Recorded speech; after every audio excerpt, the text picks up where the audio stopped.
Unstoppable Confidence. If you're serious about gaining more confidence, you must get this book, Robert Allen, The 1 Minute Millionaire. This wonderful book will give you the boost towards success that you can make all the difference. Brian Tracy. Imagine having the confidence and courage to go after your goals, successful career. Part 1. Getting into gear. Why confidence matters. Without self-confidence, we are babes in the cradle. Virginia Woolf. Confidence matters more than almost anything else determining our success. Therefore, it's necessary to understand exactly how important it is. Why confidence is important? Confidence is vital because it's the difference that makes the difference. When people consistently take action and make the appropriate course corrections, they get massive results and achieve all their goals. However, if they lack the confidence to take action, they will stay stuck. It would be no different than if they had no dreams or no goals at all. And after all, what's the point of wishing for anything if you don't pursue it? Having confidence, especially when it comes to having the ability to communicate, is absolutely essential. Without it, people don't communicate effectively. The degree from which you are confident and communicate well with others is the degree from which you will succeed in life, no matter what context you're referring to. Business, family, friends, in which you'll experience in your career and so on. It is directly proportional to the degrees from which you will experience a rewarding and fulfilling life. We are naturally drawn to confident people. Imagine what it would be like to have people coming up, just wanting to meet you simply because you're so confident that you automatically make an impression in their minds of being somebody different. Imagine how it feels to exude attractive energy, one that radiates out with and attracts people to you. Confident people appear to be more credible. Being confident will immediately turbocharge your success in the business and relationships because you will come across more credible. If people ask you a question, you look at him or her straight in the eye, you have confidence and physiology, answering with an authoritative tone. It took a few blown real estate deals for me to learn this lesson the hard way. After all, if you don't project that you believe in yourself, how are investors supposed to believe in you? Confidence can make your dreams come true. Right now, as I write this book, I'm actually dictating it into an audio cassette recorder on a beautiful Thursday afternoon in Oregon, and I hear geese quacking in the background. It's a beautiful blue sky reflecting off a lovely pond. It's a puffy cloud kind of day, and there you want to relax and enjoy yourself, but it is because of using these techniques I'm prescribing that I'm going to be able to do so. My journey to unstoppable confidence. Now, before you think I was always this confident, let me tell you my story. I share this miserable tale of shyness and let you know that no matter how shy or unconfident you are now, you can improve and become more confident. My shy self. I had always been a shy child, continuing to shy's into my shy young adult. I had a small, select group of close friends my entire life. I've never found enough confidence to introduce myself to strangers, and it led to a serious difficulties for me in dating and having relatings to women. And my friends and I excelled in school. It was our main focus, yet in the back of my mind I knew that I was missing out on something when all the other people in high school were going out on dates. I thought to myself, man, it must be different, or what's that something that must be wrong with me? Consequently, I found myself rationalizing that I could be a great Lothario if I chose to, but in the main area of concentration and excellence was school. However, deep down I secretly desired to trade places with some of the other kids just to experience what it was like to go out on a date and even be comfortable with someone of the opposite sex. And the more I thought about it and how much fun they were having, hanging out and having normal teenage experiences, the worse I felt about myself. And it was as if I lacked the ability to really connect with other people on a deep level.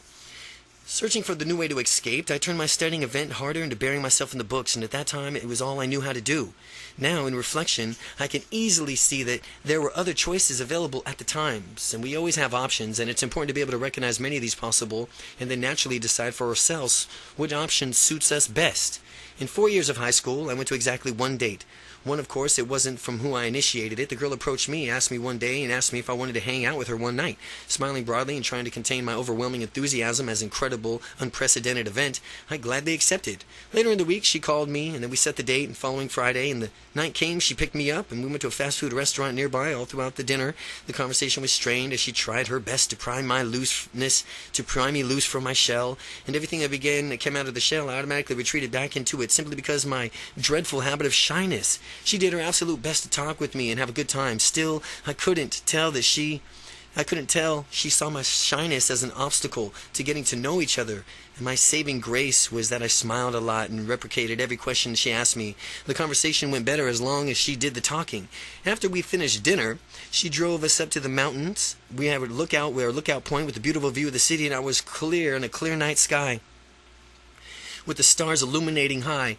She asked me for suggestions on what I wanted to do, but I was too shy to suggest anything for the fear of rejection. I didn't really understand the meaning of this field trip. Only later did I learn from high school that other high school friends that the place we went to was the designated makeout spot.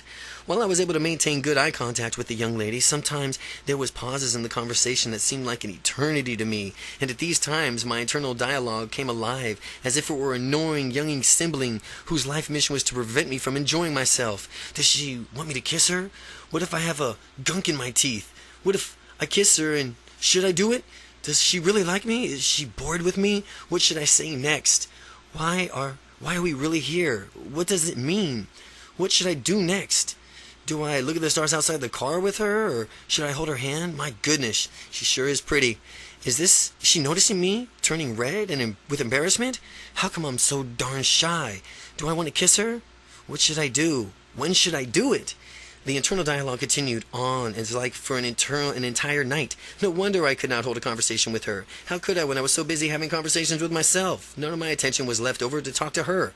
After an hour or more forced conversation, she finally dropped me off at home and offered a handshake, lieu of repeating one of my previous awkward episodes.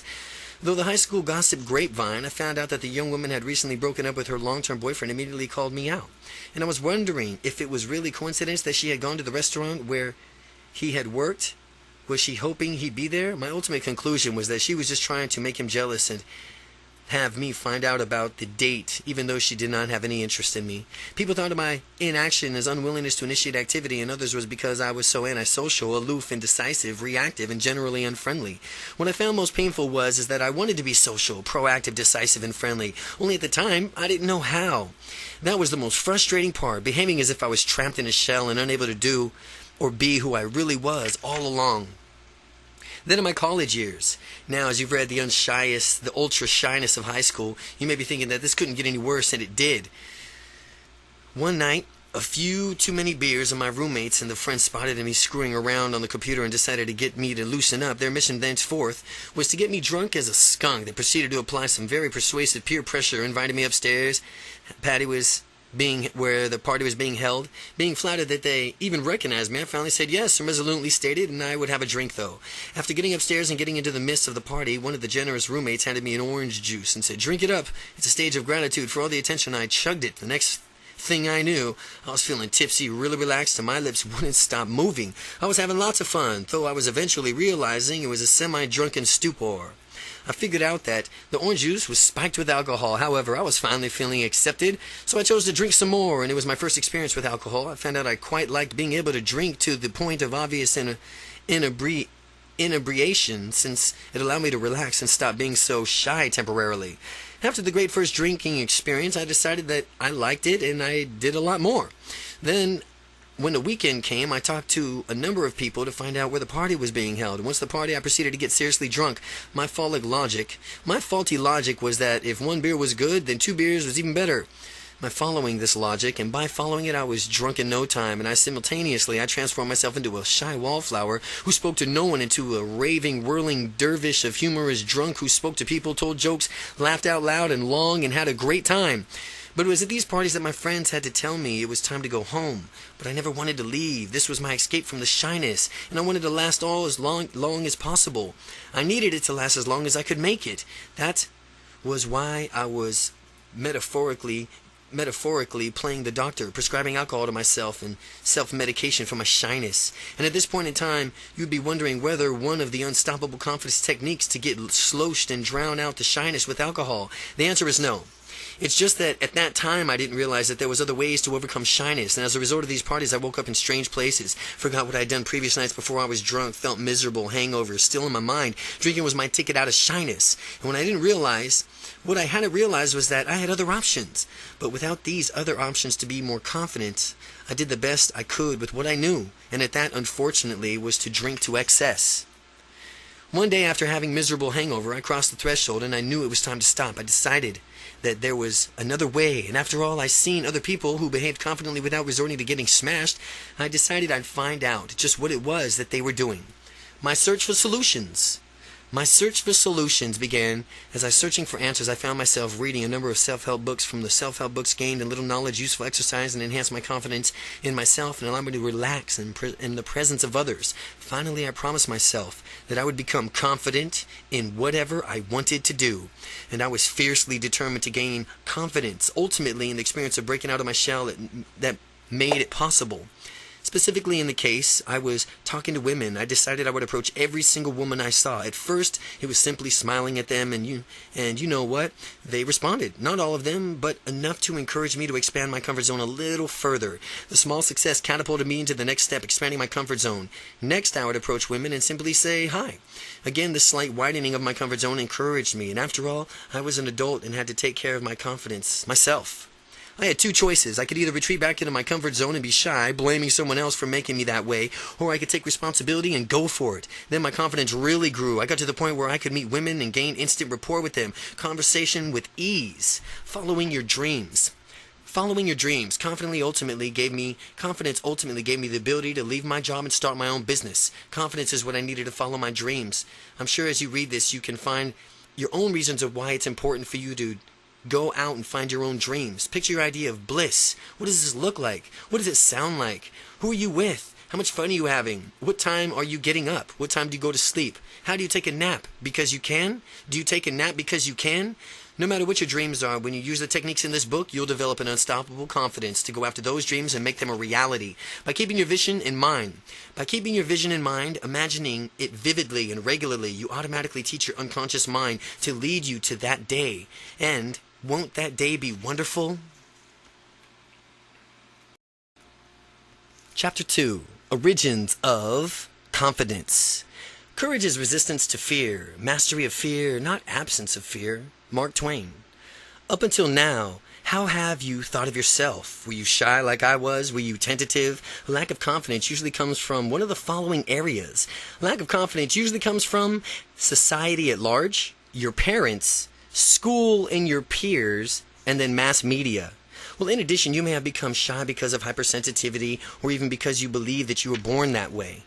In this chapter, we'll explore the reasons you may lack confidence. In the process, we'll debunk the false premises behind these reasons. And if you have children, we'll discuss how you can prevent shyness from happening to them. You'll instill unstoppable confidence in them. Society. In many ways, society's conditions people to go with the flow, or you better accept what is offered and not to make any waves or go against tradition. Well, sometimes this is falsely interpreted as advice to not follow your dreams. If you need to step outside of what is normal or usual to pursue your dreams, then do that exactly. So society is not your influence. Parents. Parents can be a major contributor to your lack of confidence. Throughout life, their purpose is to teach their children, to help them to experience their full potential, to be who they were meant to be. Yet sometimes parents strip away the child's individuality and inadvertently instill what the child perceives as limitations. Parents often try to get the kids on conform to the view of what they think is correct. And how many times have you heard these following phrases? Act like a grown-up. Stop acting childish as if that were a bad thing. Be realistic. Or get your head out of the clouds. And you're such a dreamer. Or you can't do that. No one has ever done that before. Parents usually have positive intentions motivating their behavior, yet sometimes they don't communicate that. Take the phrase act like a grown-up. What does that mean? Well, to have all the limits most adults do. But not to play and experience pure joy like a child, to not learn, wonder, or explore. If that's acting like a grown-up, I'd rather pass. Or consider the phrase, stop acting childish. Well, the notion of exploring, laughing a lot, or learning a lot, or really what life is all about. So it would seem like kids have the right idea after all. By this definition, acting childish or stop acting childish, it's a natural state of humans actually. What's about the notion of being realistic? What does that really mean? Realistic according to whom? Well, how specifically should I be realistic? The phrase is ludicrous, and calling people dreamers or telling them to get your head out of the clouds does not help them. It only instills limits in them and helps to bring them back into the blind of what is socially acceptable. School. School has a huge influence over children. They're mandated to go. Teachers are powerfully authoritative figures. The peer pressure is extremely high. With all taught to fit in, everyone wants to fit in. So how does the school create a lack of confidence? One factor is peer pressure. Some kids make fun of anyone who does anything differently. School can also divide kids into different learning tracks, which is also unfortunate. Kids can be quite intelligent, much smarter than typically given them credit for. They understand the labels that go with different learning tracks, and they integrate these into their identities. The students labeled slow integrated this as a belief, I stink at math, and as they beliefs help shape their reality and their whole way of being. A research study shows in the 1960s showed that powerfully expectation influences and performances influences performance. One teacher was told her class students was exceptional, but the reality is they were standard across the section students with exceptional. Class performed exceptional that year, and the teacher commented on how eager the students wanted to learn and how much they enjoyed teaching. How much she enjoyed teaching them. The next year, another normal cross-section students in her class. The time, the experiments told that her students were poor and poor performers. An exception to the beliefs and create a reality, the poor students performed awfully. And the same teacher who had just had the exceptional students a prior year remarked how awful the students were, how much they hated learning, and how much hard it was for her to teach. Now, we could take this idea and project only positive expectations onto our children. Furthermore, we can expect excellence from all of these people we interact with. You can expect excellence from everybody, and it will surprise you to learn how often people will rise up to whatever standards that you set for them. Mass media. A lack of confidence also comes from the media, mainstream media funded in advertising. Ultimately, it's out to get people to consume. Network television programs free because advertisers give them networks large amounts of money in order to introduce their products to the captive audience. Terrestrial radio is free for the same reason. Individuality is dangerous to these advertisers because when you think of for yourself, you can decide for yourself whether the producer is right, the product is right for you or not. You won't be buying for the sake of conformity and keeping up with the Joneses. It is to the advertiser's benefit if you lack confidence. They have tactics of telling everyone else that the product is there for them, and it must be as well. If it's for everyone else, they teach you to feel bad if you don't have their product. They teach you that life can become an instant party if you consume their product. My favorite example is that this is a stereotypical beer commercial. To watch less than healthy guy watching TV endlessly, you see him giving a beer and you already know what happens next. At least according to the commercial, life instantly becomes a party. Beautiful women swoon over him if he realizes he has his dream sports car. He's vacationing on a tropical island. He can forget about any of life's ordinary troubles. It behooves the media to do this to sell more products. Hypersensitivity. Hypersensitivity, sometimes being oversensitive, can lead to shyness. People can become afraid of doing anything or fear the offending person or getting into trouble. Being sensitive may be useful in some contexts, such as when you really want to emphasize with another person. But if a person is super sensitive all the time, it becomes detrimental. I know this because I used to be hypersensitive and I never spoke or never stepped outside of the comfort zone. I never did anything that might have the remote possibility of aggravating people. This occurred in a result of my incapacitated fear. I figured that since I was so sensitive, others must be the same way. Therefore, I decided to stop. I decided it was necessary to tiptoe around people so as to manage their feelings. Only later did I discover the nonsense this turned out to be. It's important to be sensitive to one point, but at the same time, you need to have confidence to do what it takes to achieve your goals. People are remarkably resilient, and if you have the confidence accidentally hurt someone's feelings, there's a very simple remedy: your apology. You apologize, resolve not to do it again, and move on. It's really that simple. The myth of shy gene. Some people label themselves as, I just have the shy gene. It brings me to the myth of genetic shyness. Many people simply accept the shyness as rationalizing it by saying, well, that's just the way I am. Or what a loaded phrase. Step back again. That's just the way I am. Or that's just me. That's who I am. What a loaded phrase. These people need to stop saying that as if they are chanting negativity reinforcing mantra. The real secret is broken affirmations that keeps people stuck. The affirmation every day and in every way I'm getting better and better. What about that affirmation? Every day and in every way I'm getting better and better. It's famous affirmation by Emile Coe. It's an early self-help pioneer, and I'm shy because that's the way I am. That's also an affirmation. But it should be appended with the statement, according to me. You can decide that you were born with shyness, sure, but you can also decide that you could break free from it. And the myth that person simply is or is not shy is one of the worst myths ever passed from a disempowered people to the other disempowered people.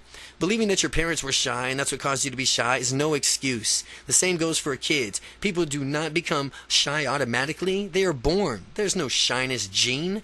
People become what they've learned to behave and act like in a certain way. When I was shy around people, it was because I was in the habit of looking at a person and thinking he or she won't like me. This was always left in my mind. I was feeling bad inside, picturing the person rejecting me and feeling immense and paralyzing fears. Well, that was simply the way I've learned to behave. I only knew one way of behaving, but fortunately, I found more choices. Your parents may or may not have influenced you to be shy, but that's different from the inflicting that you as some untreatable genetic disease, which is really what this means when people say, that's just the way I am. The truth about shyness is, let me tell you the truth in the myth of I'm shy. It's an excuse that enables people to stay stuck. It is not straight. Shy is not straight. It's the only way of acting. And if you cannot act one way, and if you can act one way, that means you can act another way too. Shy is a behavioral mode. It's not an adjective or it describes a person. It's actually a behavioral mode. And it's not a state of being. It's a way of acting. And if you can behave in a confident manner too, then you can behave in a confident manner too. You always have the choice. People locked into that I'm shy excuses. They don't realize that they have a choice. Consider this. If you could choose your identity, if you could choose the way you see yourself, would you deliberately label yourself as shy, as a person lacking confidence, as hesitant and anything less than glorious? Absolutely not. And yet that's unfortunately what so many people do when they say, I'm shy, or I'm just not confident, or anything else of that nature. Therefore, it's important to avoid the phrase I'm shy. Worse than saying I'm shy, though it's talking about shyness as if some sort of disease or disorder. Yeah, he has a case of shyness. He has a shyness disorder. Well, that's the most ridiculous thing ever. If you walk into a room and I walk into a room of shy people and bug that's flying around bites me, I do become shy too. No, that's a downright absurd. People don't go walking around one day and go, they crumple up to the ground and then get diagnosed with shyness. The fear and F-E-A-R, fear. Have you ever watched kids play? They really don't know to dig in and thoroughly enjoy themselves. They really know how to dig in and thoroughly enjoy themselves. When they're having a good time, kids totally embrace whatever they are doing in the moment with joyful abandon. Kids are true dreamers. Children, in essence, have not been trained yet to their own limitations the way adults have. In fact, children enter the world with only two natural fears, the fear of falling and the fear of loud noises. Aside from these, all other fears are learned. Human beings are magnificent at learning. Because they have learned from fear things, aside from the only two natural fears, you can naturally empower yourself to move past your fear by learning new ways of behaving. A study is conducted among adults to research their greatest fears, and the fear of public speaking rated highest other than any other fear or of death. This is irrational. Being more afraid of public speaking than of death is a direct result of learning to fear something that does not need to be feared. Fear can be characterized in an acronym. FEAR, meaning false evidence appearing real. False evidence appearing real. Fear. When people realize that public speaking is simply a process, not a life or death event, the false evidence disappears with it and goes the fear. With the fear gone, people can be in their more natural, confident selves. Confidence is our natural state of being. It's a state of confidence. Should we be natural in a state of being? The fact is that we were born and simply not self-conscious. It's not like we popped out of the womb and say, oh, I'm naked. Could somebody please give me some clothes here? Oh, I'm shy now. Oh no, everybody, look at me, I'm naked. Children are already in their natural state of being, absolutely confident, full of wonder, ready to explore the world around them. What if we were to adopt that same childlike attitude for going after what we wanted to in the world? When you were first born, did you immediately stand up and start walking around, though it were not completely normal to you? Obviously you did not. Well, neither did I, and neither did anyone else. In learning how to walk, children take that attitude. Hey, I'm going to do that walking thing. And I see others around me doing it, so I know I could do it too. I'm going to persevere. It didn't matter how many times I fall down. It didn't matter how many times I got up. All that mattered is, it only mattered that I just kept getting up. And if you get the chances, watch kids as they begin to walk. They crawl around, stand up, wobble, wobble, fall down, then they do it again, over and over again. Kids continue doing this until they learn how to consistently walk. Nothing will stop them from learning how to walk. When you have the same attitude and going after your goals, nothing will stop you from achieving them. What if kids infected you with the same useless attitudes of some adults have? What if kids were infected with the same useless attitudes? If we try something, it doesn't work, we just give up. We'd all have people who refuse to walk just because they didn't get up perfectly when they were kids. They tried it once and they didn't even work, or try it again, so they gave up and decided they weren't going to be walkers. Can you picture a little baby with his arms crossed, pouting, scowling intensely just because he took the lackadaisical adult attitude? If something didn't immediately work, then he just gave up? Can you imagine a little baby saying, in a snooter manner, "Walking isn't for me, I do other things. I tried it once and it really was not cut out for me. Walking isn't for me." Kids kept going on until they mastered their skills. That's what they do. We as adults need to learn from them and keep that same attitude that kids have towards learning and walking.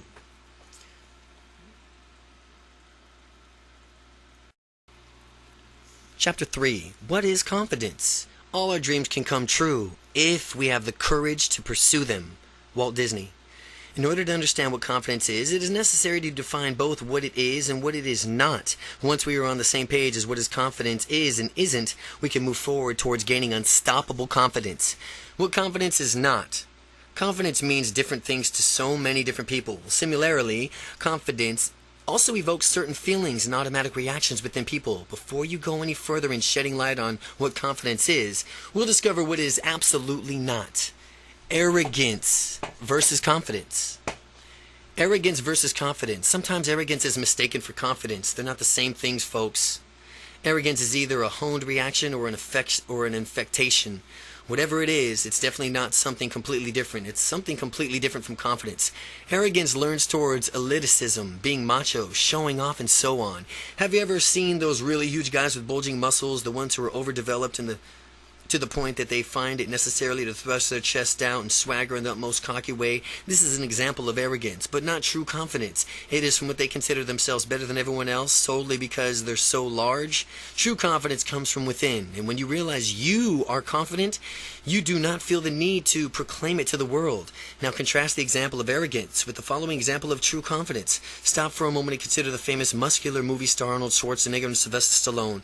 These guys did not go around with puffed up chests thinking they're better than everyone else. Instead, they had a quiet but powerful confidence that comes from acute awareness of their abilities.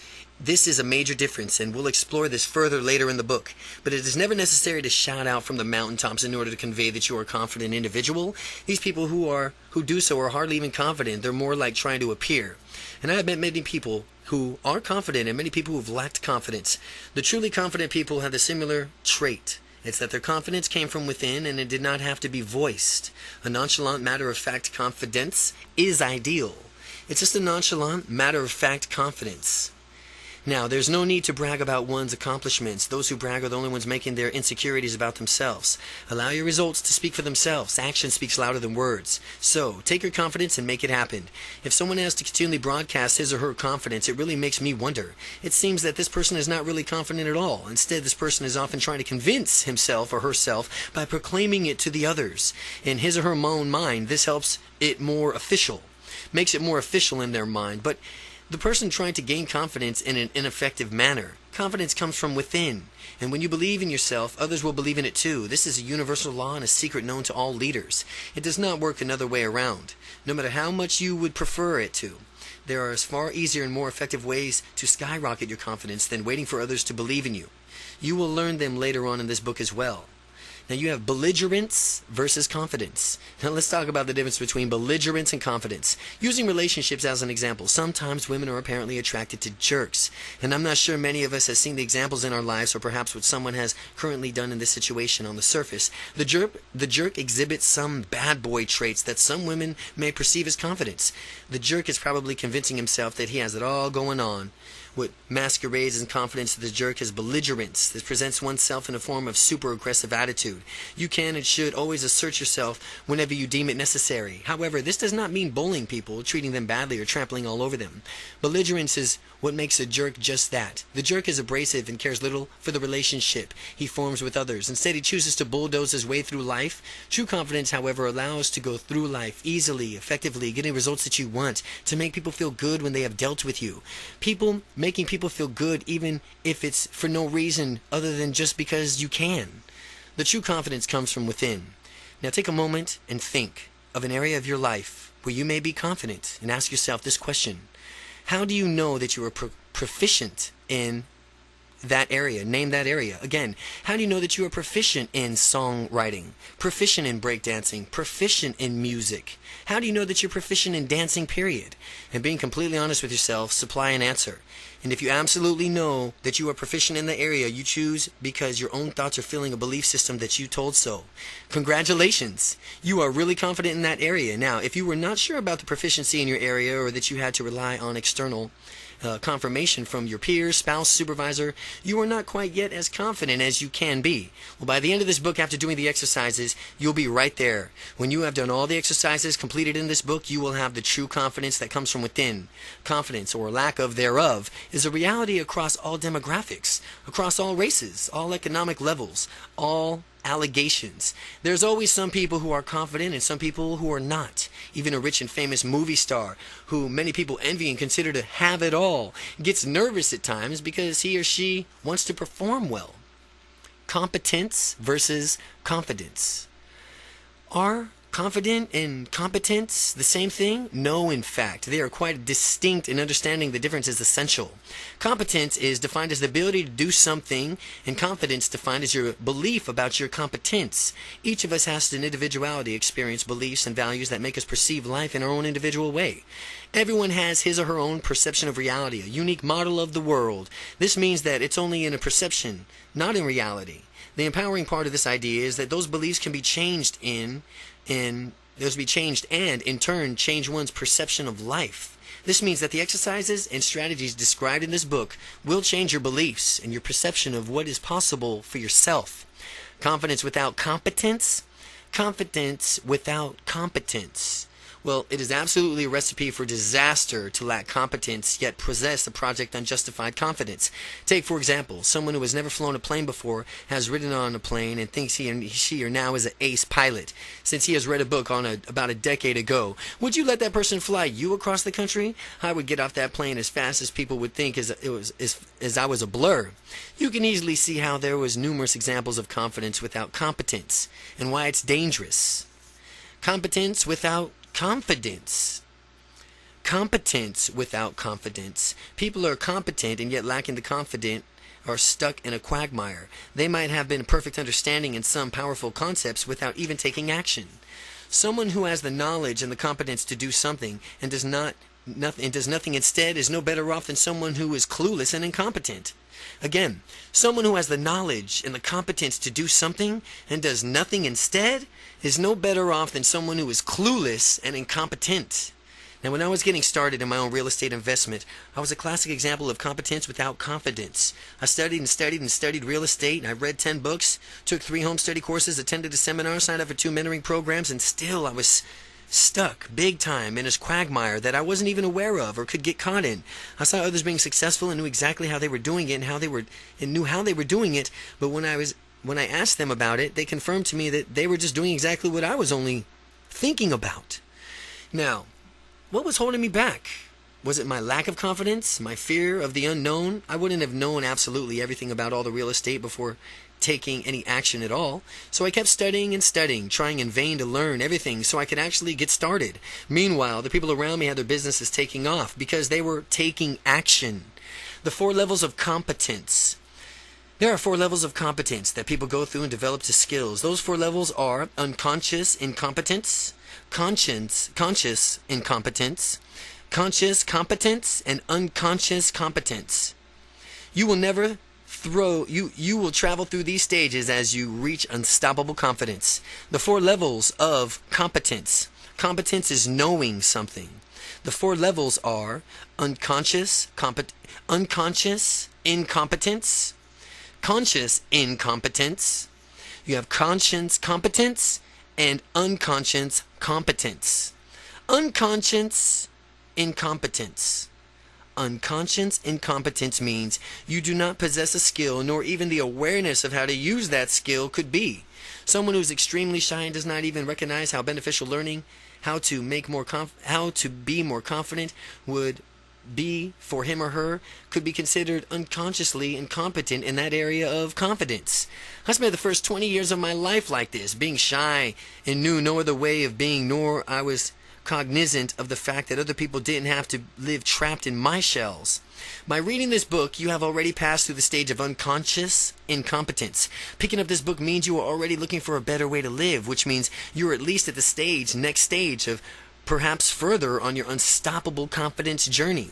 Unstoppable confidence, conscious incompetence, conscious incompetence. When I was in college, I finally looked around and realized just how shy I was and other people were actually confident. I had moved to the second level of skill development, which is the conscious incompetence, and I became aware just how shy I was. And when we become aware of something lacking in our lives, it is a great opportunity because that means we can take a chance to improve our lives. When I became conscious of my incompetence, I began reading numerous self-help books and doing exercises, attended seminars, watched videos, basically tried anything to further my confidence.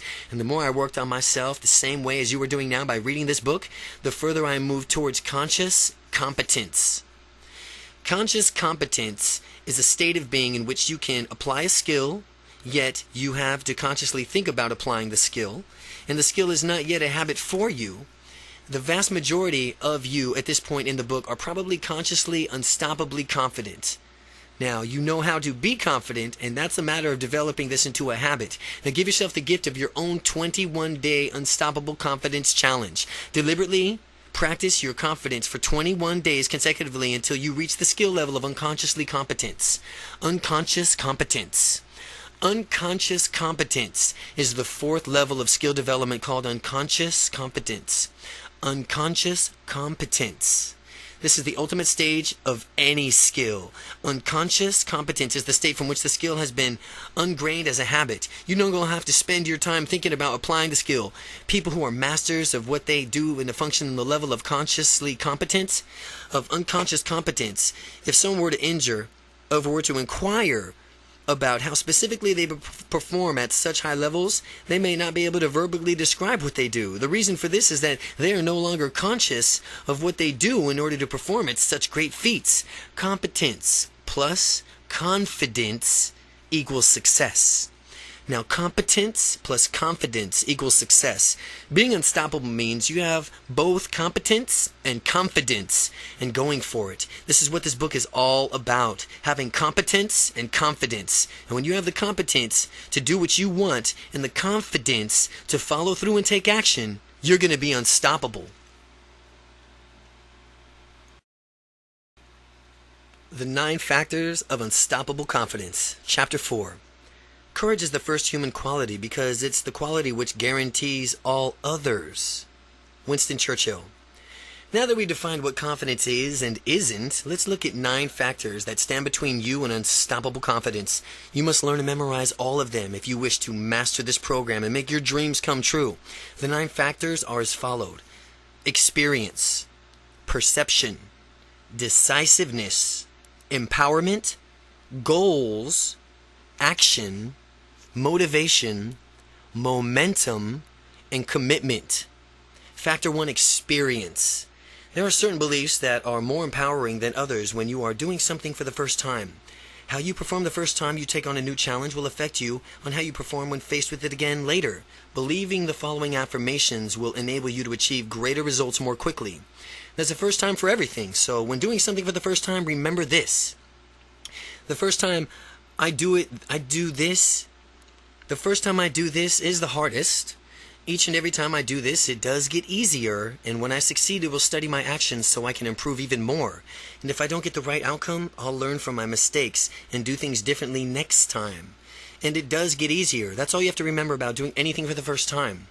Keep these affirmations in mind as you overcome difficult tasks and tackle adversity in the forms of something that you have not done before. The Confidence Success Cycle. In this book, I've given you many generalizations about confidence, and it's important to define what confidence means to you specifically. Now, what do you expect to see, hear, feel when you experience confidence? The reason it's important to know is that so when you achieve the level of confidence you desire, you'll know when you've arrived. With ultimate confidence in yourself, and other people will believe in you too, also your belief in yourself will increase exponentially as others come to count on you. You will also have confidence to risk stepping outside of your comfort zone, and you will also find yourself achieving things that were previously impossible. This in turn will give you more confidence, and others will believe in you even further. This concept is the first basis for the confidence success cycle. Your confidence success increases cyclically as you continue to push the limits and achieve like you've never had before. Factor 2, perception. In the course of this book, I've introduced a lot of concepts, some from which you'll probably accepted straight away, and others from which you have doubts and had to think about more. Well, I'll continue to give you new concepts and ideas that may challenge you the old ways of thinking. For instance, you may not believe this next concept as a key concept of neuro-linguistical programming. Neuro-linguistic programming, N.L.P, described as more detailed in the introduction at first, but as you think about it carefully, you'll realize how pervasively it applies to your life already. Are you ready? What does it mean? Meaning does not exist as a concrete reality. It is purely a subjective phenomenon of perception. What does it mean?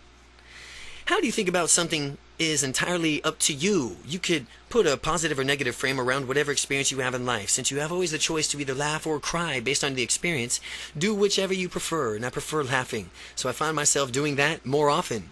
A friend of mine told me this story, and he was sitting on a bench out in a park right next to a rather large crack in the sidewalk, and a man came by, tripped on the crack, fell on his face, and fell face first into the bushes next to the sidewalk. Dusting himself off, he quickly got up, glanced around to see if anyone was watching, and unfortunately for him, my friend was watching the entire episode. Noticing this, the man turned several shades and red before hurrying away as fast as he could. Later that same night, a woman came walking across the same path and in the same place in the sidewalk. She tripped, fell flat on her back, spontaneously reacted to let loose with a fully belly laugh. She laughed so hard she began crying. She acted as if the slip was the funniest experience she's ever had, and it seemed she could not stop herself from laughing. By the time her laughter had died down, my friend was staring at her nonchalantly. She picked herself up, smiled, and acknowledged my friend, and happily darted off into the night. The meaning of any experience, event, or interaction varies widely upon two people because their choices as to from which the ways of they make it. If someone offers you an insult, remember that it's only the person's opinion. By adopting that useful belief, you can move thoroughly and through the world more prepared to deal with anything that life throws at you. Contrast this with any way of some people take insults personally and waste your valuable time and energy being bothered by them. You are a meaning maker. You are a meaning maker. And if you have to perceive some comment to be derogatory, stop yourself and give it more positive spins. Do this because you can. Now remember, nobody else has the power to determine your own perception of events, only you. So, in my own life, I had a business project and it went sour, and for a while I spent some time being bitter and frustrated and stuck in my victim mentality. Finally, I started to ask myself a question like, well, what can I learn from this experience, and what does the outcome of this project really mean? And when I asked myself these questions, I immediately recognized that I could shift into a more useful mentality. And what had been a sore point for me became an opportunity to look at the adversity as a challenge. And it now is up to me to rise above and conquer and over the difficult situation in order to achieve the right outcome. It is exactly what happened. Had I latched onto the victim mentality and refused to let go, I would have never completed my own business project. And anytime you choose, you could change your perception and create a new meaning for something. Factor 3, decisiveness. It is easy to identify people who have unstoppable confidence just by watching the way they make a decision. The deciding factor: confident people make decisions rapidly and with a sense of finality. Once a decision is made, they are committed to it, and they rarely change their minds. Confident people never waver because they know what they want. As we saw earlier in the book, it is imperative to know what you have wanted beforehand. That way, when either an opportunity or a problem presents itself, you can think hard and ask yourself, hey, is this congruent with what I want? Does this coincide with my personal policies and my integrity? Asking yourself these questions allow you to size up the decision that you are making so that you can come back with a decisive and confident answer. Steps of confidence decision making. Steps of confident decision making. Prior to undertaking anything, there are some things that you have known about yourself. This may sound simple enough, but it is sometimes very different to know what is in your heart. What is it that you want? What is your ultimate goal? What are your personal policies that influence your integrity? And who are you? What is it that you stand for? What are the acceptable and unacceptable outcomes for your goal? Asking yourself these questions with face of any kind of decision will help you make a confident decision. And it will help you with your confident decision making. Before anything else, you need to take an inventory of yourself. Get to know yourself, who you are and what you stand for, where you are going with your life and how you are going to get there, and what you know about the answers. Everything else becomes very simple. Now, if a question of a problem of an opportunity arises, you need to size up your situation from all angles in order and be a confident decision maker. Look at it in front of your position. Look at it in front of the other side and look at how your position will affect you over time. If you were to say yes to this decision and move forward with it, how would it impact your life? Imagine yourself a few months down the road after having a yes in the decision. Imagine in 5 years, how is your life? Again, if you were to say yes to this decision and move forward with it, how would it impact your life? Imagine yourself a few months down the road after having said yes to this decision. Imagine 1 year, 5 years. Now how's your life? Think about how the future might be if you said no. What might your life be like then? What might it be like in a few weeks, months, few years? Once you have seen the picture clearly in your mind, decide that it's congruent with your goals or not, and let your goals be your roadmap always. Let your goals be your roadmap. Trust your internal voice. Another difference between people who are unstoppable with confidence and those who do not, who do not, is that people with unstoppable confidence trust in their internal voices.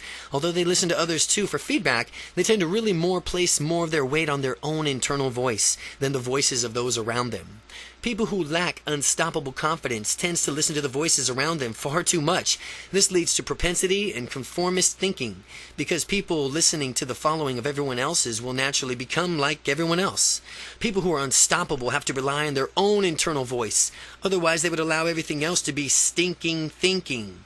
Else would be stinking thinking to convince them that whatever goals they are seeking to accomplish cannot be achieved.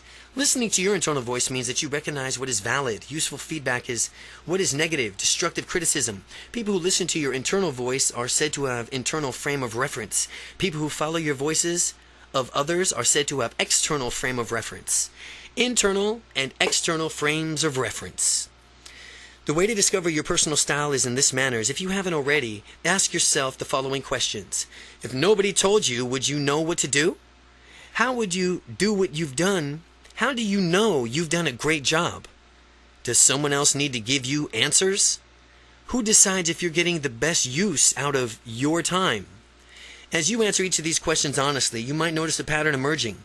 If you answer and based off the other's feedback, right now you have an external frame of reference.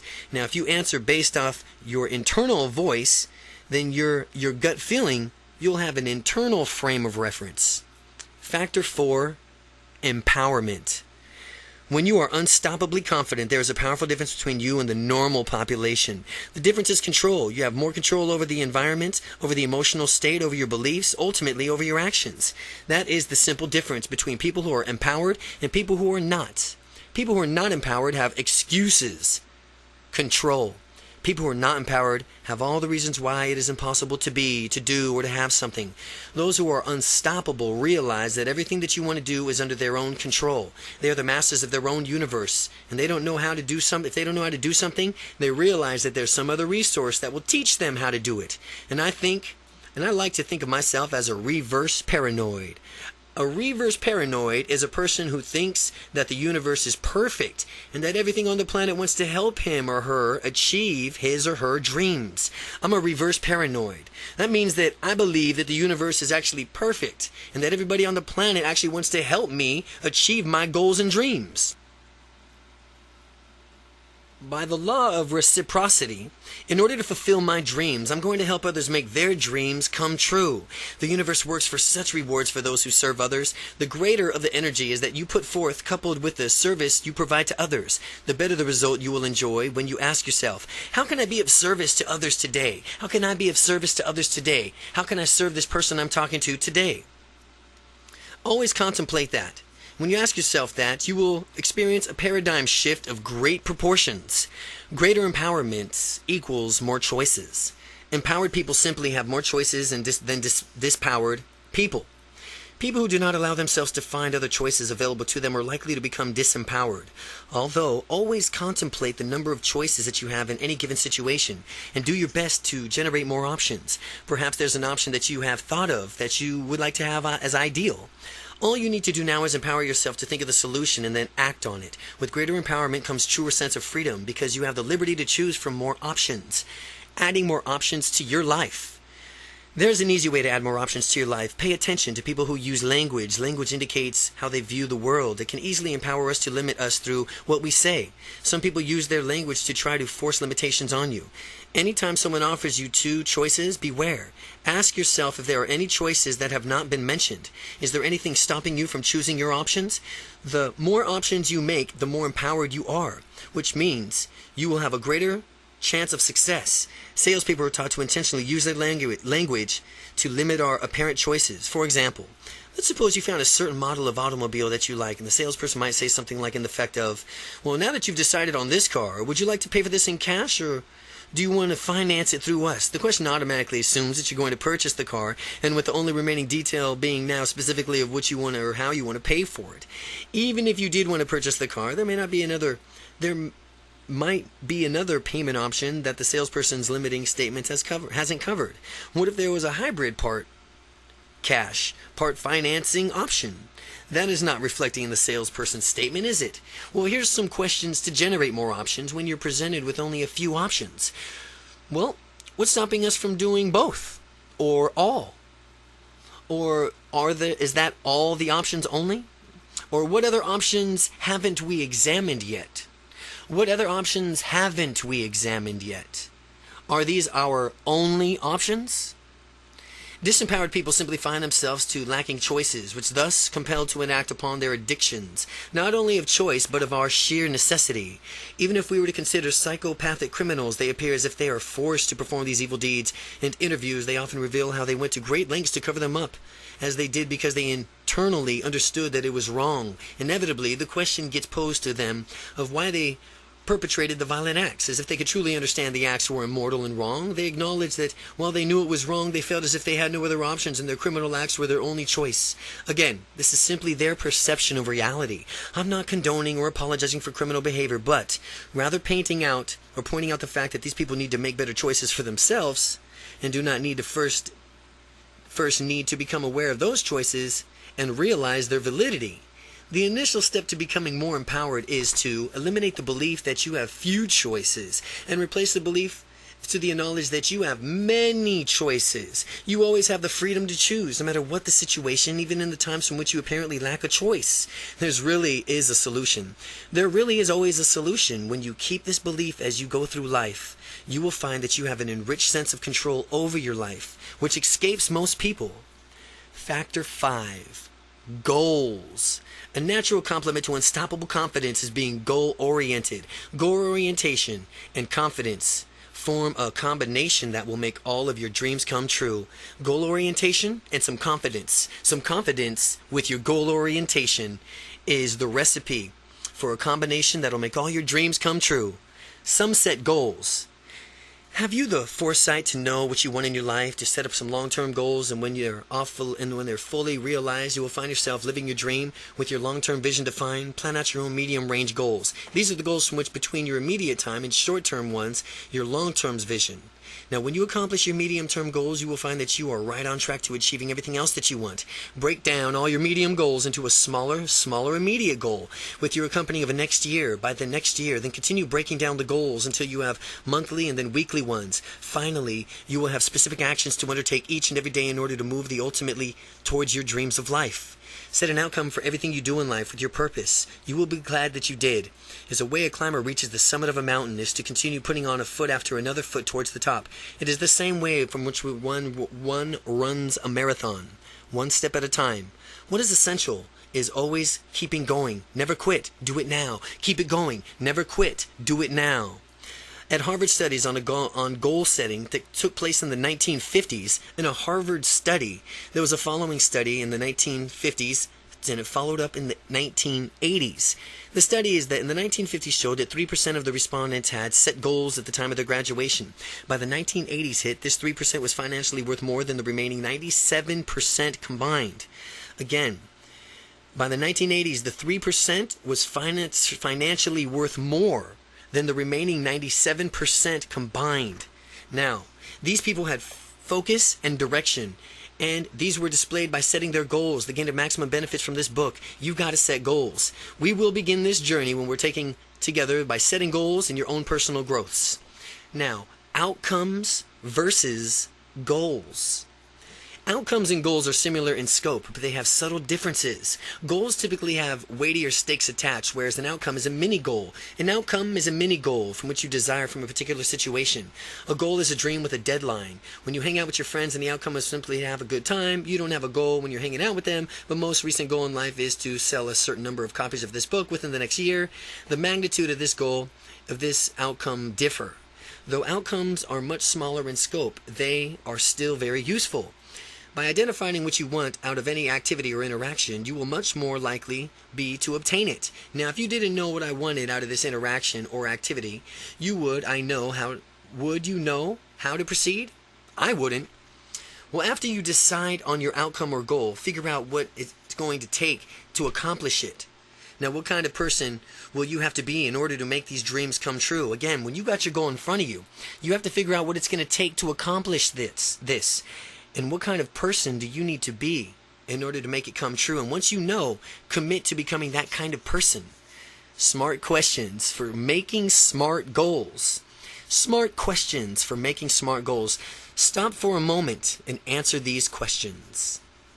Smart questions. S.M.A.R.T. S.M.A.R.T. Goals. What do you want to get out of this book? What's stopping you from getting this right now? What's important to you about achieving your goals? What will it be like for you to have accomplished the unstoppable confidence? What will having unstoppable confidence do for you? Are you ready to eliminate all your fear, uncertainty, and hesitation and doubt forever? How will you know when you have unstoppable confidence? Well, after answering these questions, you are now ready to set a SMART goal for yourself. The acronym SMART stand for SMART. Specific, measurable, achievable, realistic, timed. Specific, measurable, achievable, realistic, timed. SMART. Specific makes your outcome specific when you state when you will see, hear, feel, and experience it. This will help you provide points from you can check to verify if you have undoubtedly achieved your desired outcome. A general outcome may be, well, I want to get confidence out of this book. And that does not work as well as following up specific outcomes. I want to gain 2 specific strategies from eliminating my fear of changing jobs and gain confidence in knowing I will succeed at whatever I have a job. Succeed at whatever job that I have. Measurable. Measurable. Your outcome is measurable when you have a clear way and know whether you have met it or not. An immeasurable outcome is, I will become confident by the end of this book. I'm using the techniques described in its pages. While confidence is sometimes difficult to measure, you can get creative and find ways to do just that. A more measurable outcome is, I will make direct eye contact with people in my new job. I will maintain confident physiology, posture, and bearing. And I will be more outgoing by initiating conversations with my coworkers. Achievable. Achievable ensures that your outcome is achievable. What is physically viable for you to accomplish? Ensure that you have a good likelihood of success. Remember that while you are unstoppable, you can achieve anything you desire, but you must simultaneously plan a smooth progression, driving a movement from point A to point B that stretches your comfort zone as you march towards success. Avoid setting yourself up for frustration by setting out outcomes that is unattainable in a realistic time frame.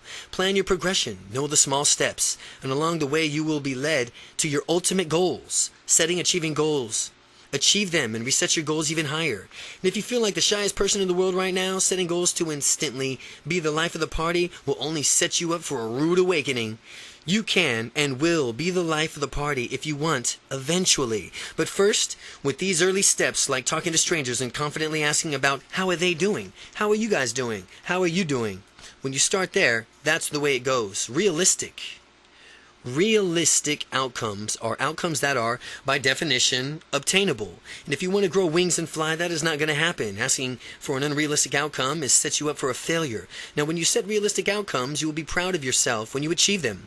Before Neil Armstrong landed on the moon, few people in America believed it was even possible. However, when a team of U.S. scientists knew that it would work in theory to do this to the very end, they designed the Apollo missions which went to the moon, and the rest is history.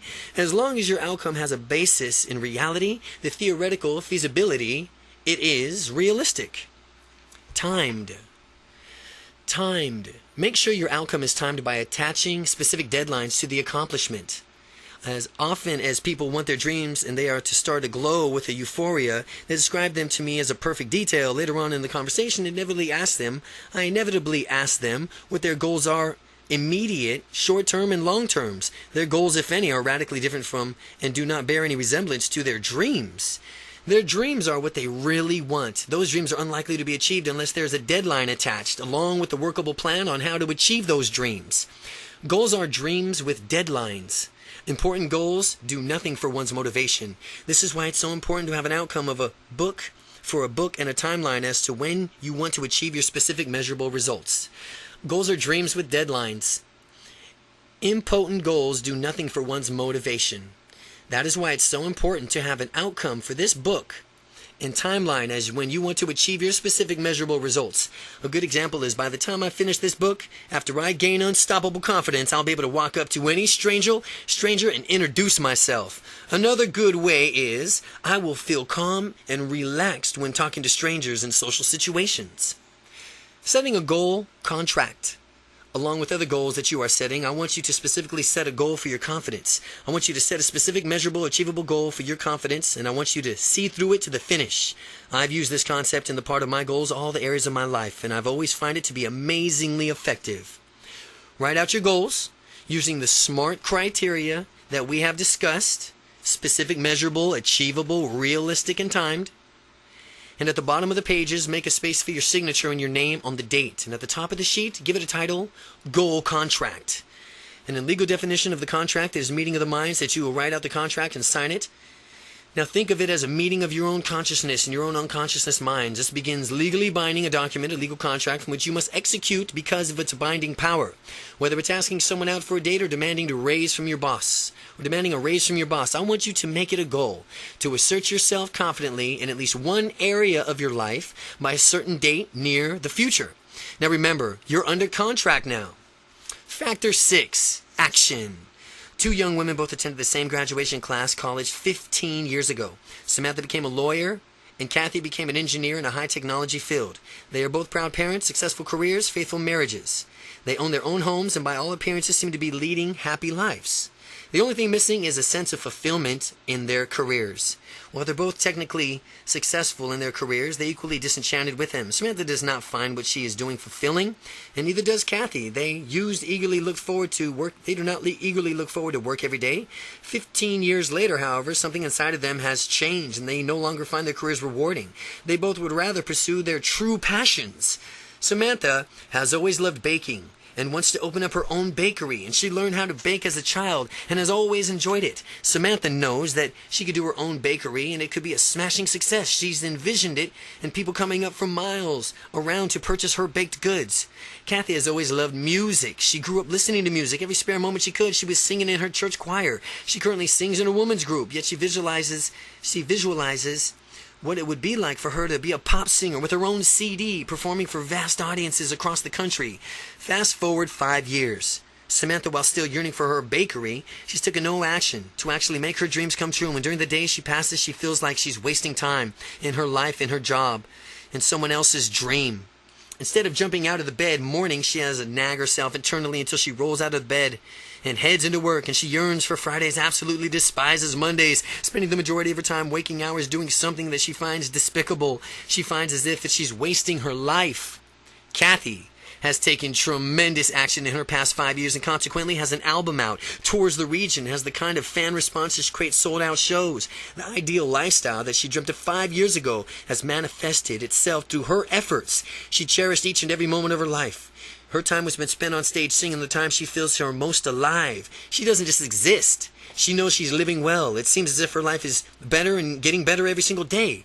Sure, she has her struggles launching her own new CD and getting her name out to be recognized. She has countless people to tell her so. In fact, of defeat, she persisted too. She never quit. She would have been easier to stay in her old job, and yet it would have been tremendously unfulfilling. Kathy paid the price through her commitment to live her dreams. She ultimately made her dream come true. Samantha and Kathy both had dreams and visions for their respective futures. Kathy took action and fulfilled her dreams. Samantha did not. The difference between the two is that Kathy had the confidence to put her plan into motion and take action. Samantha lacked the confidence, but the techniques Kathy practiced, combined with attitudes and beliefs she and other successful people hold while they pursue their dreams. These can be learned and put into use. Most successful people may not consciously be aware of these techniques, but it is subliminally applied techniques like these that can help you, and like them, achieve their intended results. Put it into action. Put it into action. Confidence comes by finding out what specifically you want and making a plan to get it and putting your plan into action. If you're doing well, ask yourself, how is it that you're doing so well? And consequently, you will know how to apply yourself and do it even better. And if you haven't been getting the results that you want, evaluate what you're doing wrong. Adjust your behavior accordingly and do things differently. As much as I'd like to say that all you have to do is incorporate these mental techniques into your life and get confidence, the truth is that unstoppable confidence comes from doing. Unstoppable confidence comes from doing. These mental techniques will help you out. Guaranteed. The most confident people out there are confident because they have proven to themselves over and over again that they have reasons to be confident because they have succeeded it so many times. They're people with the deepest parts of their minds, bodies, and souls that they are capable of being doers. The process of gaining confidence requires action. The goal contract that you set is preceding sections. It's going to fulfill itself. You will need to do something. Only taking action can give you the undisputed real confidence that you desire and deserve. Factor 7. Motivation. Motivation, another key to being such a go-getter, and how you motivate yourself. Do you motivate yourself with pleasure or with pain? Do you think about all the excellence of your life? Think about all the excellence or all the trouble that you want to avoid. You motivate yourself in one of those ways, and the only way from which one you know. Now, only you know which one. Are you moving towards the goals or are you moving away from problems? Methods of motivation. Don't move away from problems. Move towards goals. Methods of motivation. Both strategies can be effective in certain contexts. For example, trial lawyers often use pain avoidance strategies in order to construct strong cases for their clients. They seek to minimize damages from the opposing attorneys might do to inflict by creating a strong counter-arguments. Again, for example, trial lawyers often use a pain avoidance strategy, which is in order to construct strong cases for their clients. They seek to minimize any damages that our opposing attorney might try to inflict by creating a strong counter-argument. The strategy of being pleasure motivated can be equally effective. In fact, a majority of the most successful people who have close family relationships, massive financial success, and career satisfaction have motivational strategies drawing on their own pleasure principle. You may have already realized which motivation style you predominantly utilize. It's having unstoppable confidence, and I encourage you to focus mostly on having positive motivation strategies, allowing you to seek better things in your life. The most successful people have the positive motivation, and if we want the same results, then naturally we should follow suit. The value of negative motivation. While having strategy to move towards excellence can be beneficial in certain circumstances, there's times you can also benefit by having a strategy that moves you away from pain. Since we all have to move away from move towards pleasure and away from pain, we were always motivated by some degree by one or the other, sometimes by both. Because I wanted to get this book done in a timely manner, not only did I commit myself to moving towards the pleasure of having the book published, but I also instituted monetary fines of myself of not meeting my writing goals. After I began using the pain avoidance motivation, my efforts skyrocketed, and I became tremendously more productive. As you can think about it, I've applied this. You can think to see all the ways from which you can utilize towards pleasure, moving towards pleasure and away from pain, motivation methods in your life. Now, when you set up your away from pain strategy, make your negative incentives something more slightly annoying, but not a catastrophe. Just in case some unforeseeable event leaves you unable to achieve your outcome, your strategy ought to be proportionally to a magnitude of goals magnitude of the goals that you've set. Here's an example. If you're on a diet and you have a piece of cake, you obviously wouldn't punish yourself for fasting for the next rest of the week. You would be ridiculous. You would want your pleasure rewards and pain punishments to be commensurate with your goal. Instead, you eat some chocolate cake while you're on a diet. You might figure out how many calories are ingested, and next time you work out, you'll just burn that many extra calories beyond your normal workout. Make it a habit to stay motivated. It's a habit to stay motivated. It's a habit to stay motivated. Remember, people are becoming addicted to various things all over the time. Gambling, drugs, alcohol, a few of the many destructive addictions people have. The secret to aim for our addiction is a positive direction. People who have an unstoppable confidence have it because confidence is a positive habit of theirs. Confidence is a positive habit that they got. What makes the difference in our lives is equally of the habits we form. Each of us have habits already. Let's empower ourselves to have only positive, life-affirming habits and addictions. Habits are tremendously powerful. Without them, there'd be so many decisions to make every single day, we'd easily go on with information overload, as if we weren't almost there already. Habits simplify our lives, making us so we don't always have to think about what we want to do. We just do it. And that's why it's critical to develop good habits. On your goal contract, make it one of your goals to develop a confidence habit. Make it another goal to pay attention as you become more and more confident and evaluate your progress. Keep a confidence journal. I strongly recommend that you keep a confidence journal so you can see just how far you've come. By the time you fully are aware of it, you'll have unstoppable confidence.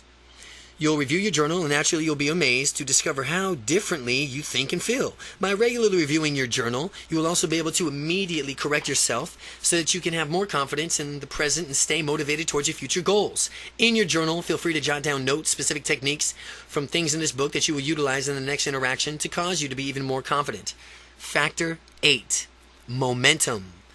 Momentum is very valuable for increasing the confidence level. Momentum.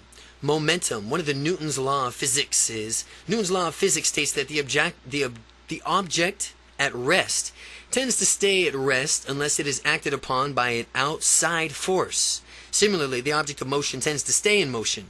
Applying the same law to confidence about if you are at rest, you may be a bit difficult to begin increasing your confidence. However, after overcoming the initial resistance, for the rate from which you gain confidence in yourself will soon accelerate. For people who have unstoppable confidence, it's easy to accelerate the rate from which you gain confidence. Stop for a moment and take a survey of how much momentum that you have in your life. Are you in motion? Are you out there making it happen? Are you going a little slower? Only you can honestly judge this for yourself. And do you need to crank it up a notch? No matter where you are, you can always increase your momentum. The best way to do this is by starting small. As you continue to take small steps each day, you draw closer and closer to your goals. The small things add up, and it's pretty soon you'll be leading your life in the way of your dreams. After you're at the top of your mountain, having fulfilled all your goals, you can look back and you can say, wow, what you've done, and marvel on how all those small actions you took led up to this massive success. These small actions can be any number of things. They can be simple steps to educate yourself on the goals from which you're in your sights, buying books, attending seminars, and so on.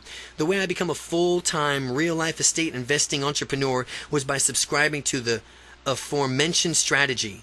I learned a branch of real estate investing called creative real estate investing, and it requires neither money nor credit, because when I started I had neither, and when I did, to allow me to go fulfill full-time into the business was I had to read a lot of books, attend a few seminars in real estate, and made some offers on houses each week, and made calls to sellers after every single day, and work every day.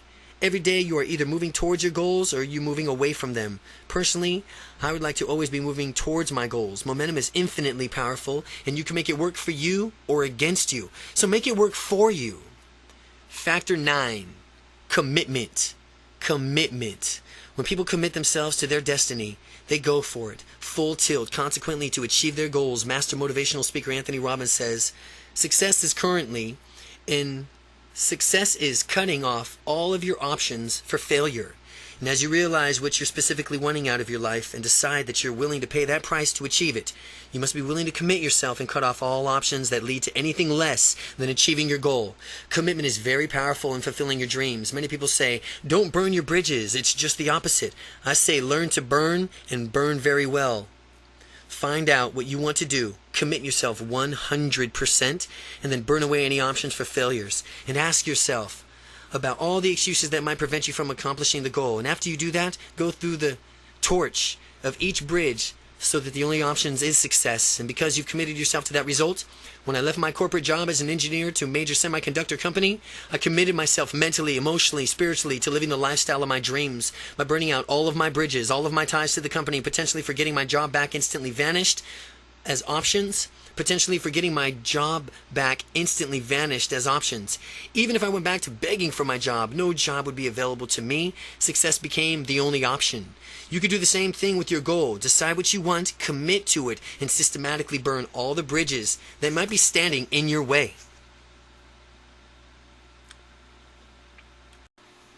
Section 2. Gaining Momentum. Chapter 5. Confidence is a process. It's not what happens to you what determines how far you will go in life. It is how you handle what happens to you. Zig Ziglar. Confidence is not a thing, it is a process. You may still been thinking of confidence as something that you either have or do not have, but that's not the case. Calling something confidence is actually a misnomer. There's only such a thing as acting confident or behaving in a confident way or thinking confident thoughts. The same goes for any emotion, be it fear, sadness, depression, or anxiety. None of these are actual things. They are all results of processes, sequences of thought that you run in your mind.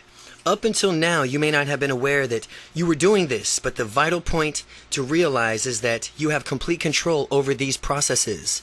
You can decide whether mental processes are useful or which are not. And if they are useless, you can stop, interrupt, and banish them.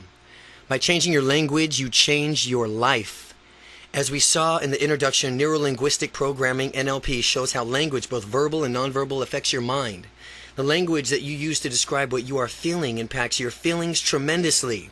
It is your knowledge and this awareness of these processes that gives you the power over them. When somebody says he or she is depressed, that person has done is built in the notion into his or her mind of that very being.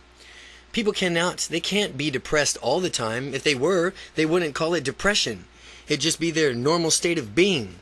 Instead, people who consider themselves depressed should be saying, I run a process through my mind that causes me to experience certain feelings that I have collectively labeled as depression.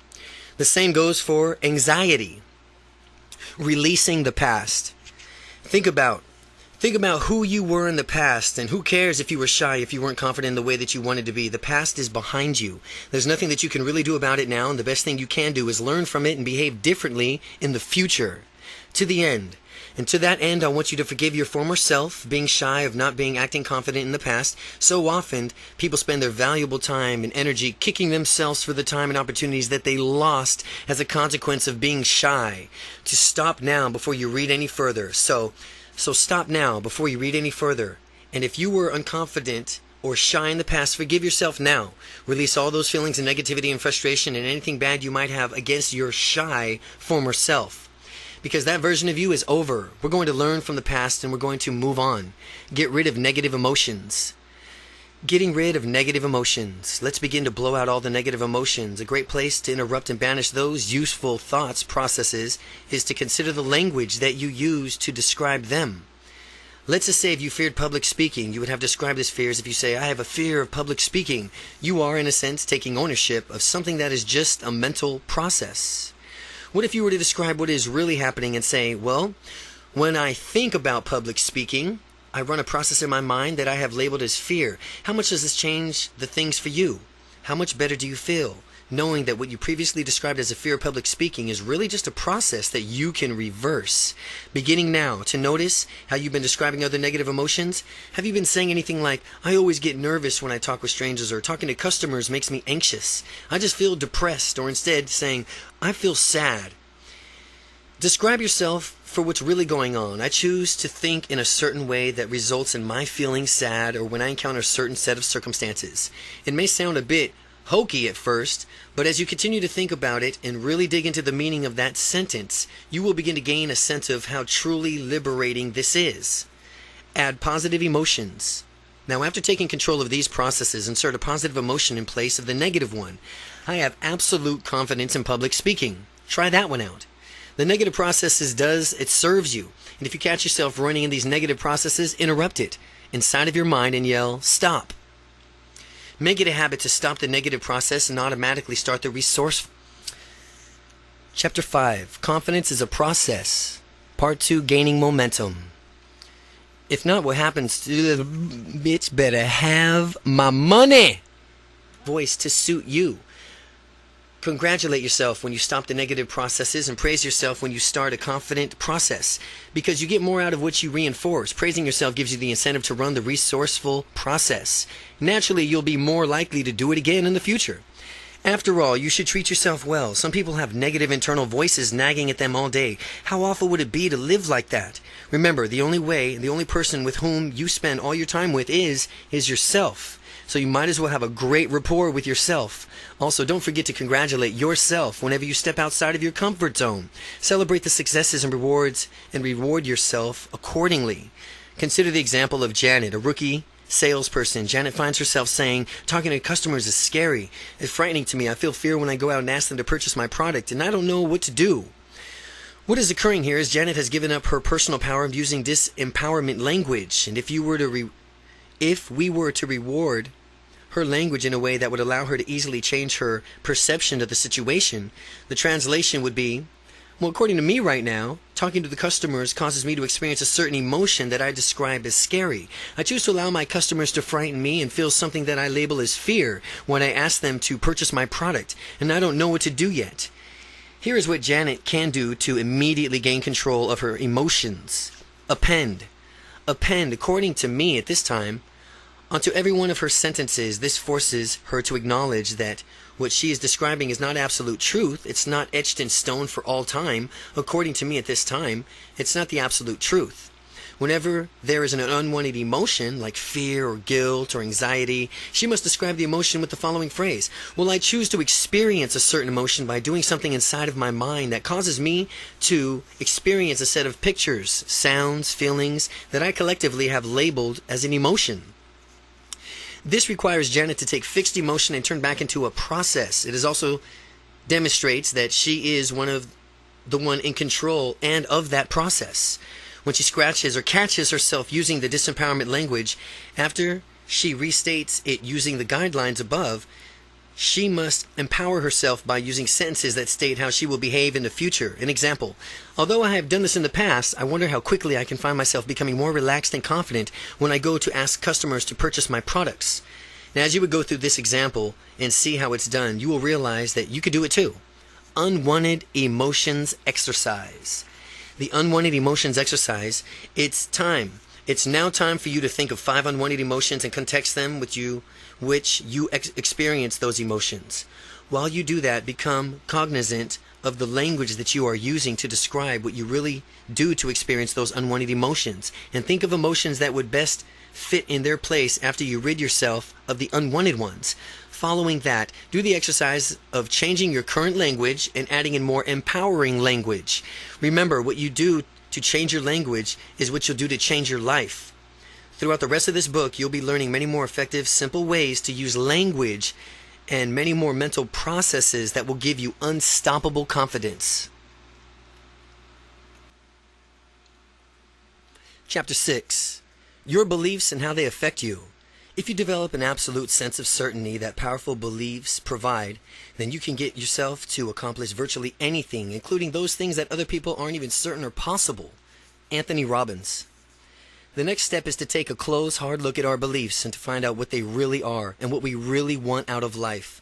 your current beliefs realized. Pause for a moment and consider everything around you.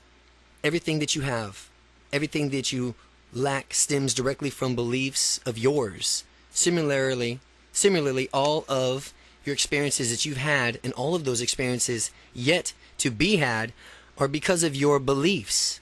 Beliefs are pervasive throughout our areas of life. They influence what we do and how we do it in any extraordinary degree. Your quality of life depends upon your quality depends upon the quality of your beliefs. The more useful and empowering the beliefs you hold, the more success you will attract. Understanding why we have beliefs and, more importantly, how can we consciously change them is the most important of the key precepts of N.L.P. Beliefs are very influential in our lives. They have the ability to spur us into action and fulfill our dreams, or to keep us stuck in a mediocre situation. The difference that makes the difference is the quality of your beliefs. By observing a person's actions, you can deduce what beliefs he or she holds dear. If someone has a successful and happy relationships, you can deduce that he or she believes strongly in commitment to his or her partner. If someone has well-adjusted children, you can deduce that parents believe in taking pride in being good parents. If someone is fit and muscular, you might as guess that this person has a firm belief in health and fitness. How beliefs are formed. As we go through our lives, each of us gains different sets of experiences, learns to derive meanings from them. These lessons go long ways towards forming our beliefs. We acquire beliefs not only through our own experiences, but through and also learning from authoritative figures in our lives. These people have a way of passing on our lives and beliefs to us. Usually, when we are young children, the authoritative figures are our parents or school teachers. During this period, we do not consciously filter out what we don't want to believe in or try to determine whether a belief is empowering to us. Since they are authority figures, we simply adopt their beliefs as if they were uncontestable facts. And this is useful since there's so much for children to learn, yet sometimes the same well-meaning authority figures passes on a less than beneficial belief. As adults, however, we should realize that this is a better way, which is to adopt beliefs based on their utility to us. Ask yourself whether a particular belief serves you. If so, keep it. If the belief keeps you stuck in a station of your life where you've already outgrown it, then get rid of that belief and replace it with a more empowering belief. You can learn something from each and every person that you encounter, whether it's something positive that you want to incorporate into your own life or something negative that you want to avoid. When you find what that someone has as far as empowering beliefs in a certain area, you can adopt those beliefs for your own. Similarly, if someone tries to pass a limited belief onto you, you can filter that one right out. Consistently remain aware of your beliefs and about certain things in different contexts. For example, you can wear a rubber band around your wrist and snap it every time you catch yourself uttering something less than empowering. This will cause your mind to associate that belief with pain. And since the mind wants to avoid pain at all costs, eventually you eliminate that belief. Make it a habit to eliminate the beliefs that you notice tend to be useless or that are holding you back. Make it a habit to believe even more strongly in the empowering ones. Sometimes people mislabel their feelings and create faulty beliefs. For example, if someone gets excited before making a sales pitch and mistakenly labels the feeding as fear, this person may create a belief that selling is always going to be scary. The next time he goes out to sell, he will be even harder for him to sell, to perform at his optimum level, since he believes he's about to get scared. That's a belief that should clearly be lost. Pay close attention to how you label your emotions, because that will determine whether you create useful beliefs or useless ones. The structure of beliefs. Beliefs are structured in one of two ways, meaning or causality. Meaning or causality. When you either meaning or causality language explained below, you'll know someone is sharing his or her beliefs with you. A person finds it useful to listen for signs of other people's beliefs in case they have a more empowering belief one than the one you currently hold. So listen to people's beliefs. If they do, I know that I can replace my beliefs with theirs. Using the same idea, if I notice that they hold beliefs that I find less than useful to myself, I simply respect their belief and avoid adopting them as my own.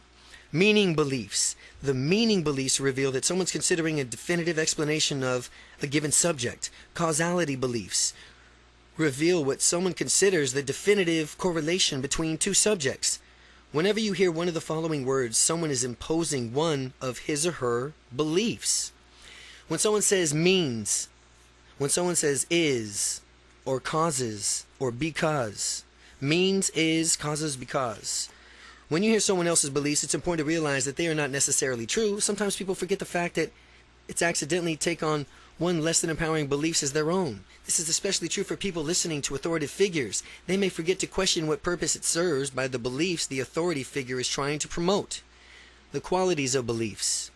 Beliefs are certain qualities that allow them to be encoded as beliefs in your mind. Each belief, certain visual, auditory, emotional quality associated with it. See the appendix for a list of specific qualities. By altering any of these qualities, we alter the belief. By consciously directing our minds, we can deliberately manipulate these qualities in order to keep only the most empowering beliefs. Visual qualities of experiences. Movie stars are often adored to the point from which they are modeled by fans depicted in a larger-than-life. This reason is because they are literally presented to the audiences larger-than-life on a huge movie screen in theaters. In the same way, you think about certain things that, though are viewing them on a mental movie screen, these things will seem quite compelling. If you have something positive that you want to experience more vividly, you enlarge whatever you are visualizing, make it a movie screen size in your mind, and notice how the feeling becomes more intense. You can make the belief even more intense by making it brighter in your mind, picturing it being closer. It's just like switching seats to move the front row in a movie theater. When you visualize a belief or a memory as a brighter and close, you will experience the feeling as much more intense. The reverse is also true. If you want to make something less powerful, you can visualize it being small, dark, and far away, and to listen to intensity even further. This can make the picture of what you're thinking about grainy, black and white. And though you are viewing it on the ancient television screen, high-definition color movies are more compelling, and they inspire people in ways that black and white movies cannot. Remember, make all the positives in your life big, bright, close, and colorful. Push away all the negative in your life into a small, dark, far away, black and white. People often encode their experiences to make the negative ones big and glaringly bright, while their positive experiences are small and much less vivid. Doing this will give people more negative dispositions because the negative images are so compelling in their minds. Deliberately taking charge of your own mind means encoding your experiences and beliefs in the most useful way. Auditory qualities of experiences. Just as visual qualities experience the beliefs affect their intensity, so do the auditory qualities. Going back to a movie theater analogy, people have more intense experience with the sound is loud. Engulfing them in stereo surround and crystal clear bass reverberates with their bodies. Contrast the idea with a movie theater that has a low volume monotone sound that constantly interrupted by a popping static. The latter kind of sound is much less compelling than the former. Consequently, there is much less feeling associated with it. Listening to a movie in a theater with a weak sound is a completely different experience than going to a theater that has a powerful sound. We can deliberately alter our experiences and power of our beliefs by altering the sound qualities associated with it. By turning the volume up and down, changing the location or pitch of the sound, we can experience feelings differently. Emotional qualities of experience. By altering the visual and auditory qualities of our beliefs and experiences, we change the feeling associated with them. If you want excellent feelings, you need to see and hear excellent sights and sounds. Now you need to understand how to deliberately change your memories, experiences, beliefs. You can practice making your positive memories even better. Your negative memories more neutral, and very powerfully lock in your most empowering beliefs. How to change your beliefs for good using the N.L.P. Now we're going to take you what we've learned about beliefs in order to change them, perhaps faster and more effectively than you've ever dreamed possible. Bust the shy gene. In earlier chapters, we saw that there are really no such thing as being shy or having a shy gene. So the first belief that we will change is the belief that you are shy. You are going to take an old thought of self-esteems and images you have had about being shy and replace them with thoughts of images of being confident, moving through the world in a whole new way. Don't confine yourself into using this technique. Just one belief. You can use it for any beliefs that you have been holding, that have been holding you back. Use this method to change whatever beliefs you find less than glorious or less than resourceful. Read throughout the instructions a few times to familiarize yourself with what you are about to do. You may also want to get a partner to help you guide you through it. Someone who is supportive of your transformation, perhaps someone who has similar transformation journey. Your partner can read these instructions out to you, or you can simply take a note of these instructions and then close your eyes and then do it then. You have certain mental pictures, sounds, and feelings that are associated with beliefs. What we're going to do is change the structure of the belief and thereby change the belief itself. By altering the structure of the belief, we alter your mind and how your mind encodes it. The mind encodes powerfully. The mind encodes powerfully held beliefs differently from weakly held beliefs. First, we will find out how you doubt something, the way in which we encode doubting beliefs in your mind. Then we'll bring you back to the normal neutral state of being. Third, we'll discover from which way strong beliefs are encoded in the mind. We'll again bring you back to the normal neutral state of being. Finally, we will bring about a change in your beliefs. We will take your limited belief and turn it into a doubt. By doubting your limited belief, you will free yourself from it. We will then take a new and more empowering belief and lock it into your minds to be held strongly. Step 1. Discover how to doubt. The first thing you need to do is close your eyes and think of something that you've used to believe is that you believe no longer. For example, you might think about as a child you believed in Santa Claus, from which you no longer do. And as you recall the belief, become aware of everything you see that is associated with the belief. More importantly, since you are paying attention to the structure of the belief, look at the different visual qualities of the belief and make note of them. Reading what you see, your belief that is no longer true but used to be. Answer these questions. Is it flat or three-dimensional? What size is it? Is it clear or out of focus? How bright is it? Your eyes still closed tune into the sound that's associated with a belief of yours that is no longer true. Listen closely and pay particular attention to the sound qualities as you answer the following questions. Do you hear a voice of doubt? Do you hear a voice of authority? Do you hear other sounds? How loud are the sounds that you hear? And step 2, break state. Open your eyes, take a deep breath, and name 3 different things in the room that will help you shift from a state of doubt back to your neutral state. You will even want to physically move around a little bit and helps you return to your neutral, normal state. Step 3. Discover how you believe. Think of something that is absolutely true. Pick out something that you have no question about, that you believe 100% about to be true. Choose something simple like, the sun will rise tomorrow, or I need to breathe in air to live. We're going to elicit the same visual and auditory qualities in this powerful belief that we just elicited for the doubted belief. Just as you did before, when you think about this absolutely true belief, become aware of everything you mentally associated with it. Remember, since we're paying attention to the structure of the belief, pay attention to the structure of the belief, look at the different visual qualities of the belief, and make a note of them. Regarding what you see and your strongly held belief, answer these questions. Is it flat or three-dimensional? What size is it? Is it clear or out of focus? How bright is it? With your eyes still closed, tune in the sounds that are associated with this belief that are absolutely certain. Listen closely. Pay particular attention to the sound qualities as you answer the following questions. Do you hear voice of doubt? Do you hear voice of authority? Do you hear other sounds? How loud are the sounds that you hear? Step 4. Break state. When you're done making note of all the qualities from which you see and hear, open your eyes, take a deep breath, name 3 different things in the room that will help you shift back to a neutral state. You may want to physically move around a little to help you return to your neutral, normal state. Step 5 is change the belief. Think of limited beliefs of yours. Since this book is about confidence, think of one that relates to your confidence or shyness. A good example is I can't go up and meet strangers easily. This belief that limits many people whose social and business lives would improve if they rid themselves of it. Once you've selected your limited beliefs regarding confidence or shyness, close your eyes and notice all the visual and auditory qualities of that belief. This is just what you've done in steps 1 and 3. After you've gotten the visual and auditory qualities of your belief, begin to change each and every visual auditory quality of your limited belief to match all the visual and auditory qualities of something that you used to believe but no longer do, an old belief. This process recodes your limited belief, transforming it into something that you no longer believe.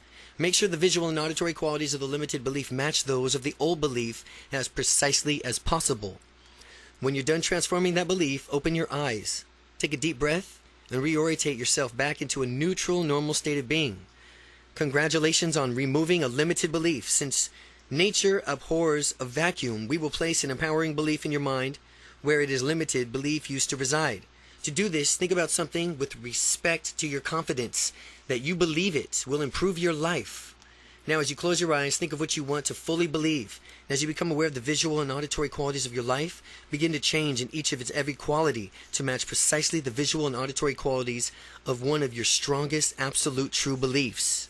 When you process it complete, you will think of this new empowering belief in the way that you thought of your absolute empowering belief in the same way that you thought of your other absolute true. Strongly held belief in step 3. Ensure the visual and auditory qualities of this new absolutely true belief and your previous true beliefs match up as much as possible. Again, when this process is complete, you will think of this new empowering belief in the same way that your thoughts of others are absolutely true. Strongly held beliefs in step 3. Ensure the visual and auditory qualities of this new absolutely true belief and your previous true beliefs match up as much as possible. Belief changing patterns. Number 1, close your eyes. Number 2, think about something that you used to believe was true but no longer do. Then, number 3, notice the visual qualities of the belief. Number 4, notice the auditory qualities of that belief. Number 5, notice all the emotional qualities of that belief. 6, open your eyes. Name 3 different things in the room to clear your mind. Number 7, close your eyes again. Number 8, think about limited beliefs that you have, such as I'm shy or I'm not confident. Notice all the visual qualities of that belief, all the auditory qualities of that belief. Notice all the emotional qualities of that belief. And then number 12, open your eyes and name 3 different things in the room to clear your mind. Finally, number 13, adjust your limited belief to resemble something you used to consider true but no longer do. And I encourage you to practice changing your beliefs and experiences. You'll be surprised how easy and effective it is. Use expectancy to your advantage. What you expect tends to be realized more often than you might think. Resourceful people have different beliefs from those who are not resourceful. Resourceful people expect to be able to find a way to achieve their outcome. They expect to be able to easily and naturally form a rapport with anyone they meet. When they want something to happen, they often go for it. And if they make a mistake, they learn from the feedback. These expectations tend to influence a resourceful person's outcome. Believing the following ideas will increase your interpersonal skills and personal effectiveness. When you meet people, you want to create rapport. Remember these beliefs. People automatically like you because you are a good person. You can easily and naturally meet anyone you choose. You can have instant rapport with anyone you choose using these techniques. You have a lot in common with any person you meet. You can learn something from each and every person you speak with. You may be thinking that these beliefs are not necessarily true, and if so, you would be correct. However, we're not out to get a result, not to logically prove what is or isn't, but above beliefs are using useful generalizations that will help you when you believe them. In all interpersonal relations, assume that you can get and maintain a rapport. Operate under the belief that you have far more in common with that person than not in common, and you will easily connect with him or her. Diffuse limiting beliefs with the power of question. The following method uses questions that are designed to break up limited beliefs. These questions help you reconnect with your confidence resources. Remember that you have confidence within you. You have confidence within you all times. You will have success. You will have successfully been confident in the past. The key is to summon the necessary confidence whenever you choose. Now, if you hesitate or behaving tentatively, ask yourself, what's stopping me from doing what I want? Once you have the answer to this question, you can transform the frame of mind, your internal dialogue, and your physiology into a state of confidence. If in fact you do find yourself acting shy, never beat yourself up over it. Remember that there's a positive intention behind every behavior. That means that the way you were acting served as a purpose to ultimately do some good in the past. Figure out what positive intention of your shy behavior is by asking yourself, what is the positive intention of this tentative feeling? Be silent and allow the genuine answer to pop up in your mind. When you get an answer, take a note of it and then remind yourself that shyness is an outdated way of behaving and that you will choose confidence from here on onward. Be good to yourself at all times. Never ask yourself a question like, why am I shy? Asking questions like that will only keep you stuck because your unconscious mind will come back to you with the answers about why you are shy, thus reinforcing the shyness even further. That's the last thing you want. You want to ask questions that reconnect you to your resources of confidence. Ask yourself, what would it be like if I were feeling unstoppably confident right now? How would it feel? how would you feel? Would you feel different? How would you look at the world as a supremely confident person? By merely answering the empowering questions, you will be forced to access a state of confidence, thereby meeting your desired outcome. Chapter 7, Unstoppable Confidence in Personal Relationships. Do unto others as they would like to have done unto them. The Platinum Rule. Interpersonal skills are fundamental to gaining unstoppable confidence. Simply knowing these interpersonal skills will dramatically increase your confidence. Because you know how people function, you will naturally be able to relate to anyone and everyone easily by the time you finish this book. The universal characteristics of friendship. Stop for just a moment and think about your best friend. You can probably picture that person clearly in your mind. As you hold onto that image, I want you to notice what it is specifically that you like about that person. Chances are the qualities that you like about your best friend are related to the following 3 universal characteristics that make people like one another. All friendships are based on these 3. All friendships are based on similarity, cooperation, and praise. Similarity. People like people who they perceive as being similar to themselves. You and your best friend have things in common. These things may include attitudes, beliefs, hobbies, goals, dreams. More likely than not, you like to do the same things. Furthermore, you and your best friend probably have similar dislikes as well. The similarity principle can be used to enhance your interpersonal relations and increase your own personal confidence. There's a distinction between true similarity and perceived similarity. True similarity is actually having something in common with someone, while perceived similarity is matching someone's behaviors. Example, mirroring. So, that his or her subconscious mind perceives you as similar. Both kinds of similarity can help you improve your interpersonal relations. See Part 4 for the exercise using perceived similarity. Cooperation. Cooperation. The next ingredient that ensures people will like each other is cooperation. It is the absolute necessity.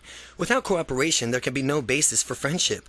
People who cooperate with you, participate in activities with you, and generally agree with you are undoubtedly more likable to you than people who don't. If someone you consider your friend decides to stop returning your phone calls, starts canceling appointments on you, or is generally uncooperative, you would obviously be difficult to maintain the friendship with them, no matter how similar you are to this person. Praise.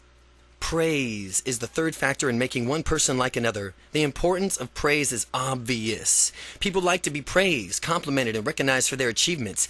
At work, employees often become disgruntled, not because they are uncompensated well monetarily, but instead because their hard work goes unrecognized. Just to praise unites people in harmony, puts down insults, and divides peoples.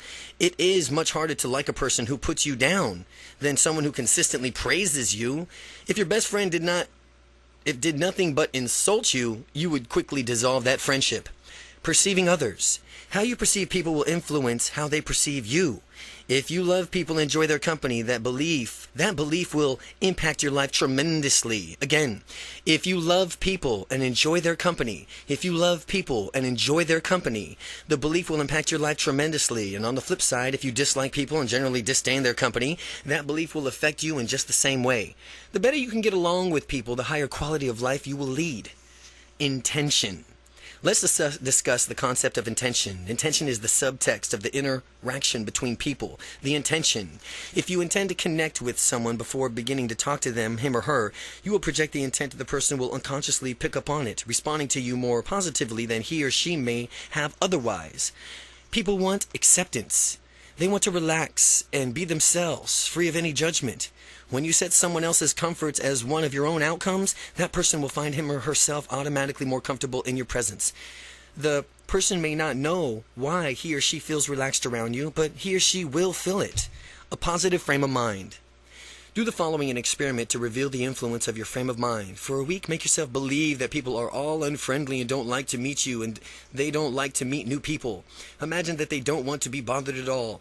After temporarily adopting this frame of mind, you go out each day, night, and week and try to strike up conversations with strangers, and it will be difficult because of your frame of mind. What the thinker thinks is the prover proves. The prover proves. Having these preconceived negative beliefs become a self-fulfilling prophecy. Once the week is over, purge yourself of that toxic frame of mind.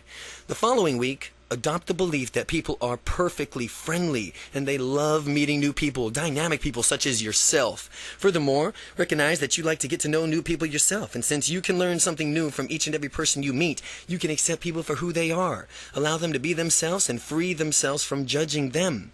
After permanently adopting this frame of mind, you can go out each day or night or week and notice how easily it is, naturally it is for you to converse with strangers. One of many beliefs is having a confidence is how other people are put in ease when you interact with them and the confidence with you. Again, one of many benefits of having confidence is how other people are put at ease when interacting with the confidence and the confident you. If someone is uptight and ill at ease, other people can sense it, and that may act correspondingly uptight. However, when someone is genuinely comfortable in being him or herself, others sense it as well, and consequently, it lets their guard down. While you do these experiments and see yourself on how influential positive frame of mind works and is, remember to have fun. Just go out and experiment, play and practice your new skills, adjust your behavior continually based on the feedback that you receive, and eventually you'll find yourself just where you want to be when you're meeting new people. Pitfalls to avoid. There are several pitfalls to avoid as you develop unstoppable, confident interpersonal relationships. As you develop your unstoppably confident interpersonal relationships, overcome intimidation. One thing that you may encounter on your journey to connect and click with other people is feeling intimidated and intimidation. Many of these things can cause a person to feel intimidated, including beauty, fame, fortune, social status, others. People possessing these qualities can seem intimidated. It is important to remember, though, that feeling intimidated, like shyness, fear, anxiety, and other emotions, is a result of mental process. Remember, who's in control? You are. If you ever find yourself feeling intimidated while dealing with someone, recognize the feeling as soon as you feel it, and by becoming aware of it and identifying it, you could do something about it. Take a few steps back and look into the picture. You are two people talking to and interacting. Take a few steps back and look at the big picture. You are two people talking or interacting in some fashion. It's really not such a big deal. The other person is simply a person the same way you're a simple person. When you strip away everything else, whoever it is that intimidates you puts their pants on the same way that you do. Remember, this will eliminate intimidation and help you build the unstoppable confidence within you. In terms of dating, some people always think that the object of their affection is way out of their league. In terms of dating, some people always think that the object of their affection is way out of their league. That is utter and complete nonsense. People are people. No one is below or above anyone else. Beautiful people who might intimidate others are simply human beings with beliefs, desires, values, hopes, dreams, fears, and goals like anyone else. When you think about it in that way, doesn't it make it much easier for you to interact with people? That everyone, and even beautiful people, they might be intimidated as well. They're simple human beings with beliefs and desires and values and hopes and dreams, fears, and goals like anyone else. Now, as you apply these ideas in your life, I think you'll find that it does. If I ever feel intimidated by someone, it's because I'm focused on the wrong attribute. All of us have extraordinary gifts. If others focus solely on our gifts, they might become overwhelmed and thus intimidated. We're all human beings, and we all have much, much more in common than we have in differences. If I feel intimidated, it's because I'm not only dwelling on someone's extraordinary gift, but I'm also blowing that person way out of proportion. I'm totally exaggerating and making that person seem larger than life. A useful belief in dealing with someone who has a potential of intimidating you is to realize that you have at least something in common with every person that you meet. People have more in common than others think or even realize. Most people want to be happy, prosperous, take care of their families, enjoy their lives, and have freedom to pursue whatever they want. And when you keep these beliefs in your mind and when you talk to a person, you will discover the connection between you and the two are deeply as a result of your projecting that similarity to the other person. Beware of mind reading. The second pitfall in mind reading occurs when you pretend to understand someone's internal state without actually communicating with that person. People mind read often. It is almost always in their detriment. It is almost always to their detriment. Sometimes people will mind read about what others think of them. I know I've done it from time to time. You may have to. What someone thinks in his or her mind could be completely different from what you might think to be from reading off of that person. If a friend fails to call you back as a customer does not get back to you immediately, if a friend fails to call you back or a customer does not get back to you immediately, he or she may not be interested in you, or you project, or he or she may have just accidentally forgotten. There are many different potentials causing for everything, and the only way to verifiably know is to ask someone. For the next week, practice becoming aware of whether you're mind reading. If you're automatically presuming to know someone else's private thoughts, stop and ask yourself. Stop trying to presume someone else's private thoughts. Ask yourself, how do I know? Have I asked this person? Or has this person communicated this to me? Are there other possibilities from the way this person is doing a certain behavior? And when you are aware of this, and you are of that in the mind reading, stop at once. Fortunately, we can mind read in a positive way too. I know that I just told you that the mind reading is something less than useful, and it does not lead to good communications, with everyone running around you pretending to read other people's thoughts. However, when you mind read positively, it can actually be very useful. When I was overwhelming and overcoming my shyness, I had difficulty meeting strangers, and in a particular woman. I used to mind read and say, oh, she won't like me, she wants to be left alone, and this led me to be shy. Fear of rejection became incapacitated in my own shyness, and then I decided I'd had enough of mind reading negatively. I would never mind read someone negatively again, ever, for the rest of my life. Never, ever read somebody negatively, mind read negatively ever again. And then I decided I had enough from the mind reading, and from this point on I would avoid mind reading, or if I was going to mind read, I would do it positively, only positively. I figure if you're going to mind read, you might as well do it positively. And when I began to do this, my confidence immediately swelled up.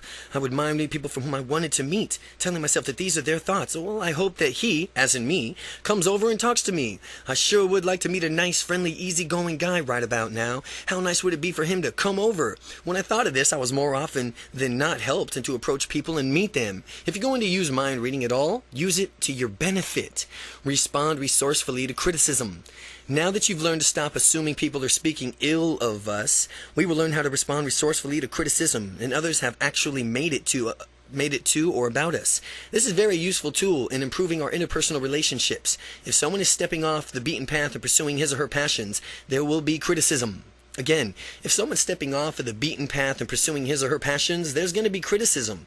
But it doesn't matter whether the person's criticizing you deliberately or wants to hold you back or not. The effect of the criticism can be the same either way, if you do not respond to it resourcefully. Usually criticism of someone is going after his or her dream signifies an element of jealousy or ignorance, and on the part of the critic. Otherwise, the critical person would be supportive and actually cheer you on. Recognize before you go after your dreams that you're putting yourself out there to potentially be criticized. Avoid letting that stop you. Instead, just understand that it may happen whether you warranted it or not. Whether it is warranted or not. Two resourceful responses to criticisms are first, ignoring it altogether. It's a good move. And the second, mining the criticism for valuable feedback. Make a distinction between the kinds of criticisms you receive and determine which response you would like to utilize. The first kind of criticism will be from the person who you are trying to tear you down in order to feel better about themselves. The other kind of criticism comes from people who mean well and do, but in fact they have good intentions of wanting you to improve. But remember, the people who treat you how you've taught them to treat you. Remember that people treat you how you've taught them to treat you. For people giving you destructive criticism, inform them that they need to correct their behavior. For people giving you destructive criticism, inform them that they need to correct their behavior. In order to respond resourcefully to criticism, there must be some sort of distance between you and the criticism so that you have time to digest it. As you listen to the criticism, imagine that you are surrounded by a thick glass barrier and absorbs any negativity or negative emotions from the criticism so that only the useful positive content of the message seeps through. Other people may see and hear things differently from you and therefore have good suggestions for you on how to improve, which is why you need to be able to receive positive, constructive criticism. Teach people how to give you good feedback. Good feedback comes from the form of a sandwich. The structure is praise for something done well, suggestions for improvement, and then some more praise for other things done well. When people use this sandwich, it helps actually. People use this feedback sandwich. The person receiving the feedback feels good while still getting useful ideas on how to improve. When giving constructive criticism, remember that the more specific the suggestions for improvement is, the more useful the suggestion will be. Again, When giving constructive criticism, remember that more specific the suggestion for improvement is, the more useful the suggestion will be. You got to be specific what you're trying to have suggestions of the improvement is on. The constructive criticism should center on how you improve next time. The constructive criticism should center on how you can improve next time instead of dwelling on it of what you did not do so well as far as this time around. Give others feedback in this way and expect the same from them. You'll be far more effective than you can even imagine. Again, the constructive criticism should center on how you can improve next time, Whatever you say as far as constructive criticism, never dwell on it ever. It's just how you can improve next time. And instead of dwelling on it, of what you did not do so well this time around. Give others feedback in this way and expect the same from them. You'll be far more effective than you can imagine. Show confidence in interactions. The following ideas will get you started in demonstrating unstoppable confidence. In these interactions with others, more techniques for creating better personal relationships are found in Part 4. The Platinum Rule. In dealing with people, many have heard the golden rule. Everyone heard of the golden rule. But how about the platinum rule? The golden rule is do unto others as you would have them do unto you. No, the platinum rule is do unto others as they would like to have done unto them. When you think about it, the platinum rule obviously makes more sense. If someone feels down and recognize it, you can proactively make that person feel wonderful. The magic of touch. People who are well-liked and confident put others at ease in their presence. One method they use is to put others at ease is to convey a warm feeling and the power of touch. People crave connection with other people. Touching and being touched by others, if applied correctly, can be a powerful way to make a connection. Whether it's a handshake or congratulatory pat on the back or a warm hug, people often respond to touch. As an example that demonstrates the power of touch, it is a study that was conducted with the waitresses. The researchers set out to determine how to touch would influence the tips the other waitresses earned. The first group of waitresses touched each customer while he or she ordered items off of the menu. The second group acted just as friendly, only they didn't touch the customers at all. The researchers found that the waitresses who touched the customers earned tips that were 50% higher than those of the waitresses who did not. What this shows is that the customers perceive the waitresses who touched them as more likable and open. Finally, a word of warning. You should apply touch judiciously and appropriately. Again, only judiciously and appropriately, never in a way that could be misconstrued as sexual or inappropriate. As with all things, use some common sense. Chapter 8. Overcoming Obstacles in the Path to Success. In every adversity, there is a seed of equal or greater benefit. Napoleon Hill. All the happiest, most fulfilled, most successful people realize that success is a process. It's a journey of who we become, not simply the end result that makes us all worthwhile. The achievement of the goal is sweet, but as with any goal worth achieving, there will likely be setbacks along the way. Viewing those setbacks in the right light can make the difference in your ultimate success. No such thing as failure.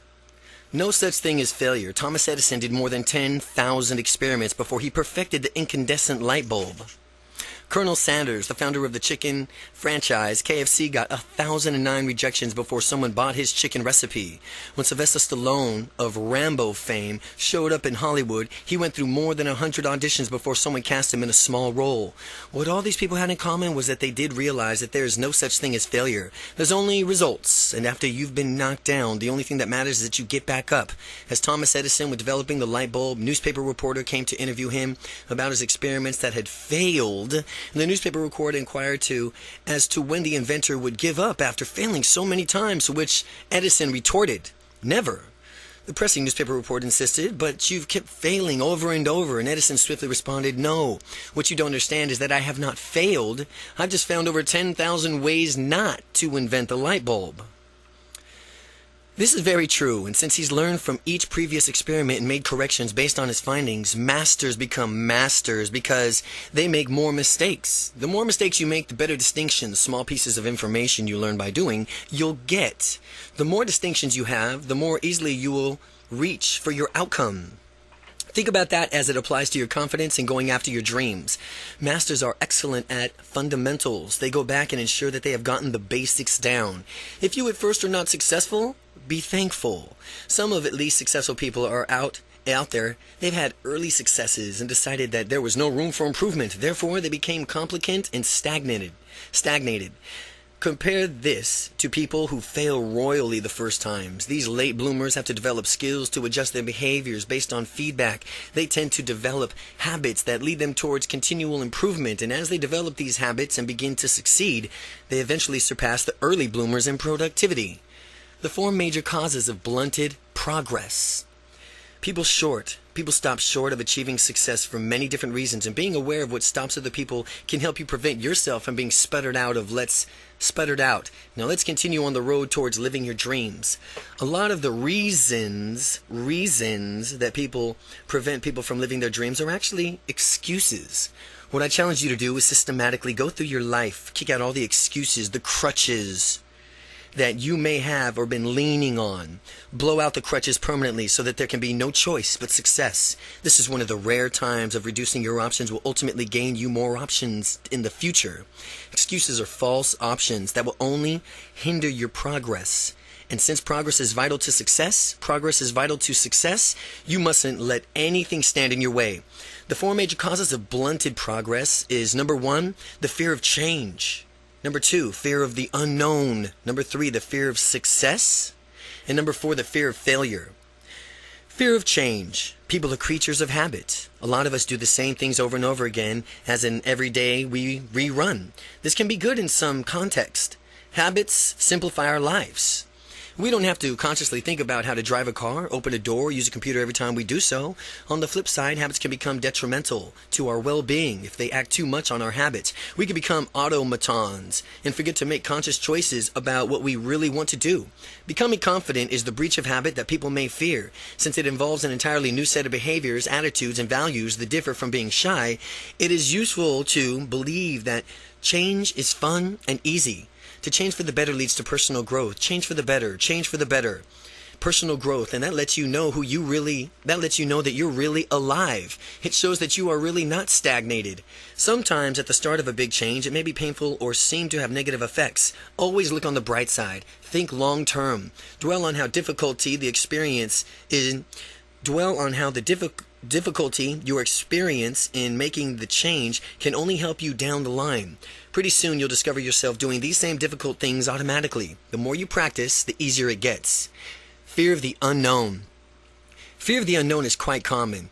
Even though it makes little sense to me, life inherently has become unknown. You just never know what's going to happen. You don't know what to expect all the time, and your life would be completely drained of spontaneity if you ever could, and you would never have any enjoyment. That wasn't mapped out beforehand.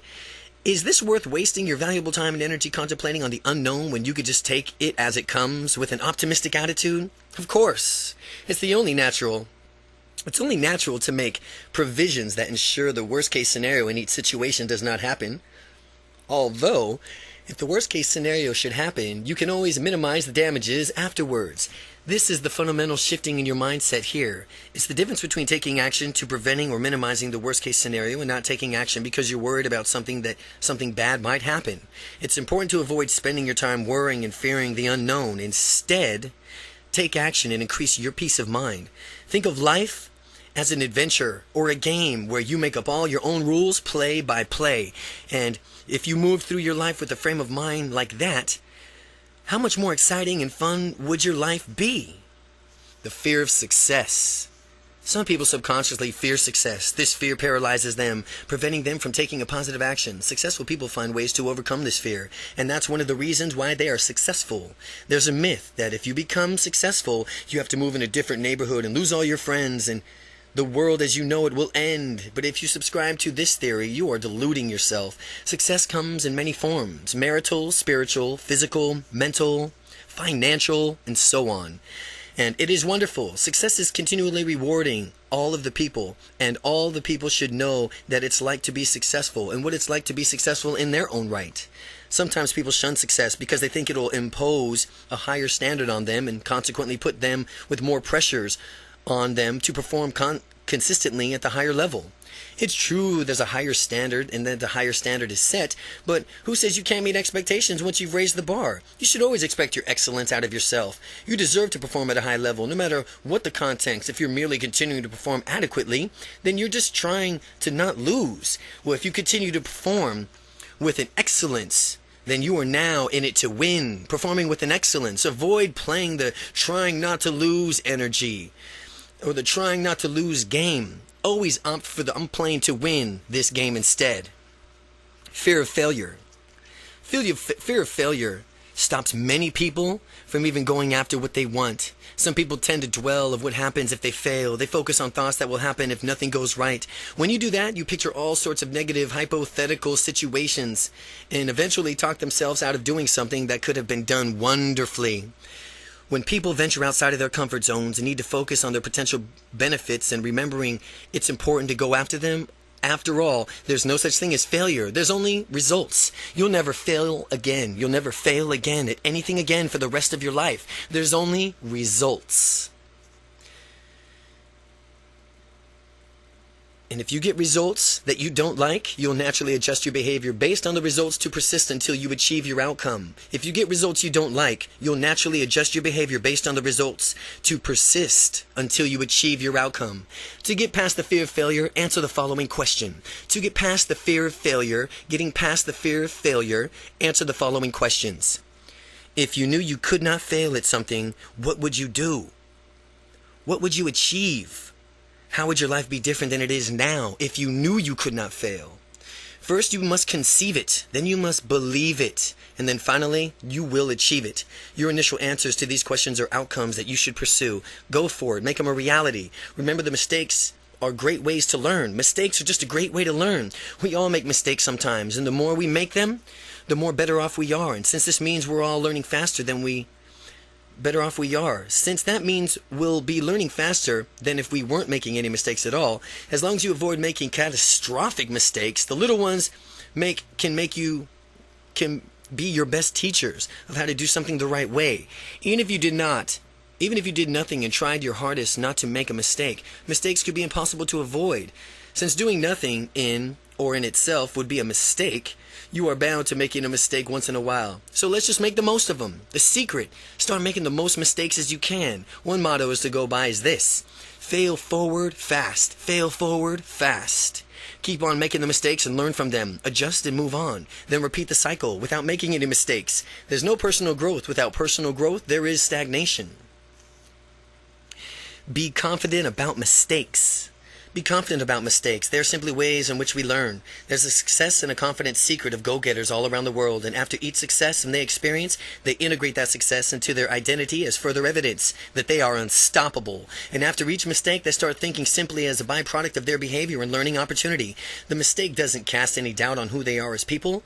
Many people have their strategies flip-flopped. Instead of integrating the success as a part of who they are, they dismiss them, and that's all wrong. Dismiss the mistake as flukes, but not the successes.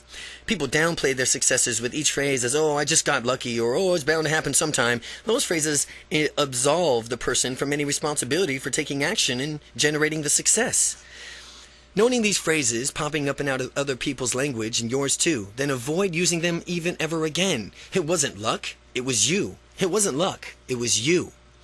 To get the victories to occur more often, just as soon as you have a major success, visualize yourself having the same results again in many different contexts. When you got the winning feeling, it's such easier to imagine it yourself having the same feeling over and over again in the future. Visualizing the victories is different contexts, and it will help you create a belief that the success is part of who you are, not just an isolated incident that occurs from time to time. Here's how to be successful, and here's how successful people view their mistakes. Well, the mistake is simply a function of what I did, not a part of who I am or who you are. A mistake is something to learn from. A mistake lets you know that you should adjust your behavior. Here's how successful people view their successes. Success is part of who you are. It happens because you are a successful person. Success is something to congratulate yourself on and celebrate. Success can be built on to reach even greater heights in the future. The confidence you are rapidly developing can take to a form of a snowball. At first you pack the smallest bit of snow in your hands and make it as dense as possible so that it sticks together, and then you place a small snowball on the top of the great big hill, and as you roll the snowball down the hill, the snowball gathers more and more snow and it gains momentum. Pretty soon the snowball is unstoppable and it keeps getting bigger, acquiring more snow and faster. That's how your confidence is going to be growing now. You're packing the small snowball for the techniques in this book, pushing the snowball down the hill. With the snowball racing down the hill, you are stepping further and further outside of your original little comfort zone. You'll be amazed how surprised and delighted you'll find of how much you'll enjoy this wonderful personal growth. Once you adopt the belief that mistakes are your gateway to learning and natural parts of the process, your confidence will immediately begin snowballing faster. What makes the difference between successful, confident people and those who are tentative and do not pursue their dreams is the way that they actually view their mistakes. If you want to do something well, it's worth doing poorly at first. But that is why taking action is almost always better than taking no action at all. In taking action, you will either get your outcome or you will at least get something so that you can do something even better the next time. If you fail, take action out of the fear. If you fail, take action out of fear. You will never learn nothing and stay stuck in the same place as you were. The confident man and the confident mindset allows you to make as many mistakes as you need to as fast as you possibly can. The key here is to correct what you're doing based on the feedback that you get regarding the mistake. Be constantly correcting. Eventually, you will get your desired outcome. And after you've succeeded, you will learn to integrate the success into your identity as well as being a person of unstoppable confidence. The tentative mind sets and holds the mistakes they tend to think that they're bad and they should be avoided. But as you become more confident in yourself, you'll naturally find how effective the tentative mindset is in terms of going after your dreams, how ineffective the tentative mind is. Mistakes are really only a measure of one specific instance of your behavior. They are not personal evaluations, and a mistake is just a moment that you had a mistake as far as a tentative or a temporary behavior. They are not a personal evaluation of your worth or you as an individual. Avoid taking mistakes personally. Don't take mistakes personally. Instead, learn from them and move on. Failure from an unstoppable confident perspective. Failure from an unstoppably confident perspective. Confident people are confident because they know that they can achieve anything they want. How do they do this? Because they have a history of persisting until they succeed, until they win, until they get what they want. They may experience temporary setbacks from time to time, but they always learn something from these and do something different, and eventually until they finally achieve their goals. So, how do you do this? Well, I'm reminding you of a story that you may have already heard. A group of frogs on a farm came across a bucket of milk, and the farmer had accidentally left behind, and they dared each other to jump over the bucket, and they did, and over until the frog kept misjudging his jump and fell into the milk. He tried to scramble out of the bucket, but the sides were too slick and he fell back in. He could hear the other frogs laughing at him outside. Not only was he in danger of drowning, but the other frogs that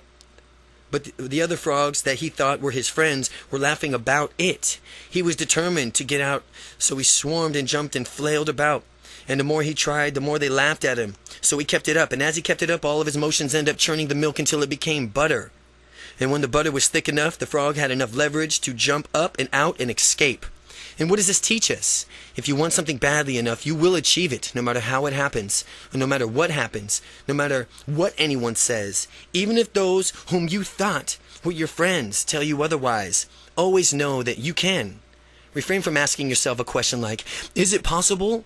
Or can I do this? You already know that you can do it.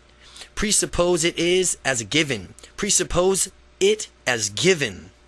You can accomplish whatever you set your mind to accomplish, with the inevitability of achieving your goal already firmly established. Ask yourself, what is it going to take to accomplish my goal? What is it going to take to accomplish my goal? This question assumes that the possibility of success is already a definite in your mind, and now the only thing is to determine is how. Specifically, will you get there? Chapter 9. Act as if. Act as if.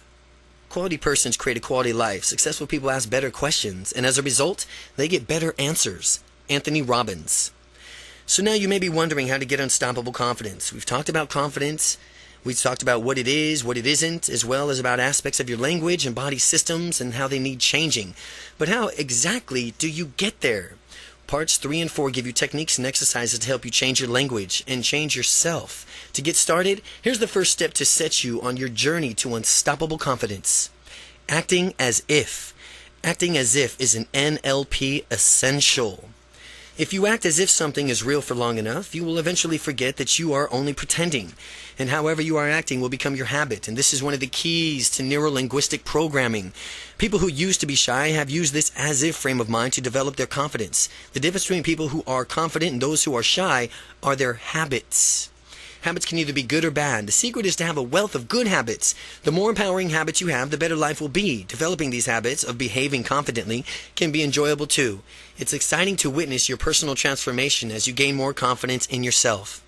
The pretend it, have it technique. The pretend it, have it technique. The mind and body are part of a cybernetic system. This means that the body influences the mind and the mind influences the body. You can pretend to have a confidence, reliving confident experiences in your mind, which will get your body to adopt confident physiology. Or, if you choose to adopt confident physiology, your mind will adjust from what you are seeing, hearing, and feeling internally to experience confidence. You can use this to our advantage, and we should use this to our advantage. Getting confident is no different from pretending to have confidence. Keep doing it for long enough, and pretty soon you'll forget that you're pretending. And by the time you've done that, the confidence will become a habit. Following that, your confidence gets ingrained into your personality, and it becomes a part of your identity. Remember, times as a child when you played make-believe.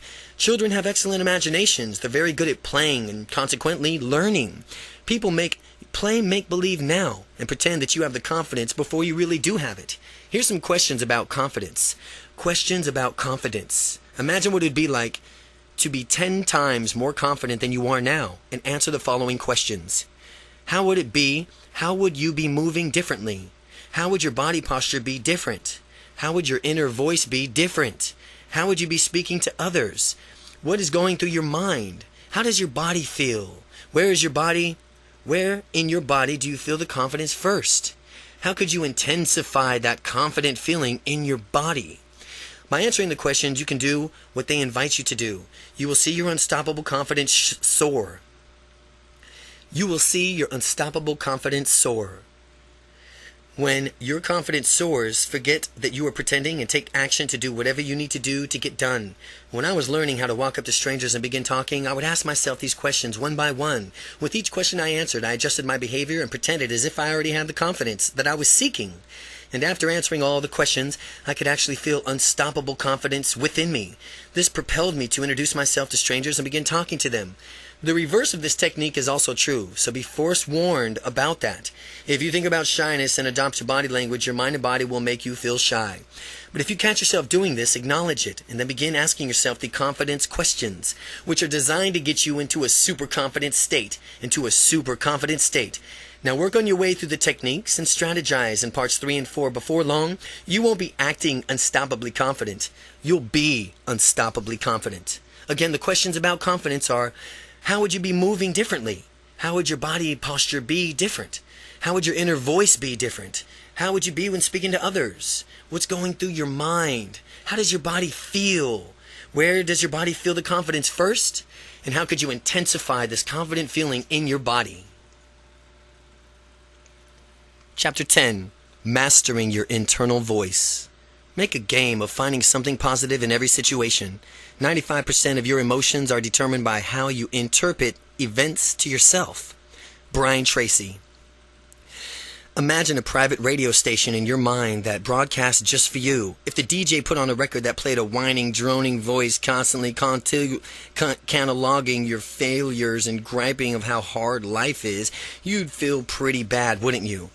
Wouldn't you want to turn it down or fire the DJ? Conversely, what if you could listen to rich, warm voice reminding you of all the great accomplishments of your life, the things that make you happy and thankful, the goals and your dreams that you have? Wouldn't that feel just great? Wouldn't you want to listen to that a lot? With the volume high enough for you to feel it vibrating throughout your body? Well, that's exactly what we are going to do in this chapter by mastering some basic N.L.P techniques, neuro-linguistic programming, or self-talk. You are going to learn to be useful with your internal voice to positively change your state of mind and direct your thoughts in resourceful ways. No matter how you have been using your voice your whole life, using your voice ever in the past, you will master your internal voice so that your state of mind becomes and stays absolutely fabulous, squashing negative internal dialogue. Many people have a negative internal voice that is constantly eating away at them. This negative internal dialogue often dwells on bad things in life and is quick to put down in some other nasty comment. Consequently, it's difficult for people who moved ahead if they don't first conquer their negative internal voice. This kind of internal monologue can use and cause a negative self-fulfilling prophecy. If you let it rule your mind, it'll also rule your world. What occurs far too frequently is that negative internal dialogue discourages someone from doing something bold and constructive. Then this person attempts to take the initiative and fails, and internal voice rubs it in. This further drives home in the false belief that a person cannot do whatever he or she has set up to do. This negative internal voice that becomes more powerful because it was right before, and it incapacitates the person again next time he or she dares to try to step outside the comfort zone. This cycle must be stopped. Considering all of this, how would you like to silence this negative internal voice once and for all? First, identify the qualities of your negative internal monologue by answering the questions listed here. When you're aware of the specific qualities of your negative internal voice, you can more easily silence it. Whose voice do you hear? Where does the voice seem to come from? At what level is the volume of that voice?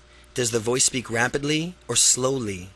Now that you are more consciously aware of the voice than ever before, you can squash it. To do this, you must actively choose to change the qualities of the internal voice. You can do this by imagining the same voice with no vocal properties altered.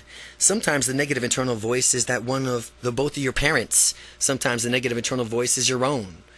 What would happen if you took your voice and made it sound like, say, Mickey Mouse's voice? It would be hard to take that highly pitched voice seriously, right? Well, what would happen if you had made another favorite childhood cartoon character's voice for the other voices? Or perhaps a clown's voice? Don't take my words for it. Do it yourself and find out. The next time you recognize a negative internal voice, mentally repeat just what I said and make it the voice of Bozo the Clown. You might be surprised to discover how quickly an internal voice that used to keep you stuck becomes meaningless when it sounds like this. What happens if you put your negative internal voice? What happens if you change where your negative internal voice comes from? Put the voice in different locations and farther away to lessen the impact. Picture a voice coming out of your kneecap, softly taunting you about your shortcomings. Notice how this changes things. What happens when you speed that voice up so very fast that it is almost incomprehensible? Like a record turned up to 180 RPMs. What happens when you slow that voice down so much that it's a deep and distorted that you can adjust your internal voice and though in the same volume dial? Turning the volume up or down in the suit of a situation, most likely the quieter the voice, the less influence it will have. Find that works best for you. Find out what does and use it to thwart the impact of that pesky negative internal voice. The underlying foundation of this technique is the idea that you can consciously direct your mind instead of just allowing it to function on impulse. You can consciously direct your mind. With the techniques I've outlined, you will be consciously directing how you hear your internal voice. I bet you're feeling better about having more control over the negative internal voice, and that voice is having less and less of an impact on you. Amplifying positive internal dialogue. And inhibiting as a negative internal voice is, a positive internal voice can be twice as effective in leading you to greatness. Everything that we did in this last section to de-emphasize the negative internal monologue, now you'll learn to do this in reverse, to amplify the positive internal monologue. When you hear positive, encouraging words inside of your mind, take a moment and silently thank yourself. If you hear something positive or something upbeat in your mind, anything, take a quick second and thank yourself. Eventually, you won't feel the need to do so, but when you feel the confidence of your positive interior voice, congratulations are in order. As your internal voice bursts forth with positive words, reinforce them with the appropriate behaviors. The more you reward yourself in acting this way, the more in the way that you want, the more you will find yourself automatically acting in this way that you want. You won't even have to make it a point to do so. It'll simply become a reflex. Your ideal internal dialogue should be your own voice. The reason for it is that you and you alone run your life and make the decisions. If the internal dialogue is the voice of anyone other than you, you are effectively relinquishing your personal power to that person. Since you are the one running your mind and your life, reclaim both by making an internal dialogue yours alone, forever. Simply replace the current voice of authority in your life with your own voice. Let your own positive voice resonate within.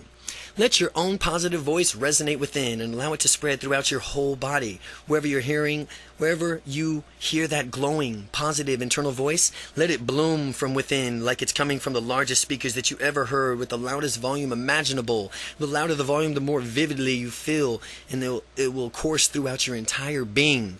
So when you want to really feel it, crank up the volume. While your positive internal voice shows up more and more often, sometimes it'll give you a positive statement disguised in a question form. As an example is, you can do it. The tone may be questioning, but in a deep voice sentence or a statement, ratchet up the power of internal voice by turning the sentence into a statement. You can do it. You can do it. Repeat in your mind a few times if you need to, and next make an internal voice even stronger by converting it to the statement into the exclamation.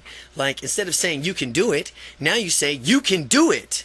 Shout this instead inside of your mind so that there can be absolutely no doubt. Find your passions. Find your passion. Your confidence will grow with each and every technique that you add to your repertoire. The more your confidence grows, the more you will discover how much you want to reconnect with your passions and go after them. In doing this, ask yourself, if money were no object to you and you knew you could not fail, what would you do in your life? The immediate answer is the question in your passions. What should you do with your life? Using the technique you're learning in this book, stamp out the negative internal voice that might try to vein or crop up. Find your passion. Find your passion. Set your goals. And then take immediate, repeated, massive action that will virtually guarantee your success. Commit to yourself that you will never quit. Remind yourself that you have quit quitting. You have officially quit quitting and move ahead into the life that you want to deserve and you should have now. Chapter 11. Speaking the languages of confidence. Dedicate yourself to the good you deserve and desire for yourself. Give yourself peace of mind. You deserve to be happy. You deserve delight. Mark Victor Hansen. Now that you've mastered our internal voices, it's time to turn our attention to our externals, how we project our internal dialogues to the outside world. The vocabulary of confidence. If you listen to other people talking, you will notice that those are confident use of certain vocabulary, and those lacking in confidence seems to draw their words and phrases from an entirely different dictionary. Most people don't give a lot of thought to the language that they use. As such, people's habitual language patterns reflect back of their thinking, being confident thinking or lack thereof. Not only does language reflect a person's thinking, but it also reinforces a person's thinking. The key to use is the following information of transforming your everyday vocabulary. When this occurs, you will not only change your thinking, you'll change your life. So, what are these changes? I have assembled 2 sets of words that you must take into account when speaking. 2 sets of words you must take into account when speaking. First, there's a set of words that you are absolutely need to eliminate from your vocabulary. And then there's a set of words that you need to memorize and integrate into your speech in order to project the maximum confidence.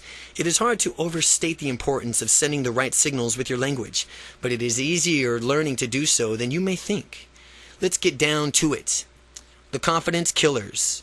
First, we'll tackle the set of words that need to be eliminated completely from your vocabulary. And if you catch yourself using this word, say, hey, wait a minute. I'm no longer shy. There's a better word for that. Don't beat yourself up when you hear yourself using one of these words. Just acknowledge that you've used the word in the past and increase your efforts to eliminate it from your vocabulary in the future. Try. The first word is try. Have you ever heard someone say, try to do it, something? There's a difference between trying to do something and actually doing something. Quite simply, trying is lying. In Star Wars, Yoda said, there is no try, only do. Yoda was right on the money. There is no try. If you ask someone to do you a favor, the person can't say, well, I'll try. No, you can count on him or her for not doing the favor for you if they say, I'll try. Otherwise, the person would say, I'll do it. The word try communicates a maybe attitude in the world that craves certainty. Instead, use the word do. Say, I will do it. Eliminate the word try. Try is gone. Never say try again. Never say try again. Don't try to eliminate the word try. Just do it. The shy sentence. I try to do the laundry. I'll try to do the laundry tomorrow. The confident sentence. I will do the laundry tomorrow. Try becomes do. Try becomes do. Try is gone. No more try. It's do. Hope. Hope is another word that is not for confident people, is hope. Now, hope is a nice and pleasant word. However, it announces a lack of action. For example, I hope things will get better, or I hope my situation resolves itself, contrasts with I'm going to make it better, and I'm going to make my situation better. Hoping that something is to happen is being reactive, whereas taking action and expecting success is proactive. The shy sentence, I hope I can take a trip to Hawaii someday. The confident sentence, I'm making plans to take a trip to Hawaii next year. But negates every word that precedes in its sentence. But negates every word that precedes it in a sentence. As an example, I want to go to the movie, but I have a lot to do. In this example, it sounds as if the person will not be going to the movie. When someone hears the word but, he or she immediately knows that what was just about said should be just disregarded. If you want to communicate the same thing without using the word but, substitute the phrase with and yet. And yet. The shy sentence, I want to go, but I have something else going on. The confident sentence is, I want to go, and yet I have something else going on. The three ouds. The three ouds. Would, could, and should. The ouds. Well, here's the ouds. Would, could, and should. As Dr. Seuss might have said, it was concerned with confidence. Here of the three ouds, there are no good. As we go through each oud, we'll discover how its usage in some places decreases confidence. The ouds are no good. We'll learn how to replace these words with that will propel you with furtherness into your success, propel you even further into your success. Would. Would is a conditional word. It's not confident, it's not absolute, but when I was discussing this notion writing a book, some people said, yeah, I would write a book too if... And then they'd give some reason why they supposedly precluded them from writing a book. Would is conditional and presupposes there's something standing in the way of success. It's pointless to use the word would because nothing can stop a confident person from achieving success. Eliminate the word from your vocabulary. The shy sentence is, I would talk to strangers now if only. The confident sentence is I will talk to that stranger now. Could. If someone says, I could go meet that person, then my question is, well, what's stopping you? Using the conditional word could implies that there's an certainty attached to your action. For example, I could go meet that person, or I could go to I could go market my business to 10 new people and expand it. Just as we've seen with the word would, could also suggest that there's something preventing you from achieving your goal.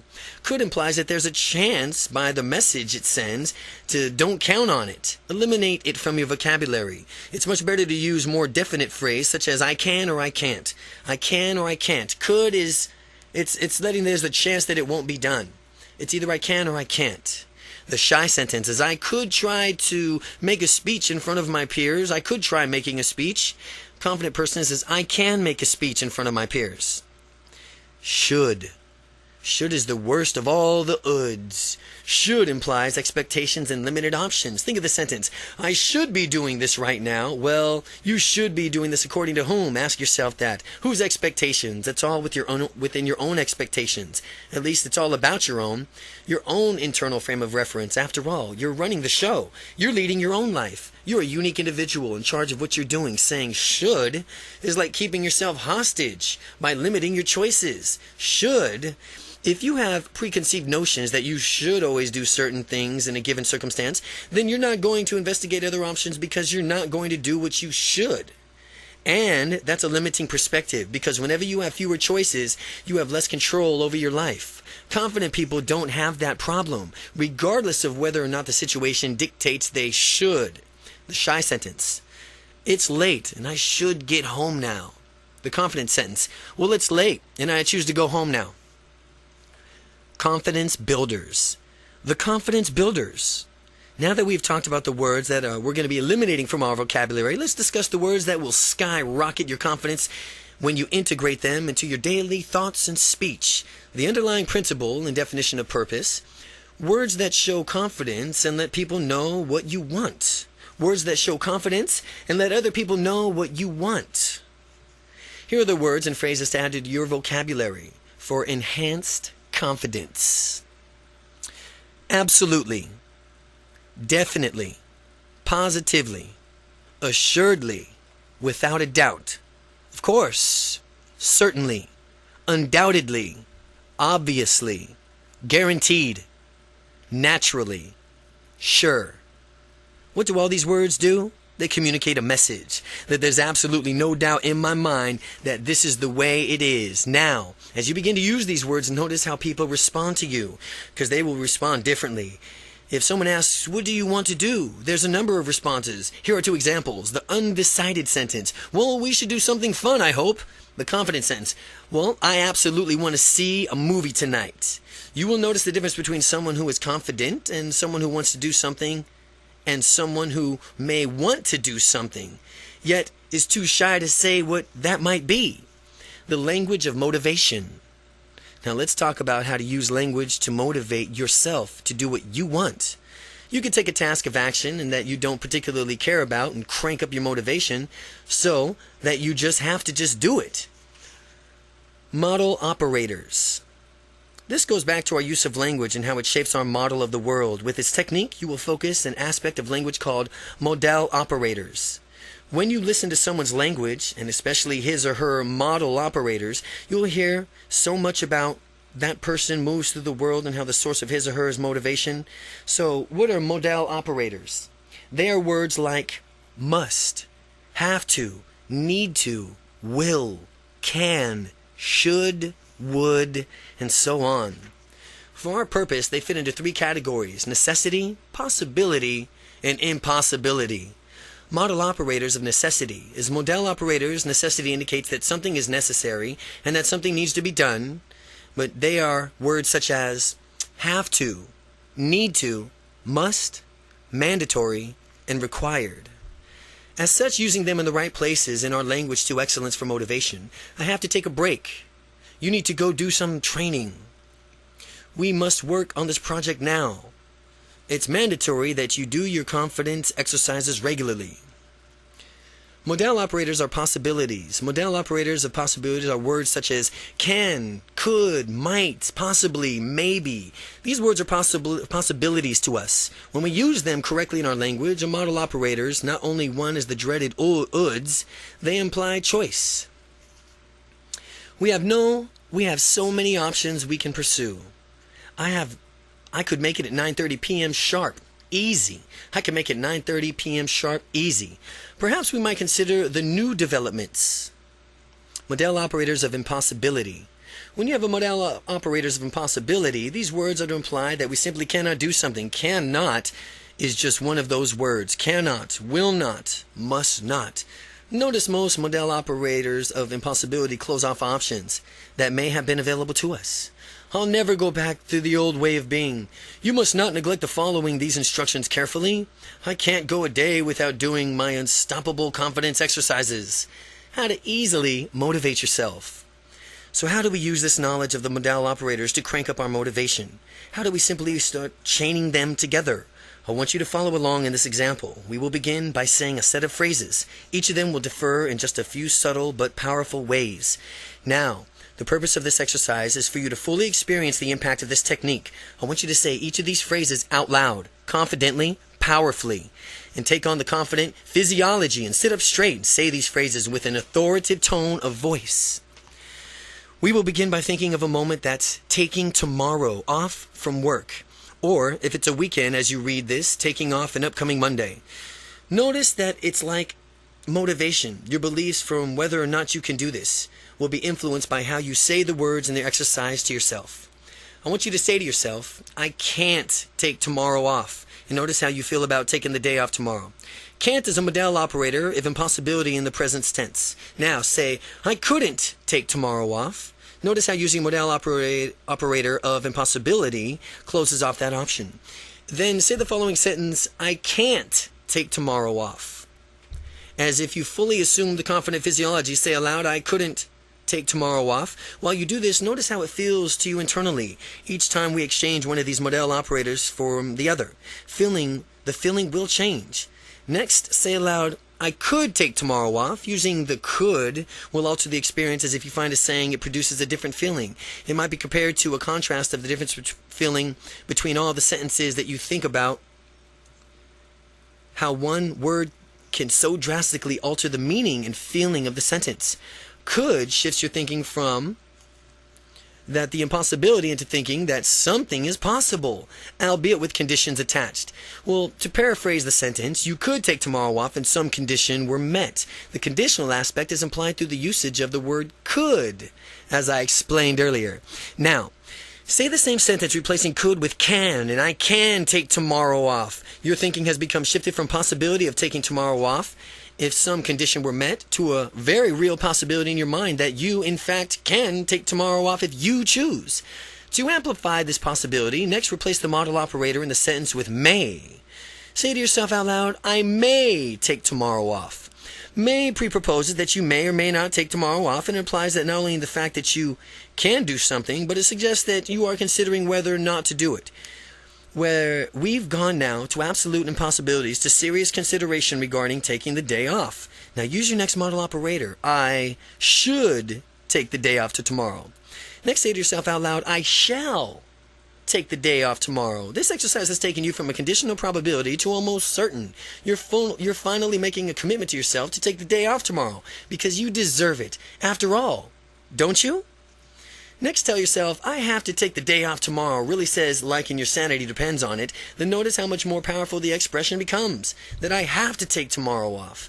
When you say I have to take the day off tomorrow, you can feel it course through every part of your body. Next, say, I need to take the day off tomorrow. You need to. Taking the day off tomorrow has gone from a requirement to a necessity, a fundamental need. Notice how these differences increase your motivation that much more. Finally, use the modal operator that you've seen here and you've been waiting for. I will take the day off till tomorrow. I will take the day off tomorrow. That says it authoritatively, that I will, authoritatively and powerfully.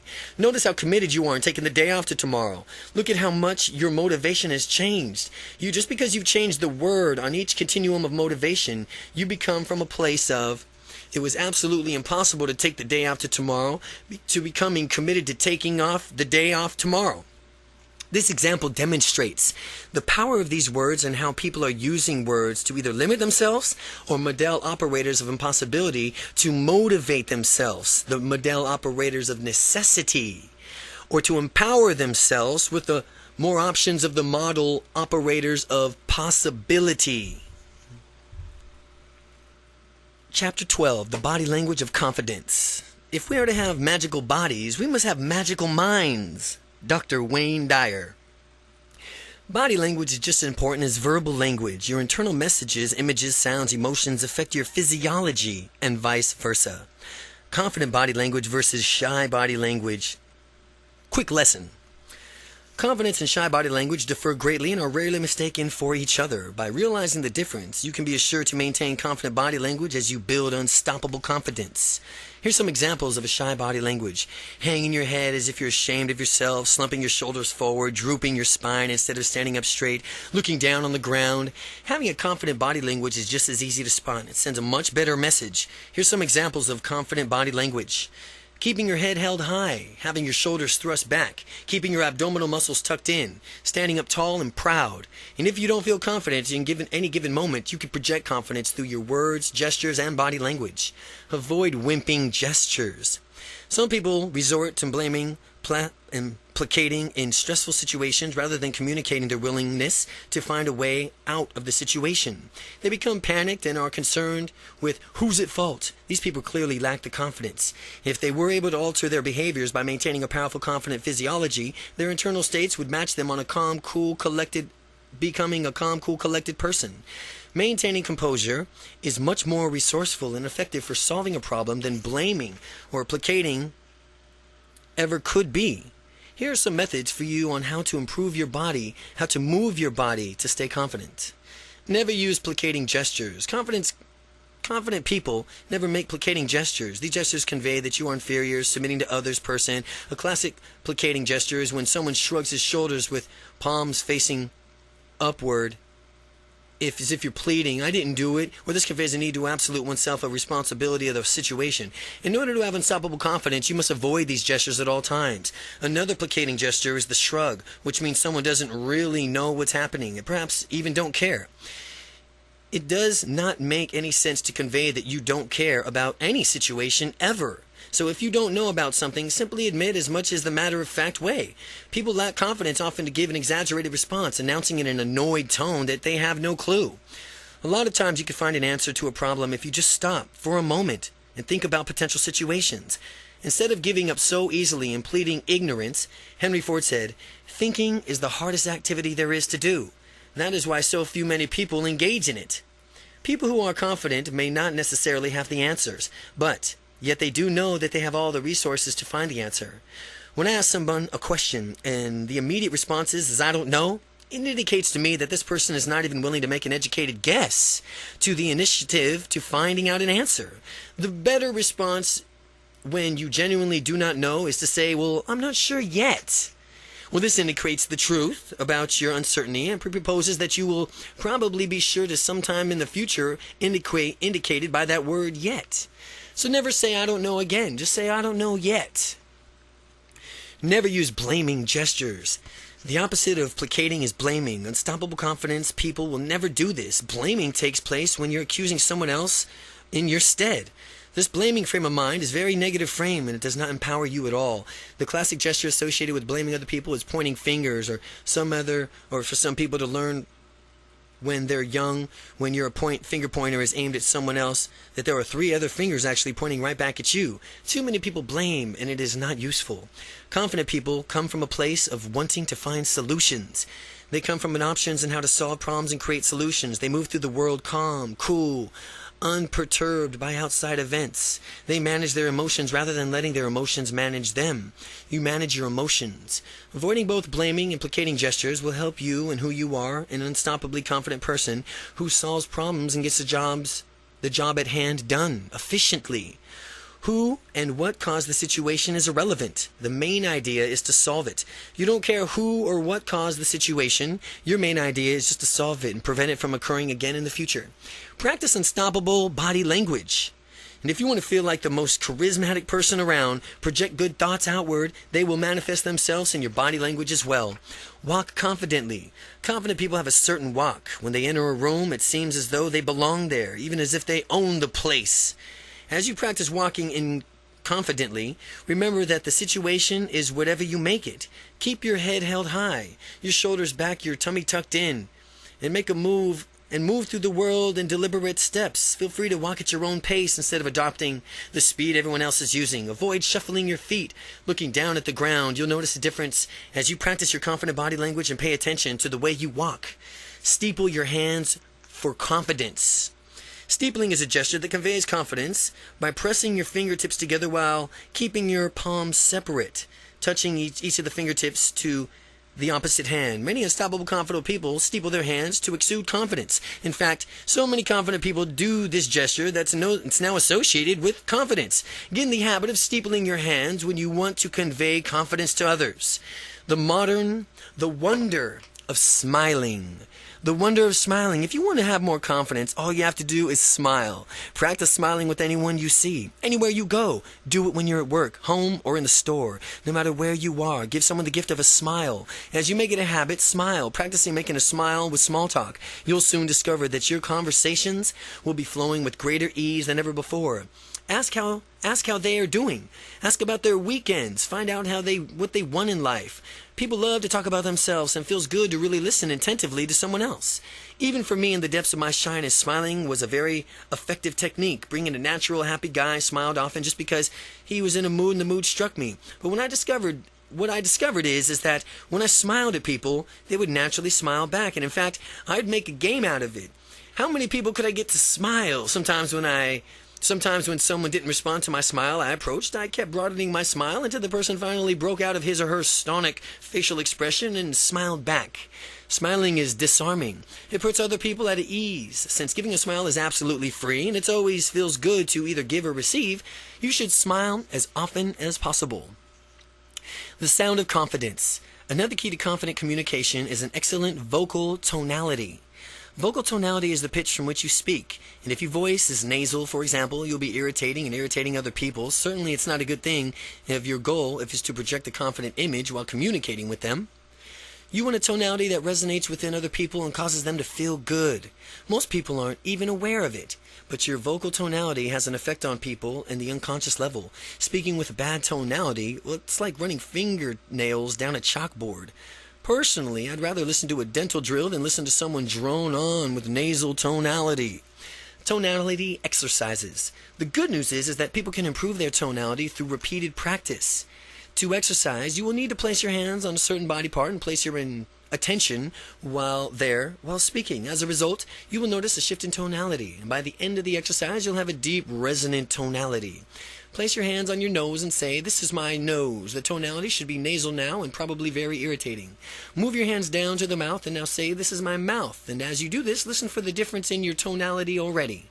Next, place your hands on your throat and say, "This is my throat," and you're changing the tonality yet. Place your hands in your upper chest and declare, "This is my chest," and notice the tonality becoming more resonant. Finally, place your hands on your abdomen and say, "This is my abdomen," and when I talk like this, I get a deep, rich tonality that people enjoy. When your attention goes and the energy flows, this is the reasons why your tonality gets better when you concentrate on your abdominal area.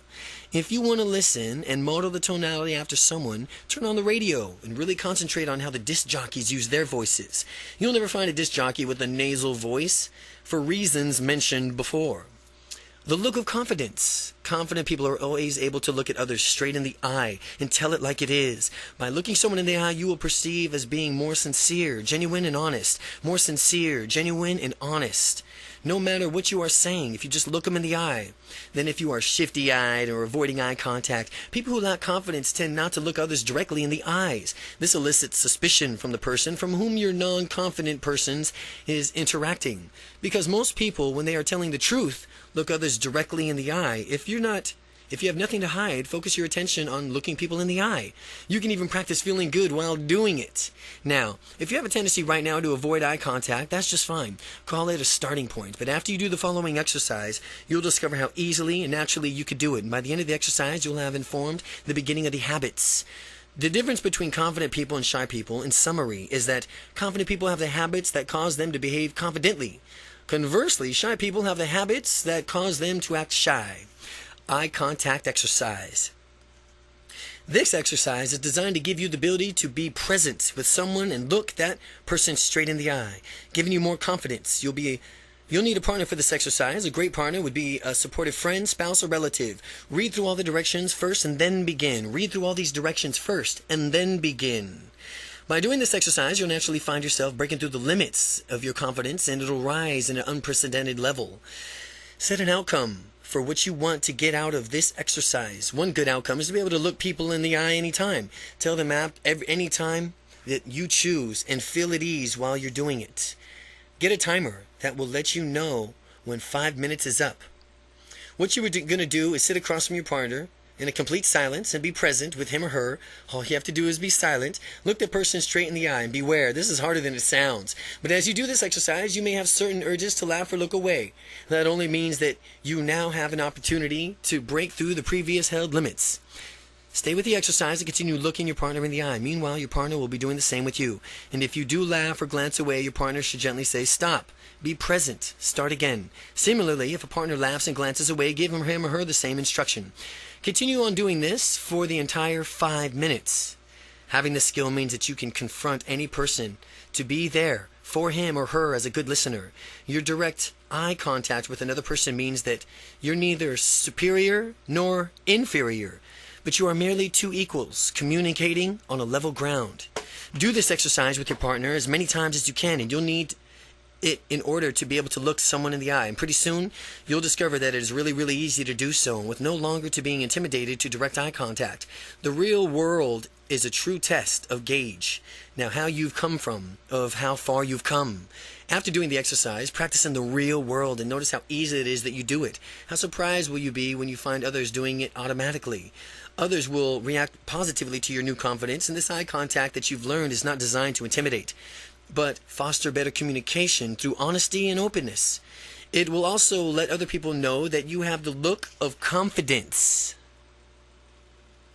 Part 4, Becoming Unstoppable. Chapter 13, 21 Explosive Techniques to Supercharge Your Confidence. First comes thought, then organization of the thought into ideas and plans, then is transformation of those plans into reality. The beginning, as you will observe, is in your imagination. Napoleon Hill. The techniques, exercises, and strategies in this chapter will speed you on your way to unstoppable confidence. Practice them regularly and watch your confidence soar. Technique 1. The instant shift. One of the major steps in gaining more confidence is being aware when you're lacking confidence. The reason for this is that you have to be aware of something before you can change it. When you're aware that you're not being as confident, you can change it. It will no longer be a given that you're shy or tentative or whatever they label you previously used to describe yourself. As you become consciously of what your mental process is with respect to confidence, pay particularly attention to your internal voice. If you have a limiting negative voice nagging at you, I'm sure you naturally realize that you can stop you dead in your tracks when you really want to go for it. Well, while you're paying attention to your internal voice, notice the sorts of images that are inside of your mind. When you hear and see internal impacts on how you feel, and the way you feel either frees you to take actions or hold you back. Now, when I was locked into my dungeon of shyness, anytime I wanted to go out and meet a woman, I would project a big picture of a woman rejecting me and laughing at me before I even said hello. With these images in my head, I was completely paralyzed with the fear and took no action. Instead, I watched an opportunity pass me by, and I regretted it every time. If you want excellent feelings, you have to see and hear excellent things, which is easy because you're in control of your own mental processes. Whenever you're acting shy, you must simply stop and realize that this is a process and that you can change it. And if you find yourself acting in a tentative way or shy way, here are some N.L.P techniques that you could try. Interrupt the process. Imagine a police officer springing up inside of your mind, holding a red stop sign. Imagine that he shouts out with an authoritative tone and loud as he can and says, "Stop!" When you hold these images in your mind, you'll find yourself immediately stopping the processes of feeling that lack of confidence. Shift your state, and once you stop the process, you can change your directions and go in any direction you want. For purposes that you should immediately shift your physical state to one that exudes confidence. Employ excellent physiology and posture, head up, shoulder back, stomach tucked in. Put your smile on your face. Feel good just like that. And if your body is in this state of confidence, it's easy for your mentality and for you to mentally follow suit. The instant shift. Number 1, recognize your shy or unconfident action. And number 2, interrupt the process. Number 3, shift your physical state to a confident posture. And then 4, let your mind follow suit. Technique 2, rehearse confidence. Once you interrupt a negative mental process, you could then consciously choose your emotional state you want to experience. You won't be merely acting out the habit. You'll be acting out a conscious choice that is very powerful. And with this technique, you can program yourself to have unstoppable confidence whenever you need it. The key is that when you rehearse what you get, the key is that what you rehearse is what you get. A friend of mine who was into martial arts always reminded me that train the way you fight because you will fight the way you train. This holds true for being confident as well, and by rehearsing confidence in your mind, you will have it when you need it. For you to have unstoppable confidence, you need to mentally rehearse it in your presence. This means that you're going to have to visualize what you desire. Confidence. We will watch ourselves walking, talking, moving confidently. We will see ourselves doing things that never before have been done, not even and realize that were possible. If it's difficult to do this at first, don't worry. Visualizing is a skill like any other, and you will need to get better at it with practice.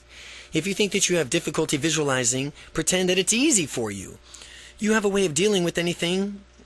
One way to dealing with anything to fake it until you make it. Pretend that you can visualize. As you do that, you will develop such a skill in visualizing that pretty soon you'll forget that you were just pretending, and you'll soon be a great visualizer.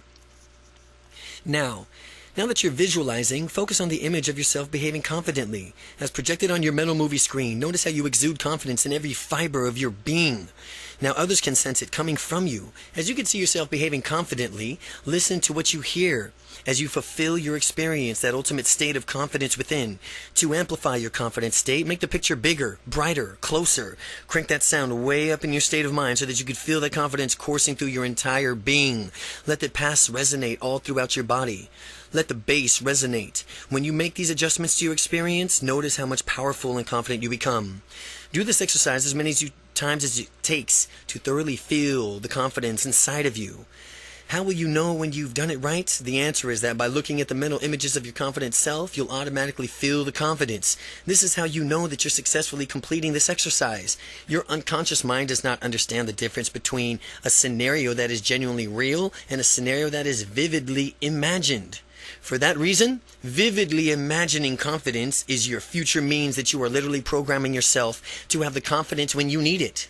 Set a trigger for confidence that you've rehearsed. Here's how to set yourself up for confidence anytime. Number 1, close your eyes. Number 2, watch yourself on a mental movie big screen as confident. Number 3, enhance your visual and sound qualities of the movie. Number 4, jump into your own on-screen body and let's see through your own eyes and hear what you hear and feel total confidence. Number 5, hold your thumb and your first finger together as you experience confidence. The more you feel confident, the harder you press your thumb and first finger together. After 5 seconds, separate your thumb and first finger and open your eyes. Repeat the first step. Repeat the first 7 steps, but watch a different confidence scenario. By doing this, you'll have programmed your mind to respond to a feeling of your thumb and forefinger pressed together as a confidence trigger. Confidence trigger. Now that you've rehearsed it, whether you need confidence or not, you could just close your eyes and press your thumb and forefinger together as long enough to let you have a feeling that you've triggered, and it starts flooding through you. Rehearsing confidence. Focus on an image of acting confident as on a movie screen. Listen to yourself speaking confidently. View the picture in a close-up, turning up the volume. Feel the confidence as you project it on screen. Technique 3. Program confidence. You and I have all the resources that we'll ever need to become total, successful, unstoppably confident. Many people discount how resourceful they could potentially be to have unstoppable confidence in the future. The key is to be able to summon your own confidence resources that will get you the results that you want. You did it successfully in the past, which means you can do it successfully anytime. It's only a matter of practice before you have the confidence, whether you choose to switch it on. Remember the time that you were unstoppably confident in the past. Become aware of what specifically you did see, hear, feel inside as you re-experience what it's like to completely be confident. There's a structure to your confidence experience in the same way that there's a structure to your building. There's certain qualities that you see, hear, feel, and building this specific to that building. Similarly, this is a certain thing that you see, hear, and feel only when you are in a confident state.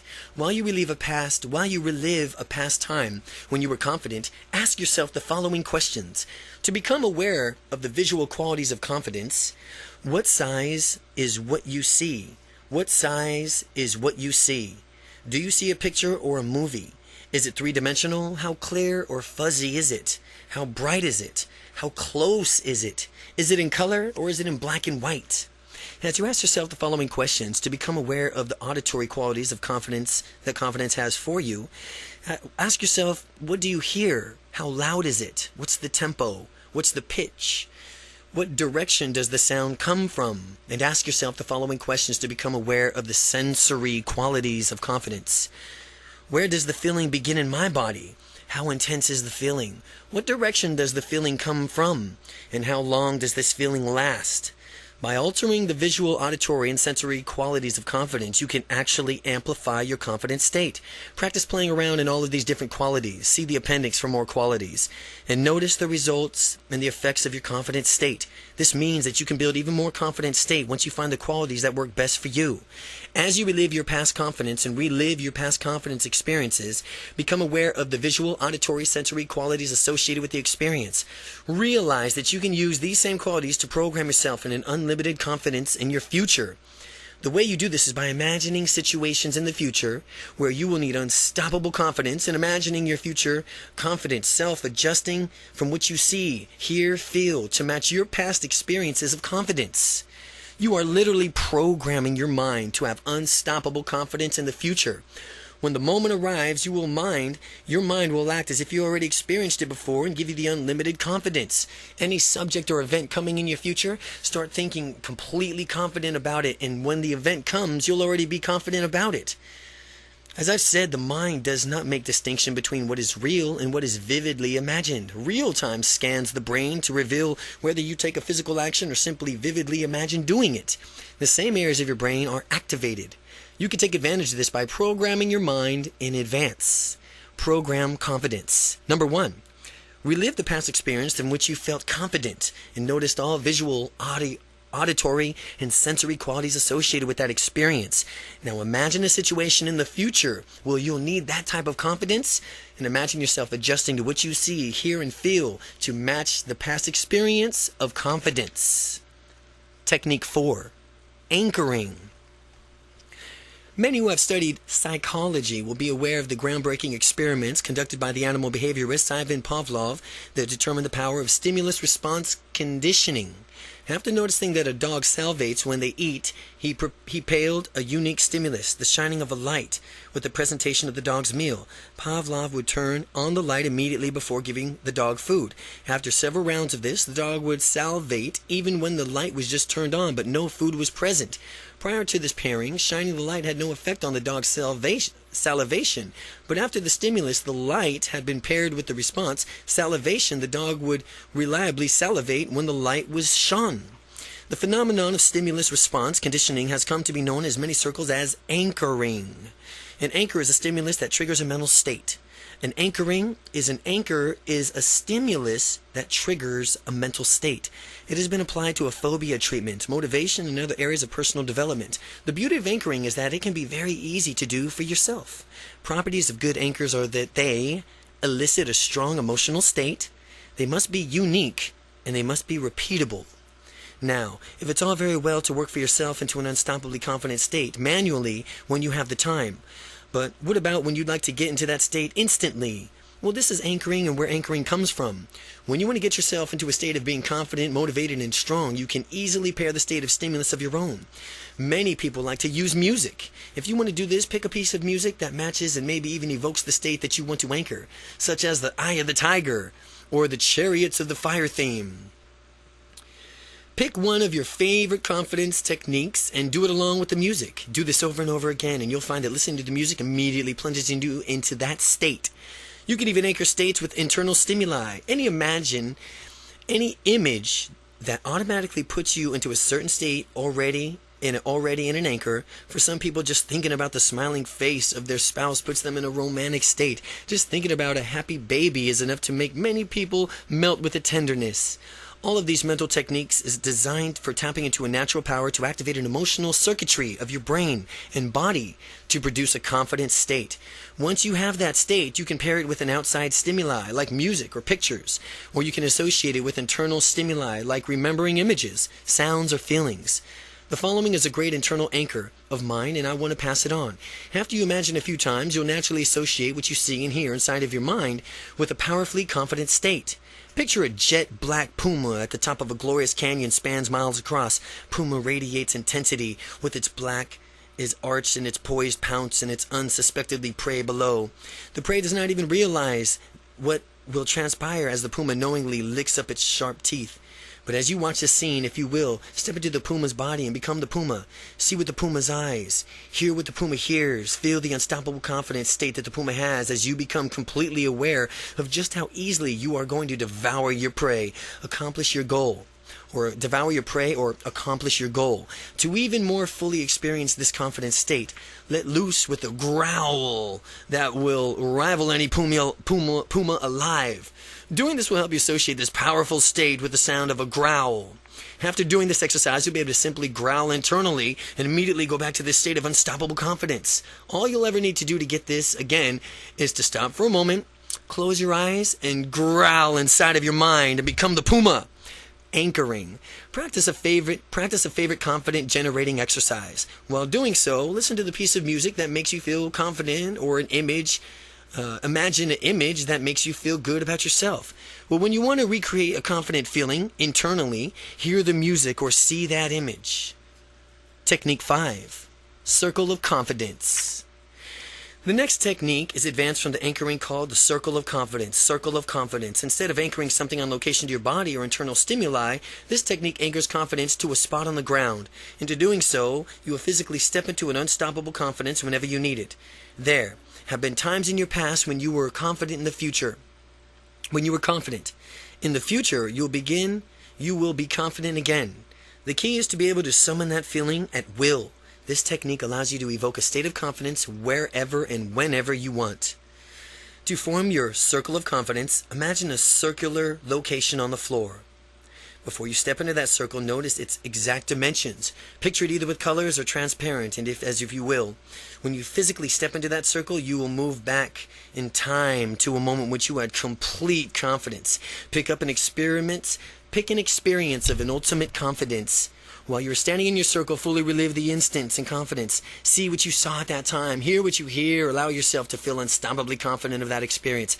Inside the circle, feeling confident, adjust your body language. Match your confident state. Keep the confident state as you walk around outside the circle. Now, if you have enough confidence to meet your outcome, you are done with this exercise. If you need more, go back into that circle and relive the difference. Equally powerful, confident experience. Continue stacking up this confidence until you have all that you need, regardless of wherever you are.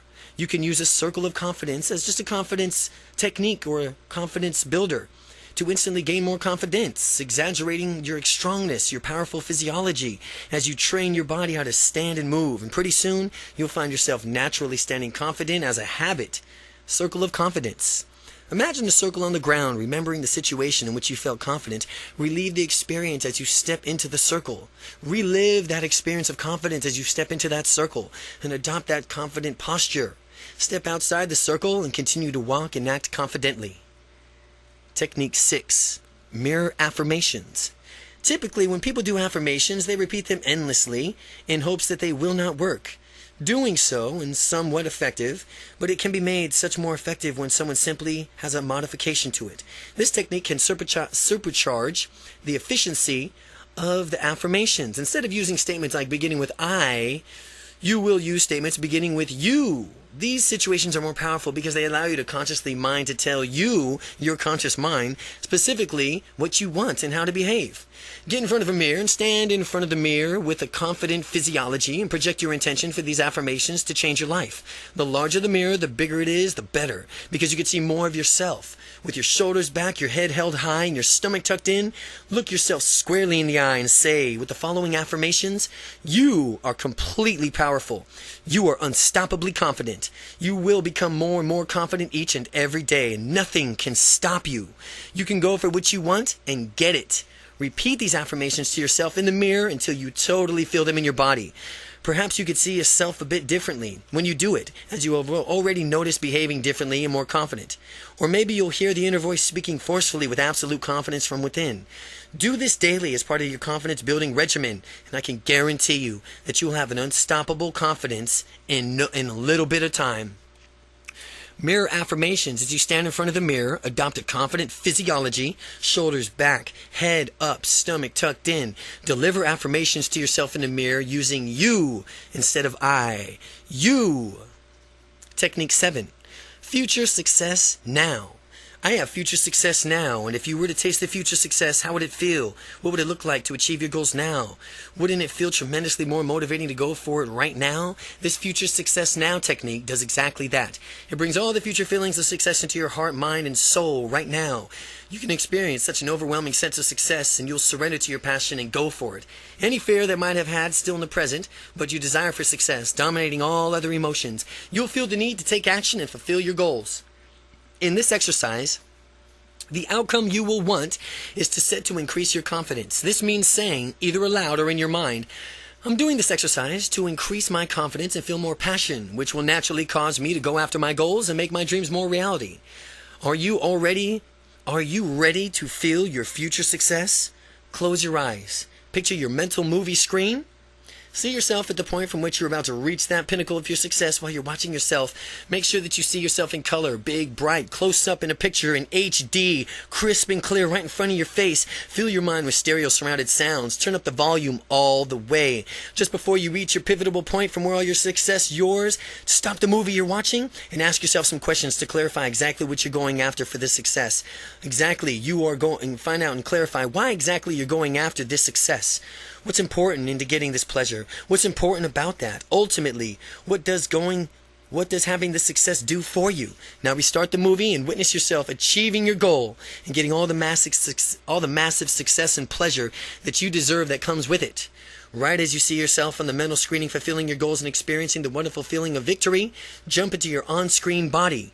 Now, through your own eyes, as if you could see there, through your own eyes, as if You are there now because your mind, you are. Hear the sounds of success. Feel the success like in every fiber of your being. As the moment comes to a climax, I want you to take all these wonderful feelings and wrap them up. Take those unlimited feelings that you have and jump out of that mental screen back into your physical body, allowing all those magnificent feelings to ebb and flow. You've just smelt the sweet scent of your future success. You've tasted the victory. You've realized the glory of yours to be for the taking. It's up to you to take action now and claim what's rightfully yours. As you complete this exercise, write down 5 immediate actions that you will take to bring you one step closer to achieving that success that you deserve. A future success now. Number 1. Only your mental screen, play a movie. On your mental screen, play a movie of you succeeding massively. Just at the point you are about to get the peak of your success in a movie, temporarily hit pause. Ask yourself, what's important about the success? And what will having the success do? Jump into the movie as you begin playing it again and soak up the unlimited massive success that you deserve. When the movie is done, take all these wonderful feelings back with you as you open your eyes. Write down 5 immediate actions that you will take that you will begin to get you one step closer to achieving your goals. Technique 8. Put your life in perspective right now. Consider whatever appears overwhelming to you now. By the end of this exercise, you'll think about it completely different and with much more confidence about what you're going to do. Picture a line representing your lifetime. The past is off to the left and the present is in the center and your future is off to the right. Now, place whatever is bothering you on this timeline and visualize it as a small dot in your mind. Take a step back so you can see a larger portion of your entire timeline instead of just the present. Notice how this puts you in a minor nuisance into a different perspective. Now mentally step back even further and notice all of your past and all of your future at once. And recognize just how small and insignificant this dot represents your current problem. When you keep things in perspective, it's really difficult to waste valuable time and energy on trivial things. The trouble begins when people do not keep their big picture in sight and magnify some issues to be larger than it really is. So put your life in perspective by, number 1, visualize your life as a timeline. Picture whatever is overwhelming you as a point on that timeline, and then mentally step back to see that dot in perspective as something tiny and small. Chapter 9. Avoid the future that you don't want. Well, as we saw earlier, people are motivated either by moving towards pleasure or by moving away from pain. Well, if you were bunny rabbits, it would be equivalent as us as moving towards carrots or away from people's boots. The next technique will work best for people who run away from the boots, so to speak, because it amplifies the pain of not going after your dreams to the point from where it'll seem easier just to do it. To do this exercise, visualize a timeline from Technique 8. Close your eyes and imagine floating above the timeline, drifting forward far into the future. Continue floating forward until you get to the point from where you are older and most of your opportunities have passed you by. And as you get the point, you'll see yourself in a mental movie screen, walking around feeling miserable. Doing this, you might realize that you are looking at a person who has lived a life unfulfilled. Turn into the sounds coming of the older person who had so much potential, yet somehow failed to take action and live his or her dreams. Just the feeling as it disappoints rises to an extreme where your future self appears to realize that his or her life has not been invested wisely. Jump right into that older person's body and see the experience and what it's like. Feel how awful it is to lead a life unfulfilled. It is really quite tragic, isn't it? When you fully experience that feeling of deep regret, all the pain, disappointment, frustration that you will if you don't go after your dreams, immediately take action. Jump back into your physical body, and if you don't take action now, then go after your dreams, then that's how you will feel. If you don't take action now to go after your dreams, then that's how you will feel when you get older. Now, since you've experienced the pain that will happen if you don't go after your dreams right now, you are aware of how much you are motivated and you are to avoid the feeling that you cannot live your dreams. Now, if you hesitate in your future, call that a horrible feeling from the experience that allows you to propel you to take action. To break out of this negative state of mind induced by the exercises, use one of the previous visualization techniques to see a wonderful future that you will have when you use your confidence resources to get the future that you want. So again, avoid the future you don't want. Visualize a timeline with Technique 8. See yourself further down the timeline with most of your opportunities passed over. Imagine your response physically, audibly, emotionally as an unfulfilled life. Come back to your present self. Summon those feelings of disappointment and rage when you need to get motivated and get busy. Technique 10. Build an enriched past. Oftentimes, a lack of confidence when facing a new experience stems from not having done it before. In order to get good on doing something, usually you have to do it poorly at first. And when this happens, some people equate that poor performance with failure or becoming anxious, and understand that we don't have to do everything perfectly from the start. Having said that, though, how much more confident would you feel if you knew that you had done something many times before? I'm willing to bet you that you would be tremendously more confident. This next technique builds memories from the past that feature you succeeding wildly at whatever you are about to do. You may or may not have heard of false memory syndrome. False memory syndrome occurs when someone gets something else to create memories of events that didn't really happen. However, the false memories are so vividly imagined that they seem so real to the person to whom they are implanted, and consequently the person acts as if they are. In situations like this, the memories of usually disempowered, what if we were to create false memories in ourselves, having massive success that we really are about to do for the first time? How much confidence will we have when we do this? Build into the past as many successes as you can find necessary, and you will have done this by visualizing success, which you've done, and imagine happening to the past as you create your past successes. Really intensify the experience so that you can catch the feeling and confidence that you've needed. When I was starting out in my public speaking, I had no experience at all, but since I needed to rapidly gain experience to be credible, I went back into my past and created an entire series of memories. Even though I consciously knew that they were all false memories, they were all so vividly imagined that my unconscious mind knew no difference, and which consequently allowed me to behave as if I've already been speaking a lot. And I imagined that I had an entire history of making wonderful speeches, motivating audiences, and receiving standing ovations for my abilities. To go one step further, I imagined people taking my message to heart, acting on it, transforming their lives. By creating all these memories, by the time I got up to actually speak for the first time, I was delightfully simple. I radiated confidence from the beginning, and anyone can use these techniques to better himself or herself. It's just a matter of knowing the techniques and applying them in your life. To build an enriched past, number 1, see yourself in your past on your mental movie screen, massively succeeding at what you actually are about to do for the first time. Crank up the visual and sound qualities to make the new memory really intense. Do this 10 times to create 10 different positions, memories of your successes. Technique 11.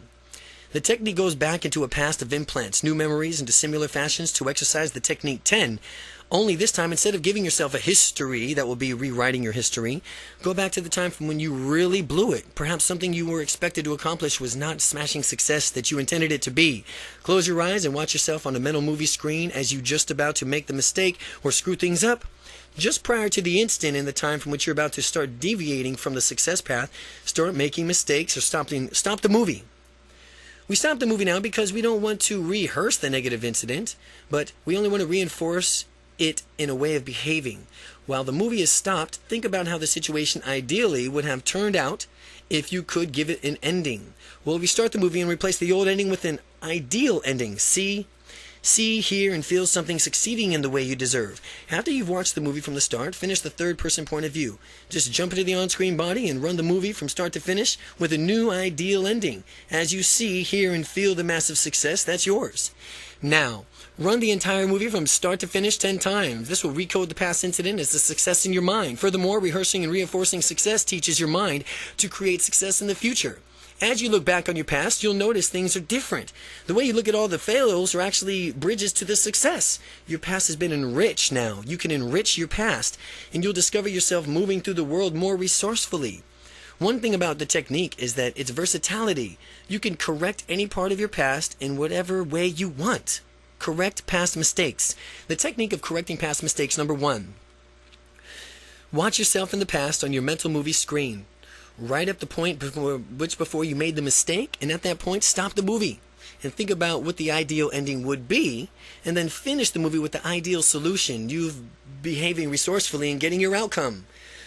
Run the movie from start to finish with the new ending, feeling what it's like to get your outcome. Now jump into your on-screen body and run the movie on the success 10 times and lock it in.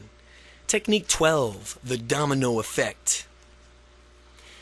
As you recall from earlier in this book, beliefs come in two different forms, casualty and meaning. Again, as you recall from earlier in this book, beliefs come from two different forms, casualty and meaning. X causes Y, or Y means, or X means Y. Again, X causes and Y, X causes Y, or X means Y. Causes or it means. Understanding how beliefs are structured means that we can consciously choose those beliefs that are empowering to us.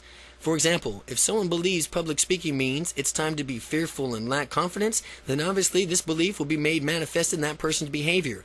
As he or she gets nervous before making a speech, it's necessary to understand how beliefs are formed. To use this next technique, think of something that is so far outside of your comfort zone that you would be absolutely amazed, surprised, and delighted if you actually did it. In thinking about this, keep in mind that it should be something that is feasible, something you could immediately do, and should make this decision to take action. Become aware of what specifically you would see, hear, and feel when doing it. Now, just ponder what sort of confidence it would take for you to do this shining and to do this thing that you are so afraid of. Once you've thought of something completely outside of your comfort zone, you will naturally realize that if you were actually to do this, you could do anything you wanted in the world. After all, if you could step out that far out of your comfort zone, you can continue to expand even further outside of it. Can't you? To make this exercise really work, lock in a belief that doing whatever it is that you were thinking of right now, that you are afraid to do so, means that you could do anything.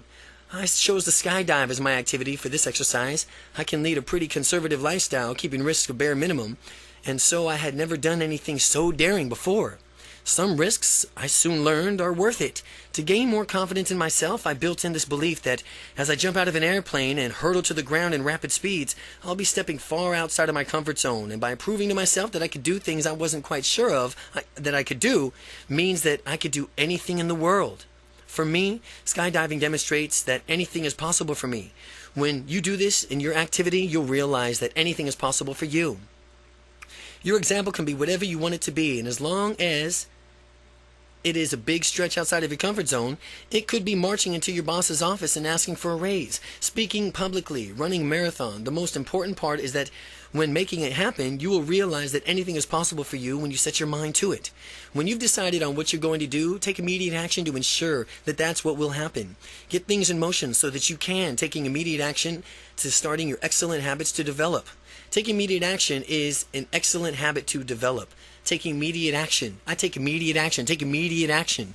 The most successful, unstoppably confident people take immediate action, and accordingly to manifest their dreams sooner. To anyone who is very logical or critically oriented, the belief that since I can skydive, I can do anything is not very logical at all, yet beholding the belief that you can do anything will enable you to go for much, much more than those who have limited themselves with logic. You may not be able to do anything, but you'll definitely go past your old limits. And remember, what seems like a limit is very often just a limit in belief, not in reality. So when you choose that your beliefs choose them because they are useful and empowering, not based on so-called logic. Choose your beliefs because they will help you live your dreams. The domino effect is number 1, choose an activity that is far outside of your comfort zone, and number 2, realize that in doing this activity, it makes it possible to do anything that you choose to do. Follow through with this activity as quickly as possible and hold on to the new belief that you can make anything happen. Technique 13. Technique 13, borrow confidence. A great way to gain confidence is to model yourself after someone else who has already had a lot of confidence. Anyone who has an absolute belief in himself or herself will make a good model for you. One way to supercharge your results is using the techniques to repeat it, using several different people as your models of unstoppable confidence. Once you've identified the person who embodies confidence to you, get to know as thoroughly as possible this person as it moves through this moves through the world. To do this, spend as much time as you can with that person and talk about his or her opinions of confidence, life, taking action. If your model of confidence is not accessible to you, perhaps you can get to know the person and voraciously by purchasing his or her books, or CDs, or home study courses, or by attending a seminar. If it's a rock star that you could go to his or her concert. If it's a star athlete, perhaps you can attend his or her sporting event. The idea here is to expose your mind to this person so much as possible that you get a better grasp on how to model your beliefs, attitudes, and values. The more effectively you can model his or her the better you can model his or her confidence. Set a strong outcome for this exercise, such as, I want a confidence like, and then name the model of the confidence. For these reasons, and then list the reasons. By the time you reach the point, you have already familiarized yourself with the model of confidence, and you have a good grasp on his or her perceptions of the world, the self, and what he or she does. Close your eyes and envision your model of confidence behaving in an unstoppably confident way in a movie, in your mental screen. Pay attention to how the person speaks, moves, gestures, and walks. Become aware of how this person interacts with others. Imagine his or hers internal self-talk. And notice anything else that you can about this person. Make the movie big, bright, and close, HD, digital, crisp. Turn the sound up all the way that you can and resonate it inside of you. Next, step into the movie. As you are stepping into the confidence model's body, take on this person's entire being as though you're seeing through their eyes and your confidence models through their eyes. Hear his or her ears and feel what it's like to completely immerse yourself and be unstoppably confident as this person. Now, as you are inside this confident model's shoes, physically do all you can to be like this person. Gestute, speaking, move, use the facial expressions your model does. Continue doing this until you fully understand what it feels like to make your models unstoppably confident. To make your models unstoppable, to have your model as unstoppable and confident. If it helps, imagine yourself as this person in different contexts. When you fully have that feeling down, you'll see yourself stepping out of your own person's body and back into yours. And as you float back into your own body, take with you that unstoppably confident feeling that you just created. Integrate that feeling into your body, your mind, and your identity. By having your model's confidence once, you can have it anytime anytime you want, simply by just doing the exercise. Remember to borrow confidence. Number 1. Find someone who's confident that you'd like to have for yourself. Who's confident you'd like to have for yourself. Expose yourself to that model of confidence as much as possible. Watch your role model behaving confidently as your mental movie screen. Notice how this person moves through the world, how he or she speaks and gestures. Make the imagine really compelling by turning into a visual, auditory, sensory quality. Step into the movie and become that model. Gesture, speak, and move through the world as this person does with their unstoppable confidence. Then step into a model in 5 different contexts. When you feel that you have to handle this person's confidence, a handle of their confidence, step back into the model's, step outside of the model's body and take his or her confidence back with you. Technique 14. Schedule your dreams. Successful people plan their work and then they work their plan. This technique will help you decide on what you want and focus your energy towards pursuing it. Goals are dreams with deadlines. For that reason, this technique gives you some specific deadlines for achieving your dreams. What I want you to do is imagine yourself 5 years in the future, living your ideal lifestyle with what sort of job would you have? What have you accomplished? Where do you live? What is your lifestyle like? Focus on the answers to these questions, and once you have the answers, build what you call an expanded resume. A typical resume charts for what you have accomplished and the skills that you possess now. An expanded resume encompasses your entire life, your family life, your career, your social circle, your spirituality, your finances, and so on. Creative and expanded resumes, what will be true for you in 5 years. Reread this resume once a week and more often, if you can invest the time, and in 5 years in time, you will have accomplished much, if not all, of what you put down. A similar technique for channeling your energy into a direction is to construct a future magazine cover with yourself on it. The magazine could either be real or fictitious, but it should show us succeeding in whatever area of your life that you choose. When I did this, I used a computer presentation software to import my photograph and design into a magazine cover, and inserted catchy headlines and prescribed what I would achieve. When this cover was finished, I printed it out and proudly displayed it on my desk. From time to time, I would glance over at it and find it there, and I automatically became more motivated to take action and move towards my goals. Schedule your dreams. Number 1, scheduling your dreams, the expanded resume. Number 1, imagine where you would like to be in 5 years from now. Write down the details, family, work, leisure time, friends, and so on, and review this expanded resume at least once a week. Your future magazine cover. Well, create a real imagining magazine cover for yourself succeeding in some area of your life and use catchy headlines, images, and describe what you want to achieve. Review your magazine cover periodically to keep you motivated in reaching your goals. Technique 15. Swish into confidence. The next technique is called the swish technique because in it, you redirect your brain as rapidly as a basketball makes the swish sound when it flies through the net. Our mind is trained to go into a certain direction. Sometimes if we have not consciously directed our minds, we tend to gravitate towards less than resourceful behaviors, such as shyness. The technique redirects the brain in the effect telling it, not shy, confident.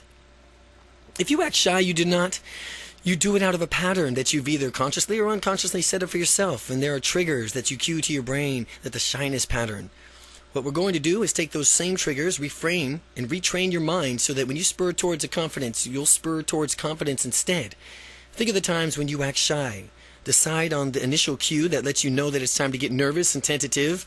And for some people, arriving in a party full of strangers is looking at an unfamiliar face and a cue to begin acting shy. For others, seeing an attractive member of the opposite sex sitting down nearby might set them off. Find out what your cue is. People do not randomly become shy. There's always a cue that precedes it. Now that you've discovered the cue that has led you to shyness in the past, put yourself into the picture of experience from a first-person perspective. Practice making the picture of what you see smaller, darker, and farther away. Take the normal picture of the cue image and make it small, dark, and really so far away in a way that in the time it takes for you to say out loud, swish. Do this unless you feel that you could take the picture of your shyness cue and make it disappear in an instant. Any issues, make it smaller, farther away. Do it before you could say the word swish. Following that picture, an image of your ideal self, don't jump into the image yet. Picture yourself on how you would want to behave instead of how you currently do. See those strong, confident gestures, facial expressions, and postures, and make sure that when you think about your ideal self, you feel really motivated to be that way. If you don't feel a strong sense of motivation, then adjust your image of your ideal self until you do.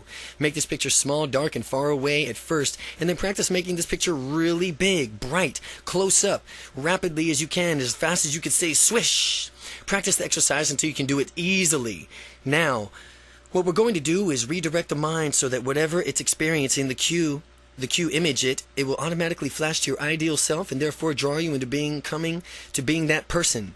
When you've done this successfully, you will see the trigger that used to make you shy and immediately experience an unconscious shift in confidence. Close your eyes and see what cue image in the forefront of your mind. See it big, bright, close up, HD, crystal clear. Just like you would if you were experiencing it for real. In the lower right corner of your vision, see your ideal self-image smaller, darker, farther away. Make the swish sound and simultaneously flip the two pictures so that you cue the image becomes small, dark, far away. An ideal self-image becomes really big, bright, and close. Remember to make the swish sound as you do this exercise because it will help you unconsciously move the pictures around. Swish. Pause for a moment, open your eyes, and then reset your picture so that you see the cue image big and close in your confident self in lower right corner. Then you can make the swish sound and it toggles the screens. So you transpose them in the same way you did previously. To continue, repeat this pursuing, resetting, and swishing of pictures until simply looking at the cue image automatically triggers your brain to gravitate towards the ideal self-image. That's how you know that you've been successful in retraining your mind. Swish into confidence. Number 1, identify the cue that's triggering your shyness. Number 2, practice making the image of that cue smaller, darker, farther away until you can do it in the time it takes for you to say swish. Now picture the idealized self smaller, darker, and smaller away. Now picture your idolized self smaller, darker, and farther away. Practice making that idolized self bright and close up again in the time it takes you to say swish. Finally, practice transposing the two pictures as if they sound of the word swish in your brain. Makes the shyness trigger from small and far away while bringing your idolized self to the forefront. Now however you're feeling, screen it, swish. Now you're in the other image. Technique 16. Disassociate, add resources, act differently. Sometimes people feel overwhelmed by situations because they're too deeply invested in them. If someone's too close to a situation, they may be difficult for him or her to reason logically about it. For example, if you have to make a major decision and there's an overriding emotional component, that emotional component may skew your judgment. This technique helps you stand back and survey the bigger picture, then in order to make the best decision for yourself. What is the smartest decision that you can make in any given second, moment, nanosecond? The smartest decision you can ever make. What will it do? What you will do in this technique is to observe yourself in a third-person point of view. You will step outside of your body and look over at yourself, making a decision. Picture yourself on the mental movie screen, but don't jump into it yet. Just look at your on-body screen. You are a detached observer. Pretend that you are the narrator, and you refer to yourself into this as third person by repeatedly using your name. Well, as Randy currently walks over here, and then Randy went this way, and think through the decisions-making processes out loud and detach the frame of mind. As you narrate your thinking process regarding to the decision, you should be sure you have confident physiology and tonality. This will help you make a firm commitment to the decision from which you are ultimately going to arrive at. As a result, your decisions will be more rational, emotionally, literally giving yourself some distance from the situation. Another way to perform this technique is with the confidence resource triangle, described next. The confidence resource triangle. It's a confidence resource triangle. The main difference is that the triangle uses physical locations to represent the different states. The confidence resource triangle has 3 legs. Stuck state, location, a disassociated observer location, and a resource location. Again, they have 3 legs: a stuck state location, a disassociated observer location, and a resource location. The stuck state is the state where a person will experience indecision and need a resource. The disassociated location is where a person can stand back and objectively look at the situation from a third-person point of view. The resource location represents a resource that will get a person unstuck from his or her indecisive state. Find 3 different spots on the floor and label one S for stuck, one D for disassociated, and one R for resource. First step onto the S location. Close your eyes if it helps you. See, hear, and feel the element of the context where you need more confidence. Just when you're getting a taste of it, step outside of the location. Name 3 different things in the room to break your state, thus get you out of that state of stuck. Second, step onto the D location. And look at the same situation as you did in S location, but do it with a third-person perspective. Now, how different is it that you can perceive things more objectively? Think of confident resources that will help you conquer this stuck state. Third, step onto the R location, and as you do this physical step, you will mentally step into a resource by completely reliving a past time when you were confident. See when you saw, heard, and hear, and felt what it's like. Remember what it's like and crank it up. Crank up that confidence level. Now, with overwhelming confidence at your disposal, step back into what used to be the stuck state. How easily, naturally, you do not get unstuck now. With all this confidence oozing from every fiber of your being, if for some reason your stuck state did not change for you as much as you would like, do this exercise again, continuing stacking up confident resources and bringing them to the stuck state until things change. Do it again, the exercise over and over until you continue stacking up confident resources and bringing them to the stuck state until things change. Disassociate, add resources, and act differently. Number 1, envision yourself in a stuck location. Number 2, step out of the stuck location and name 3 things in the room to balance yourself. Number 3, step into the disassociated location and watch how you can resolve the situation in a confident manner by looking at it third party, away from yourself. Number 4, step into the resource location and think back to a time in your life when you were exuding confidence. Technique 17, matching and mirroring. When 2 people have rapport with each other, an interesting thing occurs. Their body language becomes similar. They begin to match each other. How can we use this to our benefit? We can consciously match someone else's body language in order to increase our perceived similarity to the person. You can use matching to increase intimacy or almost in any human interaction. This technique is called matching and mirroring because your goal is to become a mirror and image the partner in a conversation. When I first learned this technique, I was confused with it as mimicking. Mimicking is something that younger children do to annoy each other's parents, or monkeys do to play with visitors at the zoo. We are not mimicking anything else. Instead, we are increasing our similarity to another person by mirroring that person's body language, which will help engender a greater understanding of his or her points of view. The way you match and mirror someone is to adopt the same body posture that that person has. When the person moves, you must move and hit with him or her. Be sure to allow a certain lag time so that matching does not creep into the person's consciousness awareness. And the idea is to gain rapport at an unconscious level without attracting or notice that you're doing it. The intended effect is that the other person will feel that you are similar to him or her without even being quite sure of why. At the rapport deepnesses, as the rapport deepens, you can trim the lag time and until pretty soon you're moving exactly with the person. Rapport is like a dance. One person leads, the other one follows. Up until this point, you've been involved in the dance and only been following.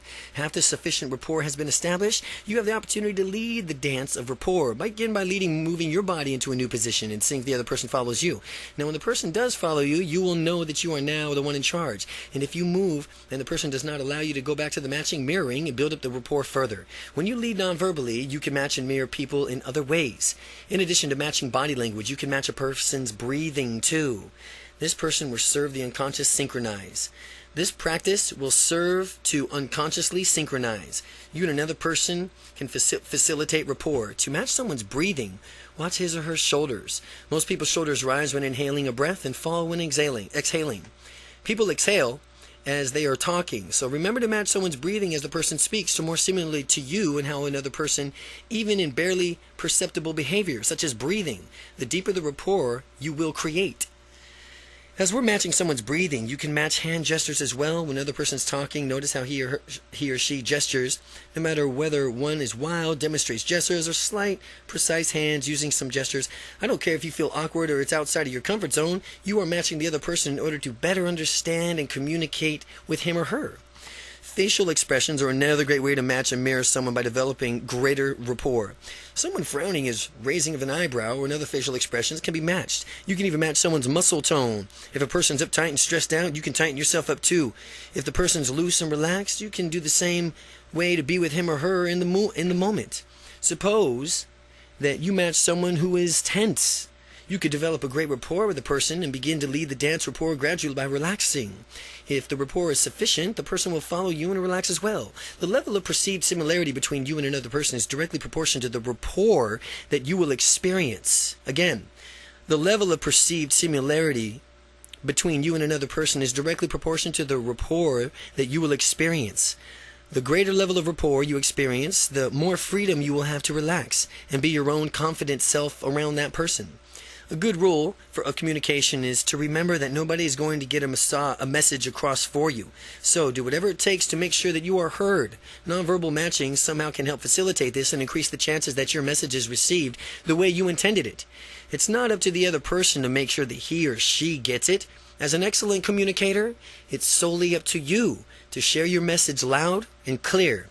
Matching and mirroring number 1. With a friend, practice mirroring his or her movements. First, adopt the same body postures that the friend has, and next, match your friend's gestures. Third, mirror the friend's facial expressions, and when you are aware of the rapport that has been deepened, try making your own gestures and facial expressions and see if your friend matches your movements. Technique 18. Verbal matching.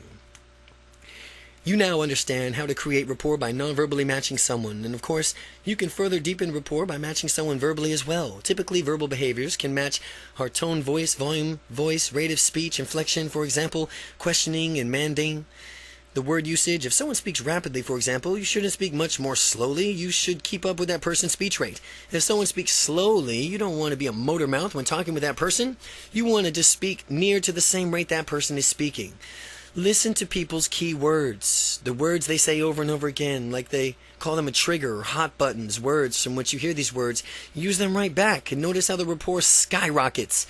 My trigger words sprinkled throughout this book. If we were to meet and you spoke with me using some more prevalent words in this book, you would notice how delighted I became and more rapport would skyrocket. Some of my trigger words are unstoppable or fun or powerful or delight or awesome. Here's an example of how to match someone's trigger words. The conversation between an artist and her friend. The artist may say, "I like my art because it's expressive and freeing. I get to be myself, and the paint landscapes there are breathtaking and wide open. It allows me to express myself in a way that I didn't get to before. Painting is liberating because I can see the beauty of things around me and express it to others." The friend can match the numerous trigger words by saying, yeah, it makes sense. I understand where you're coming from. It seems like it would be liberating to really lose or express yourself to others, to be able to see a true beauty in things, to point where it takes and how it takes your breath away. That would be really awesome. I can see why you like painting so much. The result of this communication will be that rapport has deepened because of the trigger words. The painter then discusses her passions of painting, elicits someone's passion, listen to the trigger words, and then use those words when you're speaking with that person. You will be amazed how much quickly you develop an excellent rapport. Verbal matching. To increase rapport, practice verbal matching with a friend. First, practice your friend's tone and volume of voice. Next, match the rate of speech. Finally, pick up on your friend's trigger words and use them as you respond to what your friend was saying. Technique 19, parroting.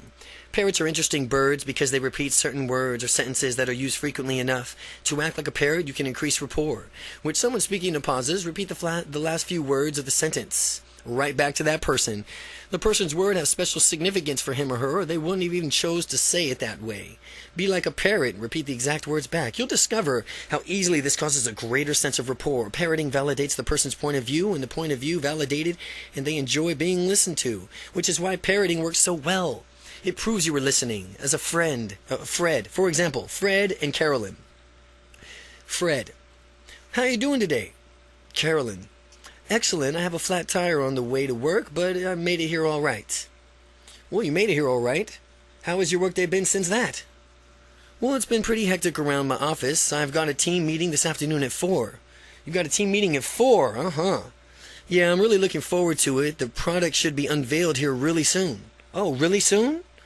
Yeah, next week is our scheduled launch. We've been working really hard to get this project going. Wow, you must have really been working hard to get this project going.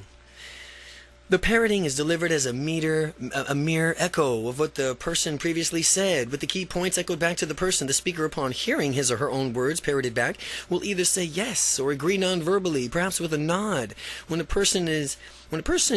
When people are in agreement, they generally are in excellent states of rapport. Avoid active listening, which is when you change around what someone said by putting it into your own words and then spewing it back to that person by changing the words. You change the meaning and distort the true message that the person wanted to convey. People like when they get their message across, and parroting their exact words back confirms that you did receive them. So in parroting with a friend, begin conversations and practice repeating the last phrase entirely, word for word, that your friend had said back to him or her. Make sure not to rephrase it in your own words. To rephrase someone's point in your own words is considered rude. They want to hear that their point was given across. Technique 20, nodding, leaning forward, and prodding. People are masterful communicators. Nods are the listening to others. They're doing so. They invite others to relax and share whatever's on their mind. The next time you're talking with someone, continually nod to open the person up for sharing.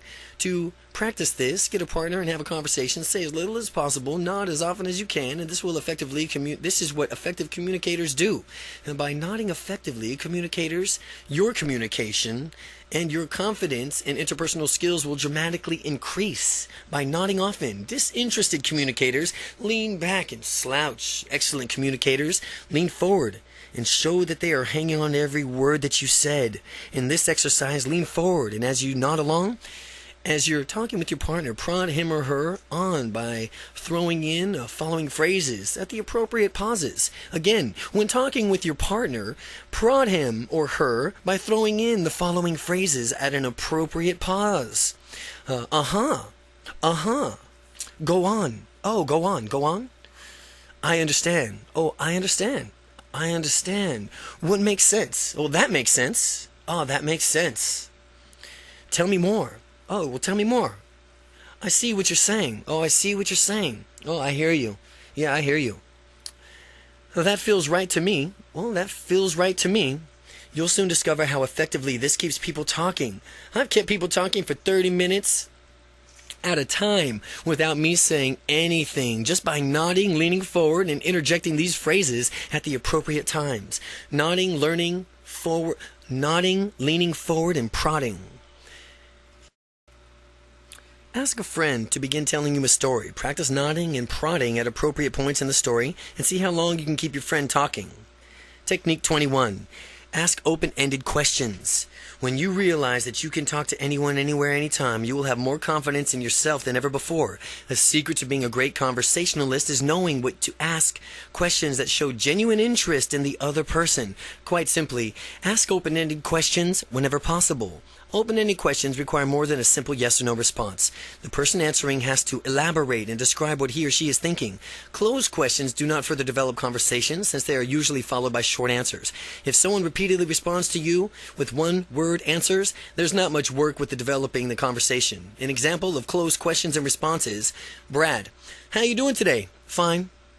An example of open-ended question response is: if anything were possible, what would you most like to do right now? Well, I have a passion of sailing. I would love to be sailing in my boat around the world with my friends. I've been sailing before and I love it. I can't wait to go again. So you can see how asking an open-ended question and a closed question elicits entirely different responses. Now, as you ask these open-ended questions, be sure to listen intently to what the person is saying. While you are listening to someone, use the other methods taught to you in this book to develop an even greater rapport. You can nod and lean forward, parrot the person's words back to him or her, use nonverbal matching and mirroring and using trigger words. Doing all this at once, you might be cumbersome at first, but therefore practicing each skill individually, and then when you've mastered them all, begin to combine them for an even better rapport with others. Ask open-ended questions. Engage a friend in a conversation. Ask open-ended questions and see how long that you can keep the conversation going. Chapter 14, Your Confident Future. Whatever we expect with confidence becomes our self-fulfilling prophecy. Brian Tracy. This chapter contains a few final pieces of advice to get you on your way, and once you've started, make sure you don't stop. Build your community. As your confidence grows, others will notice the change within you and perhaps behave differently than before, and that's normal. They are used to you acting in a particular way, and then when you behave differently, they may not have a pattern for interacting with you anymore. They will adapt to your newfound confidence and develop an affinity for it. When I first began breaking out of my shell, I was concerned about how others would treat me, and much to my delight, they seemed to enjoy being around me a little bit more thoroughly as a direct result of my increased confidence. Family and friends. Enlist the support of your family and friends to help you on your confidence journey. When they are behaving in a confident manner, they can compliment you and reinforce your behavior. Tell them that you would appreciate their support as you do these confident exercises. Similarly, if they catch you falling into an old shy habit, they can politely point it out for you, which means that you can immediately correct that behavior. Some people may have a negative reflection to your enhanced confidence and zest for life, and they are not genuine friends. Your genuine friends want the best for you, and anything less means that you're not a true friend. And if someone tries to criticize your increased confidence, view this as an opportunity to test your confidence and let that criticism bounce right off you without even making an impact. Learning unstoppable confidence with others is, in addition, I recommend meeting regularly with others, like-minded people, to teach unstoppable confidence to others, to increase your own confidence. Let this book serve as a guide. It will help your group does confident exercises with each other. Getting together with other people can be an incredible, powerful way to ratchet up your confidence. You can support each other on the journey to a greater success. And when you get together with confidence, you can talk about situations that when you were confident and other situations where you need more confidence. Others may have insights that haven't occurred to you yet, and you might be able to help them likewise. Meet with people on a regular basis. Once a month maybe would be great. Harness the power of synergy. That is the concept of the whole greater than the sum of parts. In the case of this confidence group, the entire group's intelligence exceeds that of each individual's intelligence summed up. The whole group would become each member would become as intelligent as all of the intelligence summed up. Take action now. Your power lies in the present. That means you need not cast off procrastination and do it now, whatever it may be. I cannot emphasize this point strongly enough. Dismiss. It can wait until later mentality right now. The sooner you adopt the do it now attitude, the do it now attitude, the sooner you will create a better relationship, more fun in life, to fulfill your dreams. The reason doing this as soon as you can possibly is easier than procrastinating is because of the psychic weight of the things that are put off. If you typically procrastinate on something, you may not think to yourself, I should be doing that instead of this. Then you might talk to yourself and doing it later. Meanwhile, the leisure activity, which you were supposed to be enjoying, is now consequently ruined because your mind is preoccupied with what you should be doing. That is why we do it now mentality is so powerful. It's really much easier to set up and finish tasks than it is to free from your obligations. Enjoy yourself in your favorite leisure activities. The greater equalizer among us is that in each and every day, we all have the same 24 hours to invest. Everyone, rich or poor, 24 hours, here we go. Most people don't think of their time as an investment. But once you spent today's 24 hours, you can never get them back, ever. People endlessly hang out wasting time without realizing that it is time that is never to be recaptured. I'm all for leisure and spending quality time with friends and loved ones. My main objective is towards people who are acting without purpose, or rather being inactive without purpose. If people consciously choose how they spend their time, that is fine. To maximize your use of time, survey your life. Find out what wastes your time and eliminate it so you can spend more time doing what you thoroughly enjoy. If something is unbearable to you, hire someone else to do it. Or perhaps trade responsibilities with a friend, partner, or a spouse. It all comes down to this simple message. Do more of what you like and less of what you don't. The following is an exercise to discover how to invest your time. When you finish it, the result might surprise you. Go through the results and eliminate your time wasters. Maximize doing what you love, and you'll find yourself being more efficient in the following weeks. Since you will know what tasks consume large chunks of your time, what tasks can be delegated? Number 1, for an entire week, write down what you are doing every half hour. Number 2, after the end of the week, notice how you spend most of your time and what you're doing. Number 3, ask yourself how easily you can eliminate time-wasting activities. Number 4, ask yourself what you can invest more time on in your activities that will lead you closer to your goals. And finally, schedule your next week according to what you've discovered. And as you continue to use your time ever more wisely and productively, notice that this increases your confidence. The more actions you take, the more dreams come true, the more motivated you'll feel and do and achieve even more. The proper fruit of knowledge is action. Action. Take action. Reap the full benefits of your knowledge. Stay on track with your confidence and practice a calendar. One method to stay on track as you develop your ability to be confident is a confident practicing calendar. You can take an extraordinary calendar and schedule which confident exercises you will do on a particular day. You can also set up milestones that you expect to achieve that journey towards unstoppable confidence and compare your progress against them. One day you could practice speaking confidently. The next day exercise you'll be walking confidently. The following day exercise gesturing confidently. Going through this book, pick out your favorite exercise and put them down on the calendar. Create your calendar and match your personality. You'll know what will work best for you. Positive reinforcement is a great motivator. There I recommend you that you praise yourself when you find that you're behaving confidently. Although you may not think it's a bit corny, I know I did at first, but I found that following reinforcement method really worked. And when I found myself behaving in a way I wanted and I gave myself small applause, a pat myself on the back, or a self-hug, many people deny themselves their due credit, even when they perform extraordinarily. Give yourself credit by consciously reinforcing your positive behavior. After all, who's the only person you are guaranteed to be with 24 hours a day for the rest of your life? You are, of course. Treat yourself well. Discover how your unconscious mind responds. As you treat yourself better, you'll discover how you're able to access parts of your memory that you hadn't before. You're able to visualize better. Your negative internal dialogue will disappear. Many people do not treat themselves very well. They have a nagging internal dialogue making their lives miserable. They think that people are out to get them. People are causes in their lives, not effects. Disempowered people let things happen to them. Empowered people make things. When people take complete responsibility for their own lives, they become empowered. They realize that they always have a choice. They can act out consciously decisions instead of blaming others and playing a victim role. They can realize that they always will have a choice. They can act out conscious decisions. When you're empowered and acting out of a choice, celebrate your accomplishments by rewarding yourself.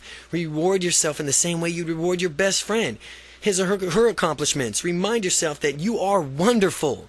Sometimes people don't celebrate their accomplishments. They stall or wait for others to do it. Or maybe they wanted permission to celebrate or what they did.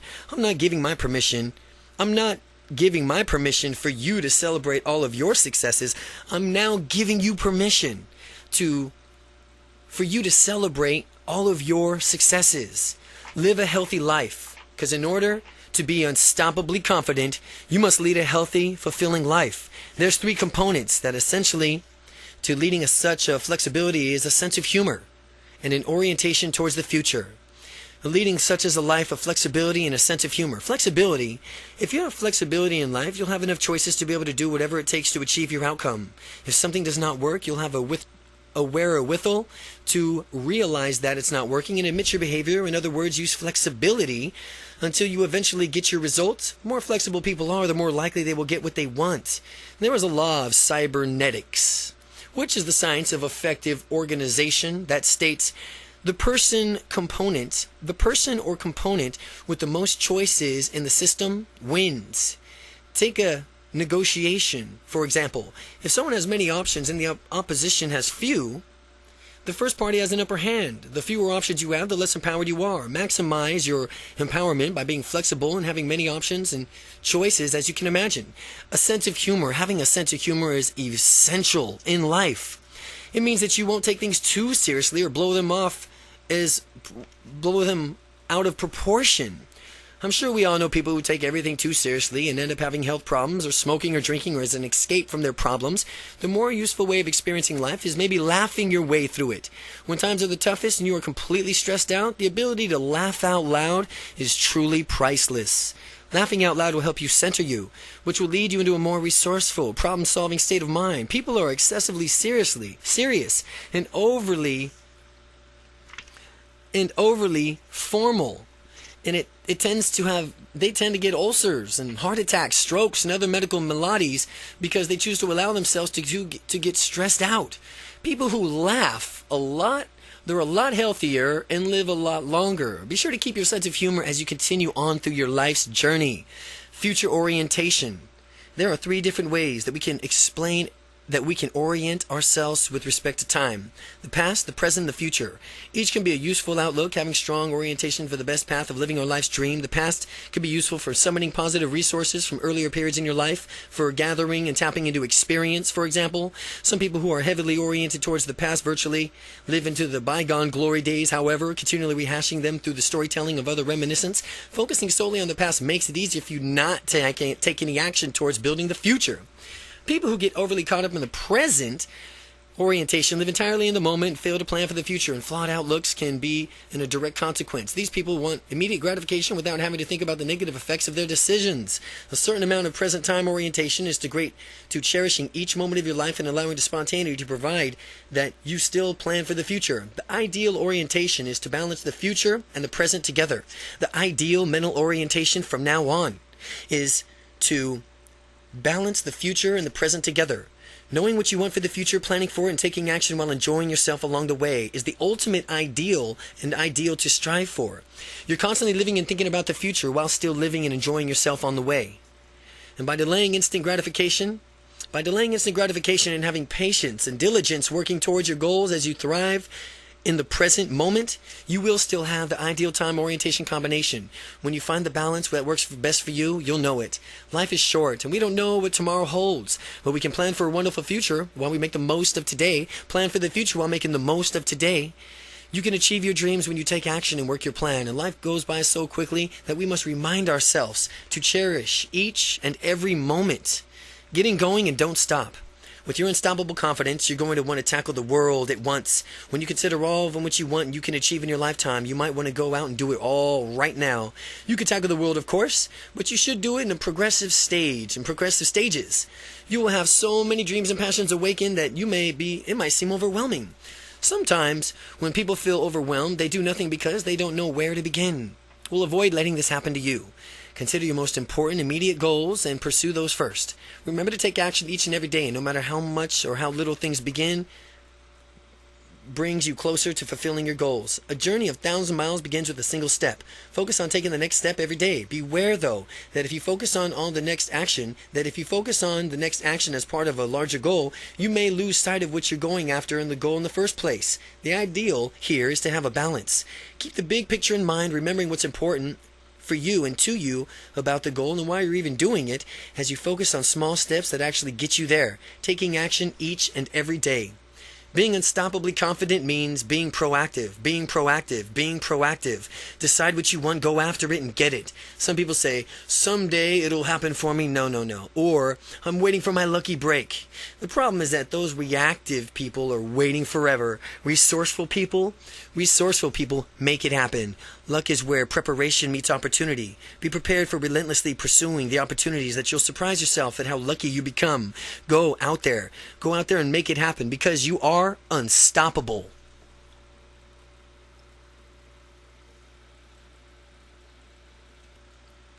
Appendix. Qualities to alter your experience and your beliefs. You can work on altering your experiences by focusing on the following qualities. Visual qualities is color.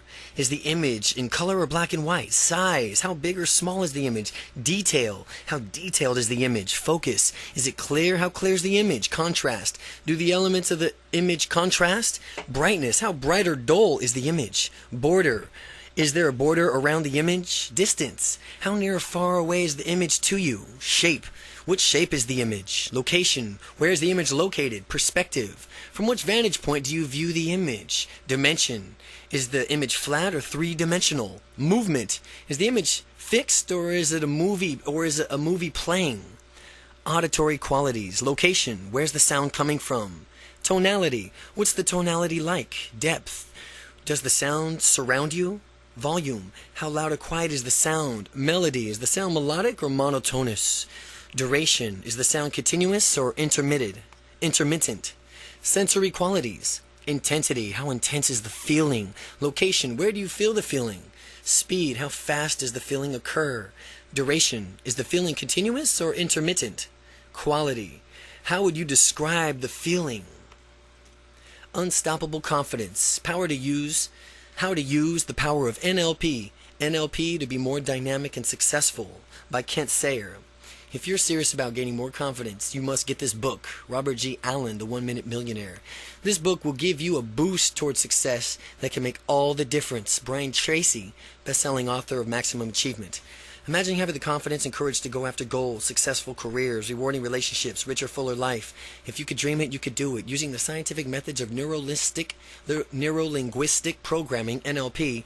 Through N.L.P., author Kent Sayer transformed himself from a plainly shy introvert into one of the nation's most dynamic N.L.P. trainers. He's taught thousands how to break out of their shells and go after their dreams. Now, with this proven system, you too can harness the power of N.L.P. to blast out of your comfort zone, shatter your limiting beliefs, and boost your confidence instantly. The step-by-step program for a ready-to-use tool, verbal, nonverbal techniques, and practical thinking exercises will redirect your mind towards your goals. You'll be amazed how easy it is to interact with others, embrace opportunities, and enjoy social events, activities, and work functions. Unstoppable confidence.